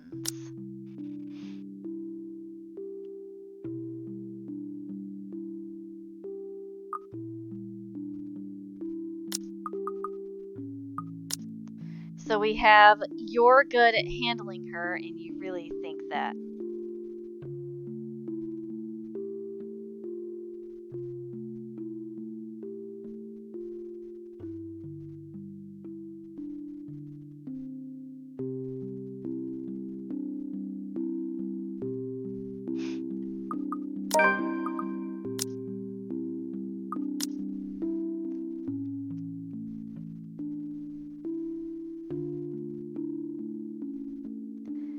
Ah well, regardless of how he reacts, it's not like it'll have an impact on anything between us. I've no plans of getting too friendly with the man, though he might have some good points, emphasis on might. The best treatment I can hope for is to give him is stop thinking of him as a sleazy douche. Besides, after seeing that look on him, I figure someone like him can use a little compliment here and there. He probably doesn't get it, considering how coarse his own language can Can't get. you act a wee bit polite for even a second of your life? It won't kill you.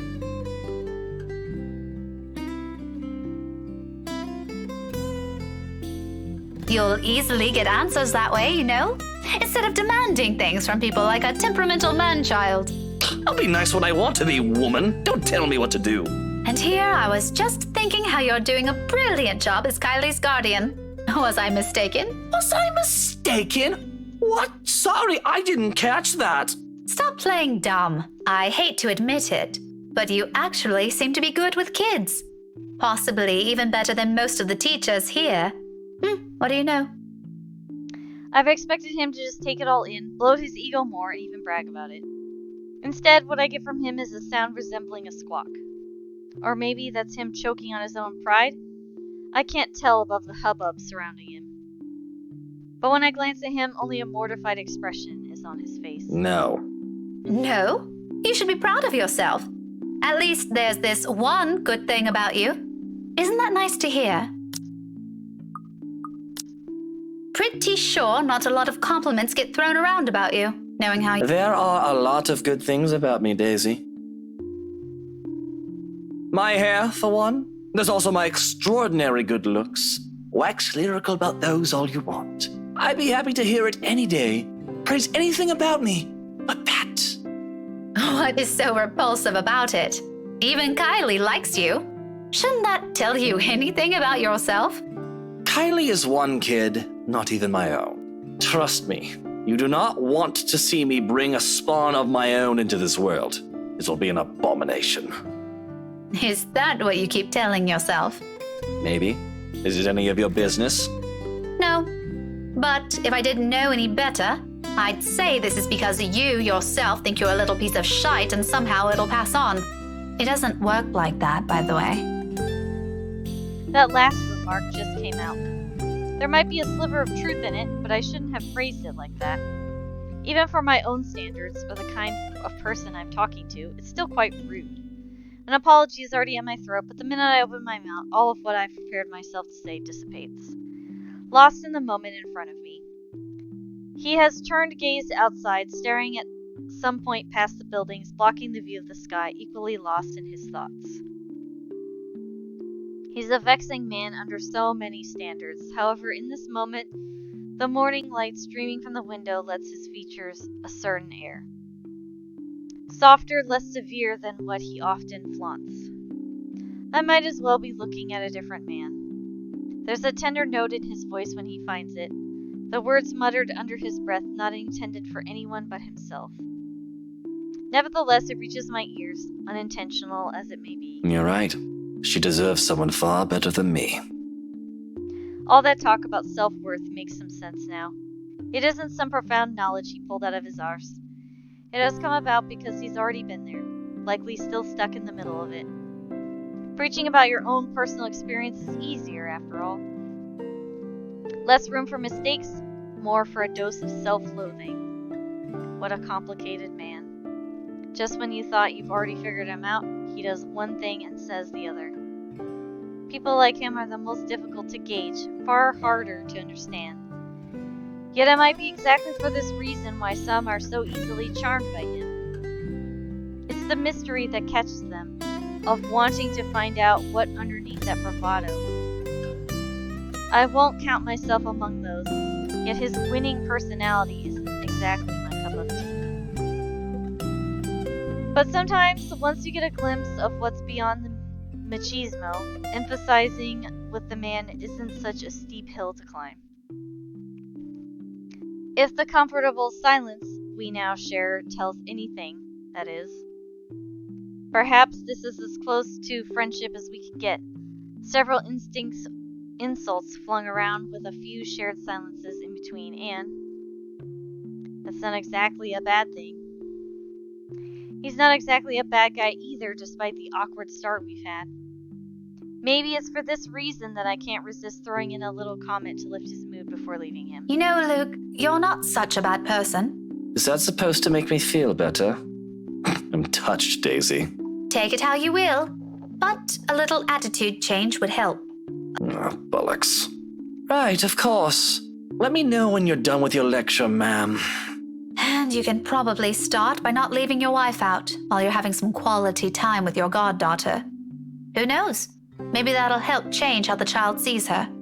Where did you even get the idea I'm leaving my wife out? Have you ever even met? No, but I did see her with you two last time.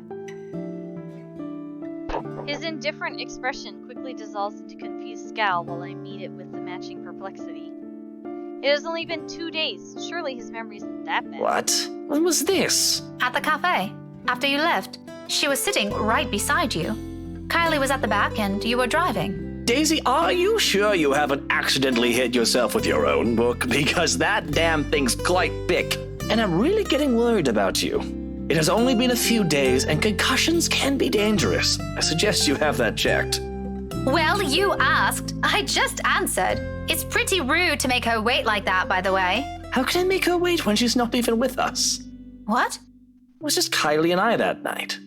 Now you're just pulling my leg.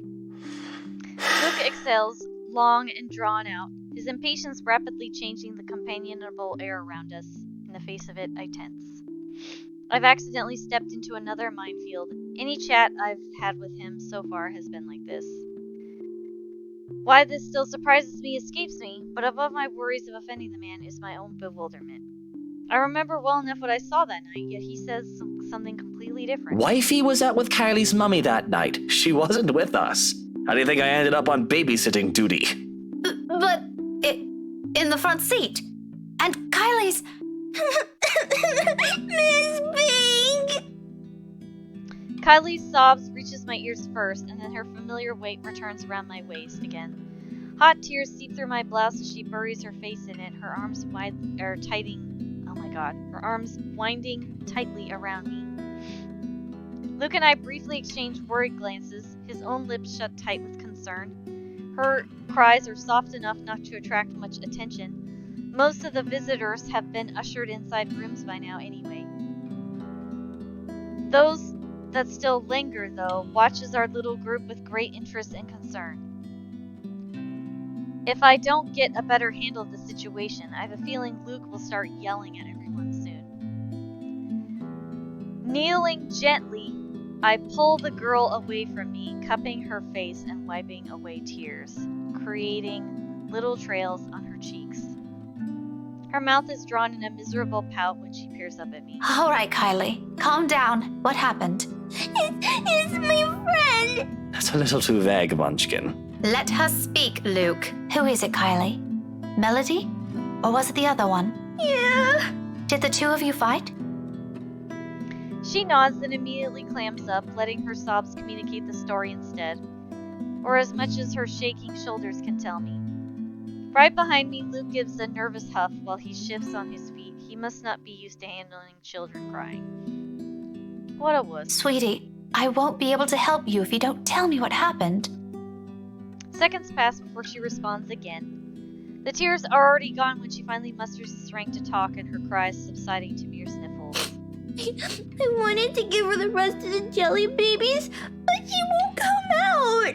Where? Where is she? In the little girl's room. Is she still there? Another nod. I won't say what's wrong. I kept asking her, but she told me to go away. Her rearity's going to start soon. I saw the prizes Miss Alice will give us for good. She's gonna miss it. Is that what you told her?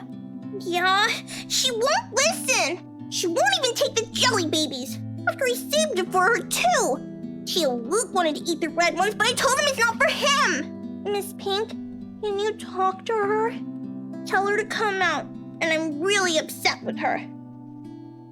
Ah. Just a little childish argument then. Oh snap! Welcome to the spooky part, or the spooky game. It's about to get creepy, so you have great timing with the rain. Hi Peely! Hi everyone! Times like this, I'm glad I teach teenagers mature enough for petty squabbles.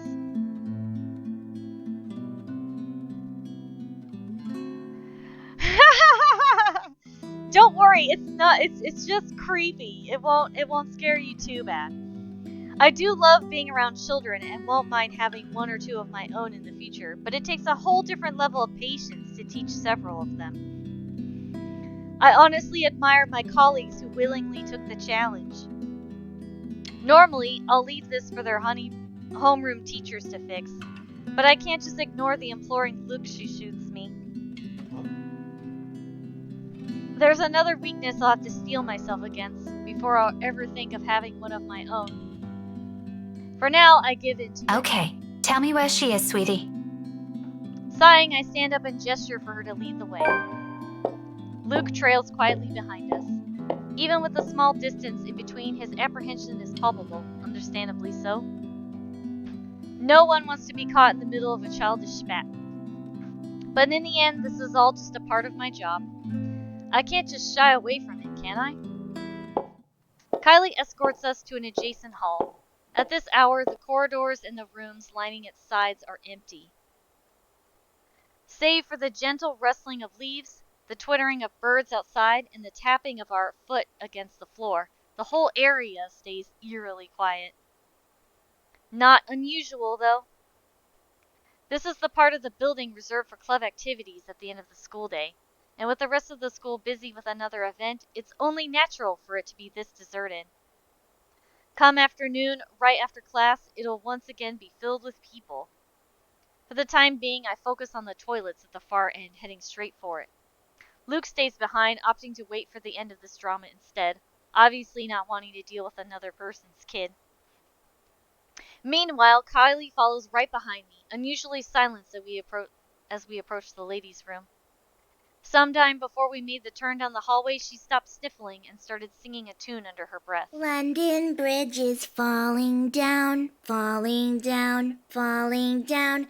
London Bridge is falling Probably to brace down, herself, my or calm fair herself, or maybe this is lady. her way of preparing to pull her friend out of her skull. It certainly reminds me of another person. I make no remarks on it, however. It's all part of growing up, they say. Let her learn. The door is slightly ajar when we get to it, and from inside the sobs of a girl echo weakly, barely audible in this kind of hush. Turns out Kylie's not the only one upset about this. Despite the situation, a smile forms in my lips as I call out to her friend. Hello? Hello there? You're Kylie's friend, aren't you? Melody, is it? She's looking for you. Children can be so amusing sometimes. Granted, they can be exasperating, especially around this age, but the endearing things about them outweigh those. All you need is enough level of patience. Career day's about to start, too. You'll have to come out, or you're going to be really late for it. Miss Alice won't be happy if one of her kids isn't there. I heard she brought little gifts for everyone who'll behave. Don't you want to receive one? However, her cries show no signs of abating. They only grow louder. Not close to a wail. Alarming, regardless. Are you okay? From where I'm standing, it sounds almost like she's in some kind of pain, and it's not impossible. They do that at times, hiding what ails them for fear of a reprimand. If it's like that, coaxing her out might be useless. It also makes sense why she chose the loo furthest from their classroom. Wasting no time, I gesture for Kylie to wait and amble towards the door calmly, so I don't alarm her. At the same time, a distinct sense of deja vu hits me. I've been in this position before, behind a door, with someone crying on the other side, my calls ignored as their cries grow into a wail. Just this past week, actually. Even so, being in the same situation before doesn't bring any comfort. I'm putting up for this child beside me, is the thick undercurrent of worry trickling into my stomach. Oh no! Sorry, the creepy crying is too much for you. I take one last breath and then I nudge the door open. It all happens in the span of a second. I don't make it past 2 steps in the room. Her cries abruptly stop. Light footsteps shuffle behind me, coming to a halt at the door. My heart skips a beat, and when I turn... Kylie? Oh, Jesus Christ! Miss Pink? Miss Pink? Why didn't you help her? My whole body becomes motionless at the sight of her, words catching in my throat and my heart pounding rapidly against my chest. This is Kylie. I'm sure of it. Yet nothing in the manner she speaks, or the way she tilts her head in question carries the youthful, innocent vibe she always brings with her. As if I'm merely looking at a dead, hollow imitation of the child. Can't you hear her? She's asking for your help. But it is not those things that trigger a memory. It's those chilling eyes. Calling. Beckoning. Why won't you listen to her? All at once the memory returns to me. A tide that has receded and now returns to shore with an overwhelming force, carrying images of a single moment from days ago. Of a world passing by in a blur, and of features I can barely discern under the little light there was. Not even a week has passed. In this minute, while I keep my eyes trained on the child before me, they return with such unbearable clarity. There are no horrid wounds this time, no blood streaming from a pale face, thank heavens. Just lips contorted into a small twisted smile. They brim with venom I've never expected to see in a child. sending tiny pinpricks of dread crawling up my limbs and winding up my neck. You're a bad person. People like you deserve to die. I can't breathe. Yikes.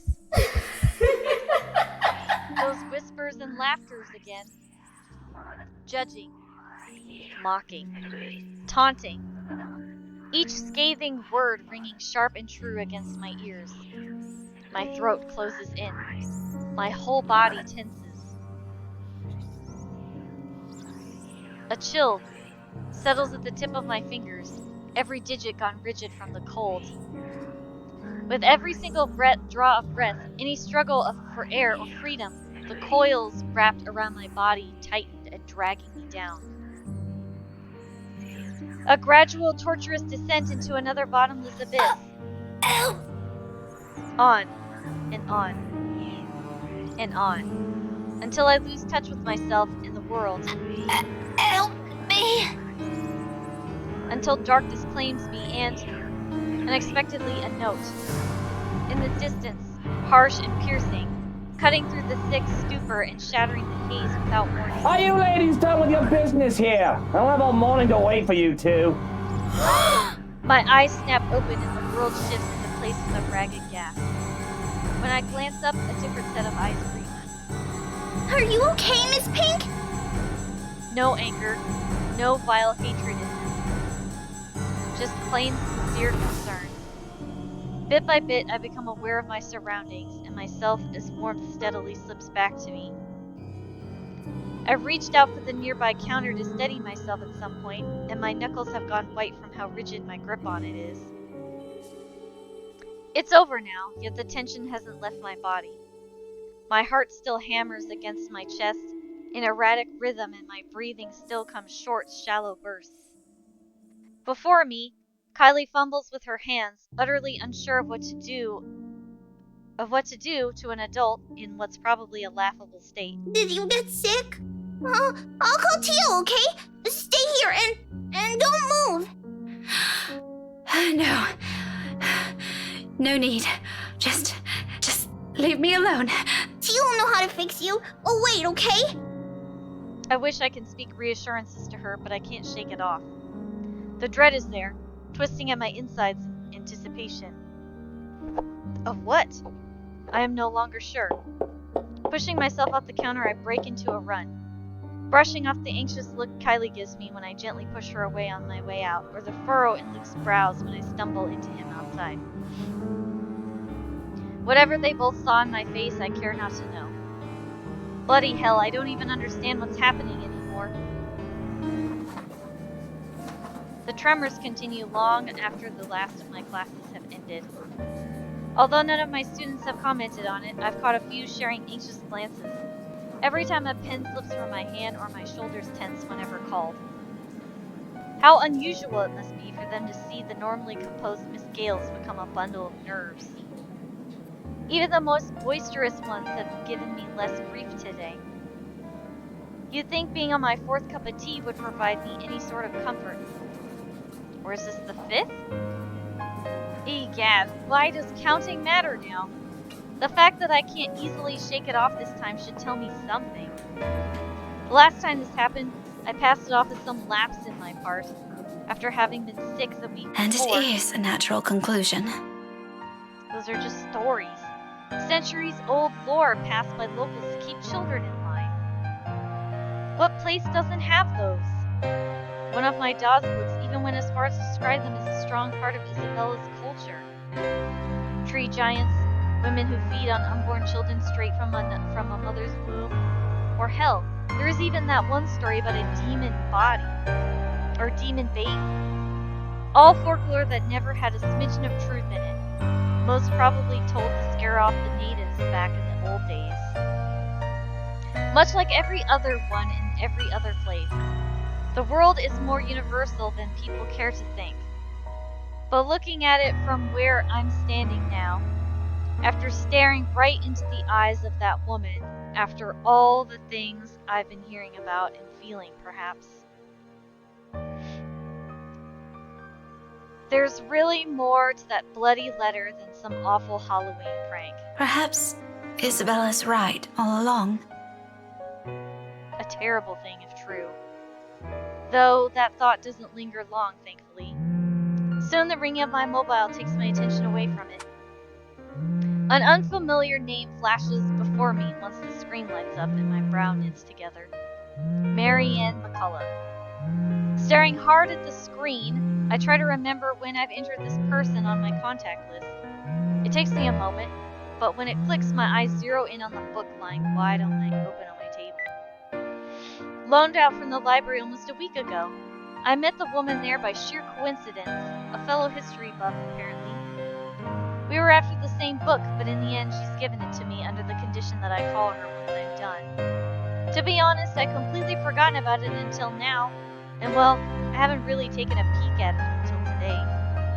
Normally, I'd be done with a whole volume of this size in a few days after taking it. About 1 or 2, depending on how busy I am. Finding a chance to sit down and read through it has been more difficult lately than I anticipated. One moment I'm busy simply grading worksheets, attending a movie premiere the next. Then someone's suddenly inviting me out for one reason or another. Days later, a friend ends up in a trauma center of the local hospital and fighting for her life. There simply isn't enough time to breathe or get a grip on things. I have been flipping through the pages of said book moments ago, though, never really reading anything and merely hoping for a distraction. To no avail. My phone gives out another ring, and this time I do not hesitate to answer. Marianne? Hello! Here I was starting to wonder if it was a bad time to call. Is it? No, not at all. I dismissed my last class a few minutes ago. I'm pretty much free for the rest of the afternoon, unless something comes up. Is this about last time? The book? Not really. I was hoping to ask you about some other thing. Oh, sure. What about? You grew up in this city, didn't you? It's a peculiar question to ask someone you've just met, but I answer her nevertheless.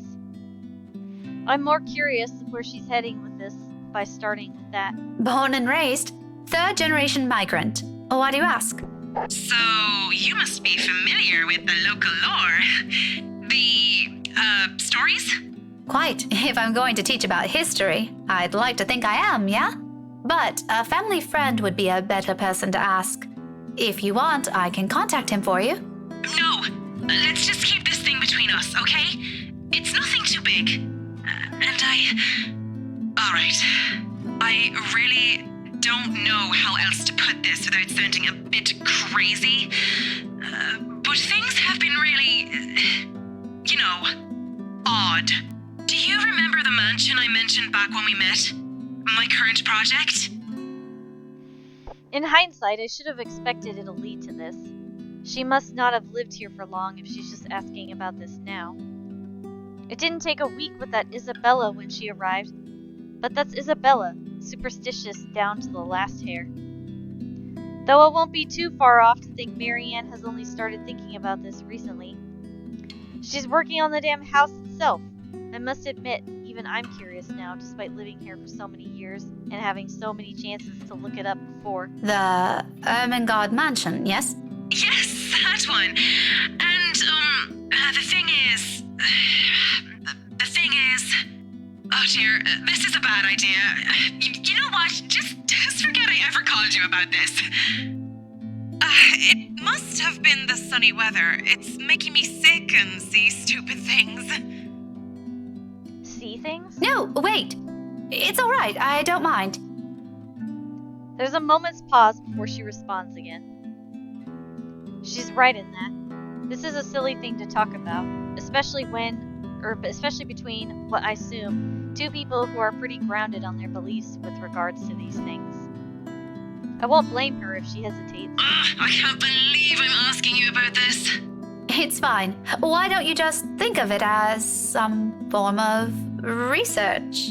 Well, alright. But after this, we're going to forget we ever had this talk. My lips will be sealed. Now, what is it about the mansion? Just, what do you know about it? The general gist. The place is past. What happened to the owners? Anything you can give me. Let's see. Just. Ah, crap. I do my best to give her a concise summary from time the house was commissioned 400 years ago and who had built it. Up to the point it got deserted after the last heir's death, and the deed was passed on to the Ermengarde's nearest relatives. Frankly, if it weren't for those urban legends persisting, the house would have already faded into obscurity long ago. Demolished, even. These are all nothing she probably hasn't heard of before, yet there's dissatisfaction in her tone once I finish. That's all there really is to it? As far as I know. There's this little bit I forgot to mention about Lady Charlotte Ermengarde's death, but most of those are just theories. Aside from that, this is really everything we've been teaching all these years. Should there be anything more? No mention of any other weird stuff? Other crazy stories? Or a letter of some sort? My blood runs cold. Any warmth and comfort from the tea I've drank has given me prior has instantly been drained out of me. The phone creaks softly as my light hold on it turns into a firm grip. This whole letter bullshit is starting to turn into a more than a coincidence. None that I've heard or read of. What does a letter have to do with this? Oh, no. It was just something I came across. Ignore it. Random thoughts, you know? By the way, I need to run. Thanks for answering my questions. She ends the call abruptly with only a clipped goodbye, leaving my mind heavy with even more thoughts. The mood around my classroom has gone considerably denser in light of what little I've gleaned from that conversation. I don't think Marian's lying about her intent. Her interest is genuine. I'd give her that, but she's left a lot of things out. I get the sense she only asked because something's happening around her too. And if she hadn't mentioned the letter, I probably wouldn't have made the connection. Just what the hell did we get ourselves into? Of course, there's still a lot of confusing details in this. All of these are just assumptions. No concrete conclusion to be formed with what we have. If we want to find out what we're really dealing with, I think Marianne's right. There might be something more to these stories. As absurd as it sounds, the very place that gave us that letter might tell us something beyond what we know. And tomorrow night, I have a few hours of that chance at the housewarming party. Totally not an exciting thought, since the place is privately owned now. I can't just wander around. But it's enough of a reason to keep the dread at bay as I step out of the room ready to put an end to this day. However, all those good vibes disappear into thin air when I read headfirst into Luke. There's really something in this man. Regardless of how much my opinion of him has changed over the span of a few hours, he simply blasts through every good impression people have of him without care or thought. He doesn't even open his mouth, his mere presence does it. In all honesty, I think he's the kind of guy only a mother can love. You're still here? Obviously. Who do you think's standing in front of you? An ass. Oh, come on, Daisy. You've done better than that. Losing your touch? Luke, I don't have time for this. I'm heading home, and your face is the last thing I want to see before I leave. What do you want? Belatedly, I noticed his hand. Partly raised, almost poised for a knock. At a slight lift of an eyebrow, he quickly drops it to his side and turns to Kylie. She's standing a few steps away from him, holding her hands behind her back and toeing at something on the floor with the tip of her shoe. He then proceeds to make vague gestures at me and the child. He resembles a fish, flopping for air with the way he's moving his arms, though I think he's trying to urge her to speak up. Munchkin, I thought you wanted to tell her something. You do it, Tio. This wasn't my idea, darling. Don't worry. I won't tell Tia what you told me the other day. And this morning. Luke exhales, rolling his eyes at the ceiling, maybe praying for the universe to grant him more patience. He knows a losing battle when he sees one. He may act worse than a 5-year-old, throwing a tantrum at times, but he's no match for an actual child.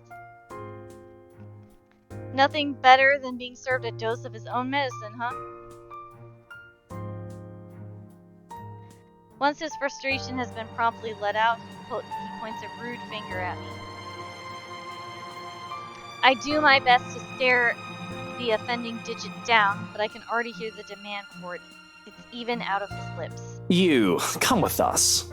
What makes you think I will? Because little Rugrat here is upset and worried, and it's your bloody fault. I've no idea what happened this morning, but if you don't come with us, I won't be hearing the end of it from her. So do me a favor, Daisy, and just be glad I'm inviting you. You're asking for a favor, and you can't be bothered to be polite? I don't know. It's been a really busy day for me.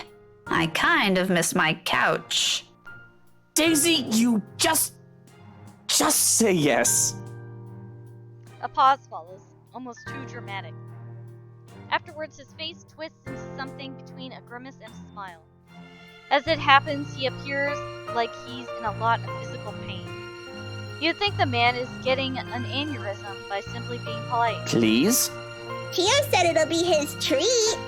What? I said no such thing, Munchkin. I only agreed to this because you requested it. I'm under no obligation to feed her.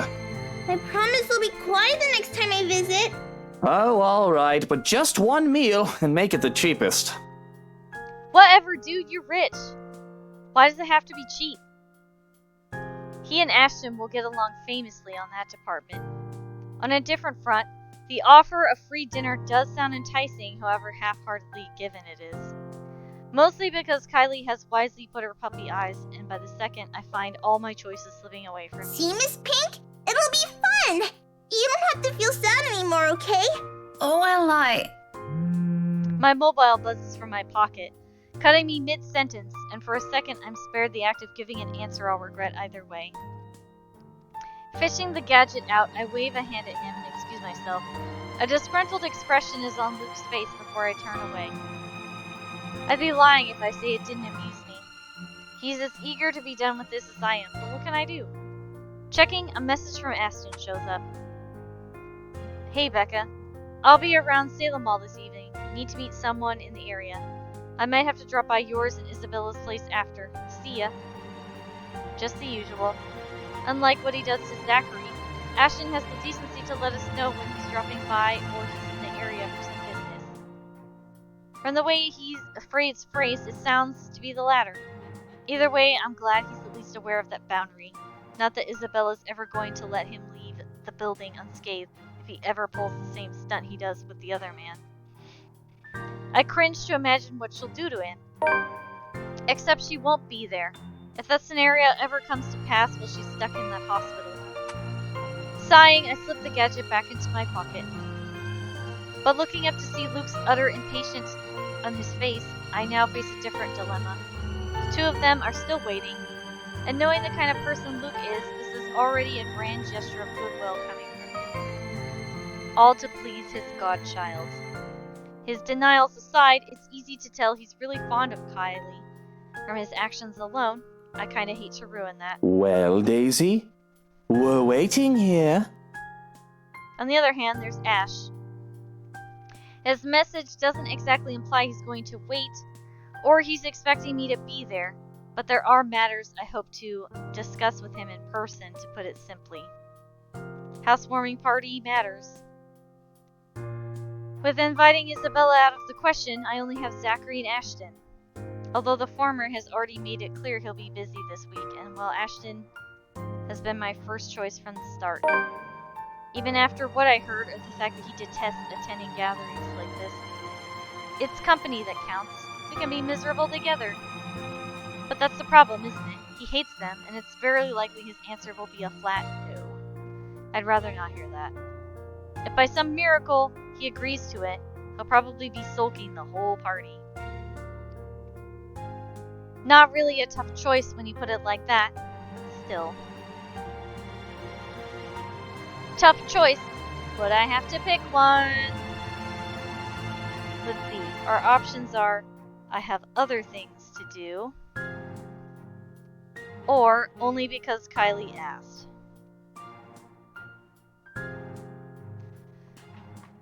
Okay, let's save.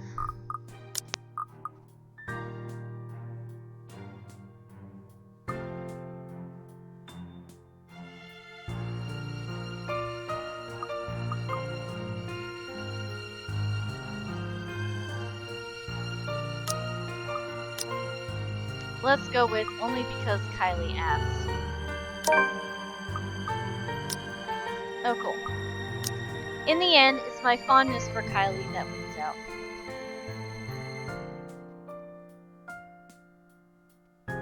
Chances are, I'll only have to endure his presence for an hour or so. If it lasts more than that, I can make up an excuse, a sudden call from a friend, or things to work on. It doesn't seem so bad when I think of the pros and cons. At best, it'll be a quiet dinner. At worst, it'll be an awkward affair we're both eager to be rid of. I'm leaning more on the latter happening, hoping for the former, of course. Okay, but only because Kylie asked.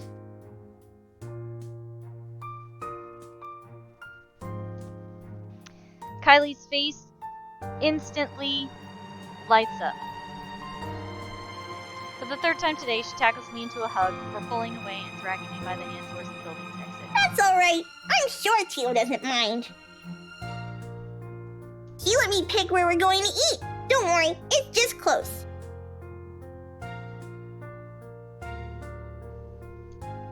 Luke follows closely behind, perhaps out of some desire to keep the dead air away. I can't resist throwing in a quip. Keep your distance. You better not do anything funny, you hear? I'm the one who should keep my distance. May I remind you who approached me first and what you did right after? Oh, I remember it clearly. But perhaps it's you who needs a reminder. You seem to have never learned your lesson. Care we give it another try? Maybe this time it'll stick. Maybe this time it'll stick.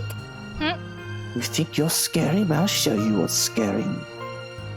To my surprise, his tone lacked the usual sardonic note in it, and briefly I paused to stare at him. He quickly shuts his mouth right after and walks ahead of us. All talk and no trousers like the usual, and for the better part of our walk, except for Kylie's excited chatter, we don't speak. Somehow, I have the strange feeling I'm already getting used to this kind of banter with him. I'm not sure if that's a good thing. I'm not sure if that's a good or bad thing. And amidst this newfound friendship, dare I call it that, Ashton's message lays forgotten and abandoned in my pocket. Okay, I think this is a good place to call it because it's 9 o'clock. I've been streaming for 5 hours and I'm really tired. I was hoping that I would be done with this before I need to go to bed, but sadly I'll have to finish this another day. Good night, everyone. Thanks for joining me, and I hope you'll come back for Rebecca's Route Part 2. Goodbye!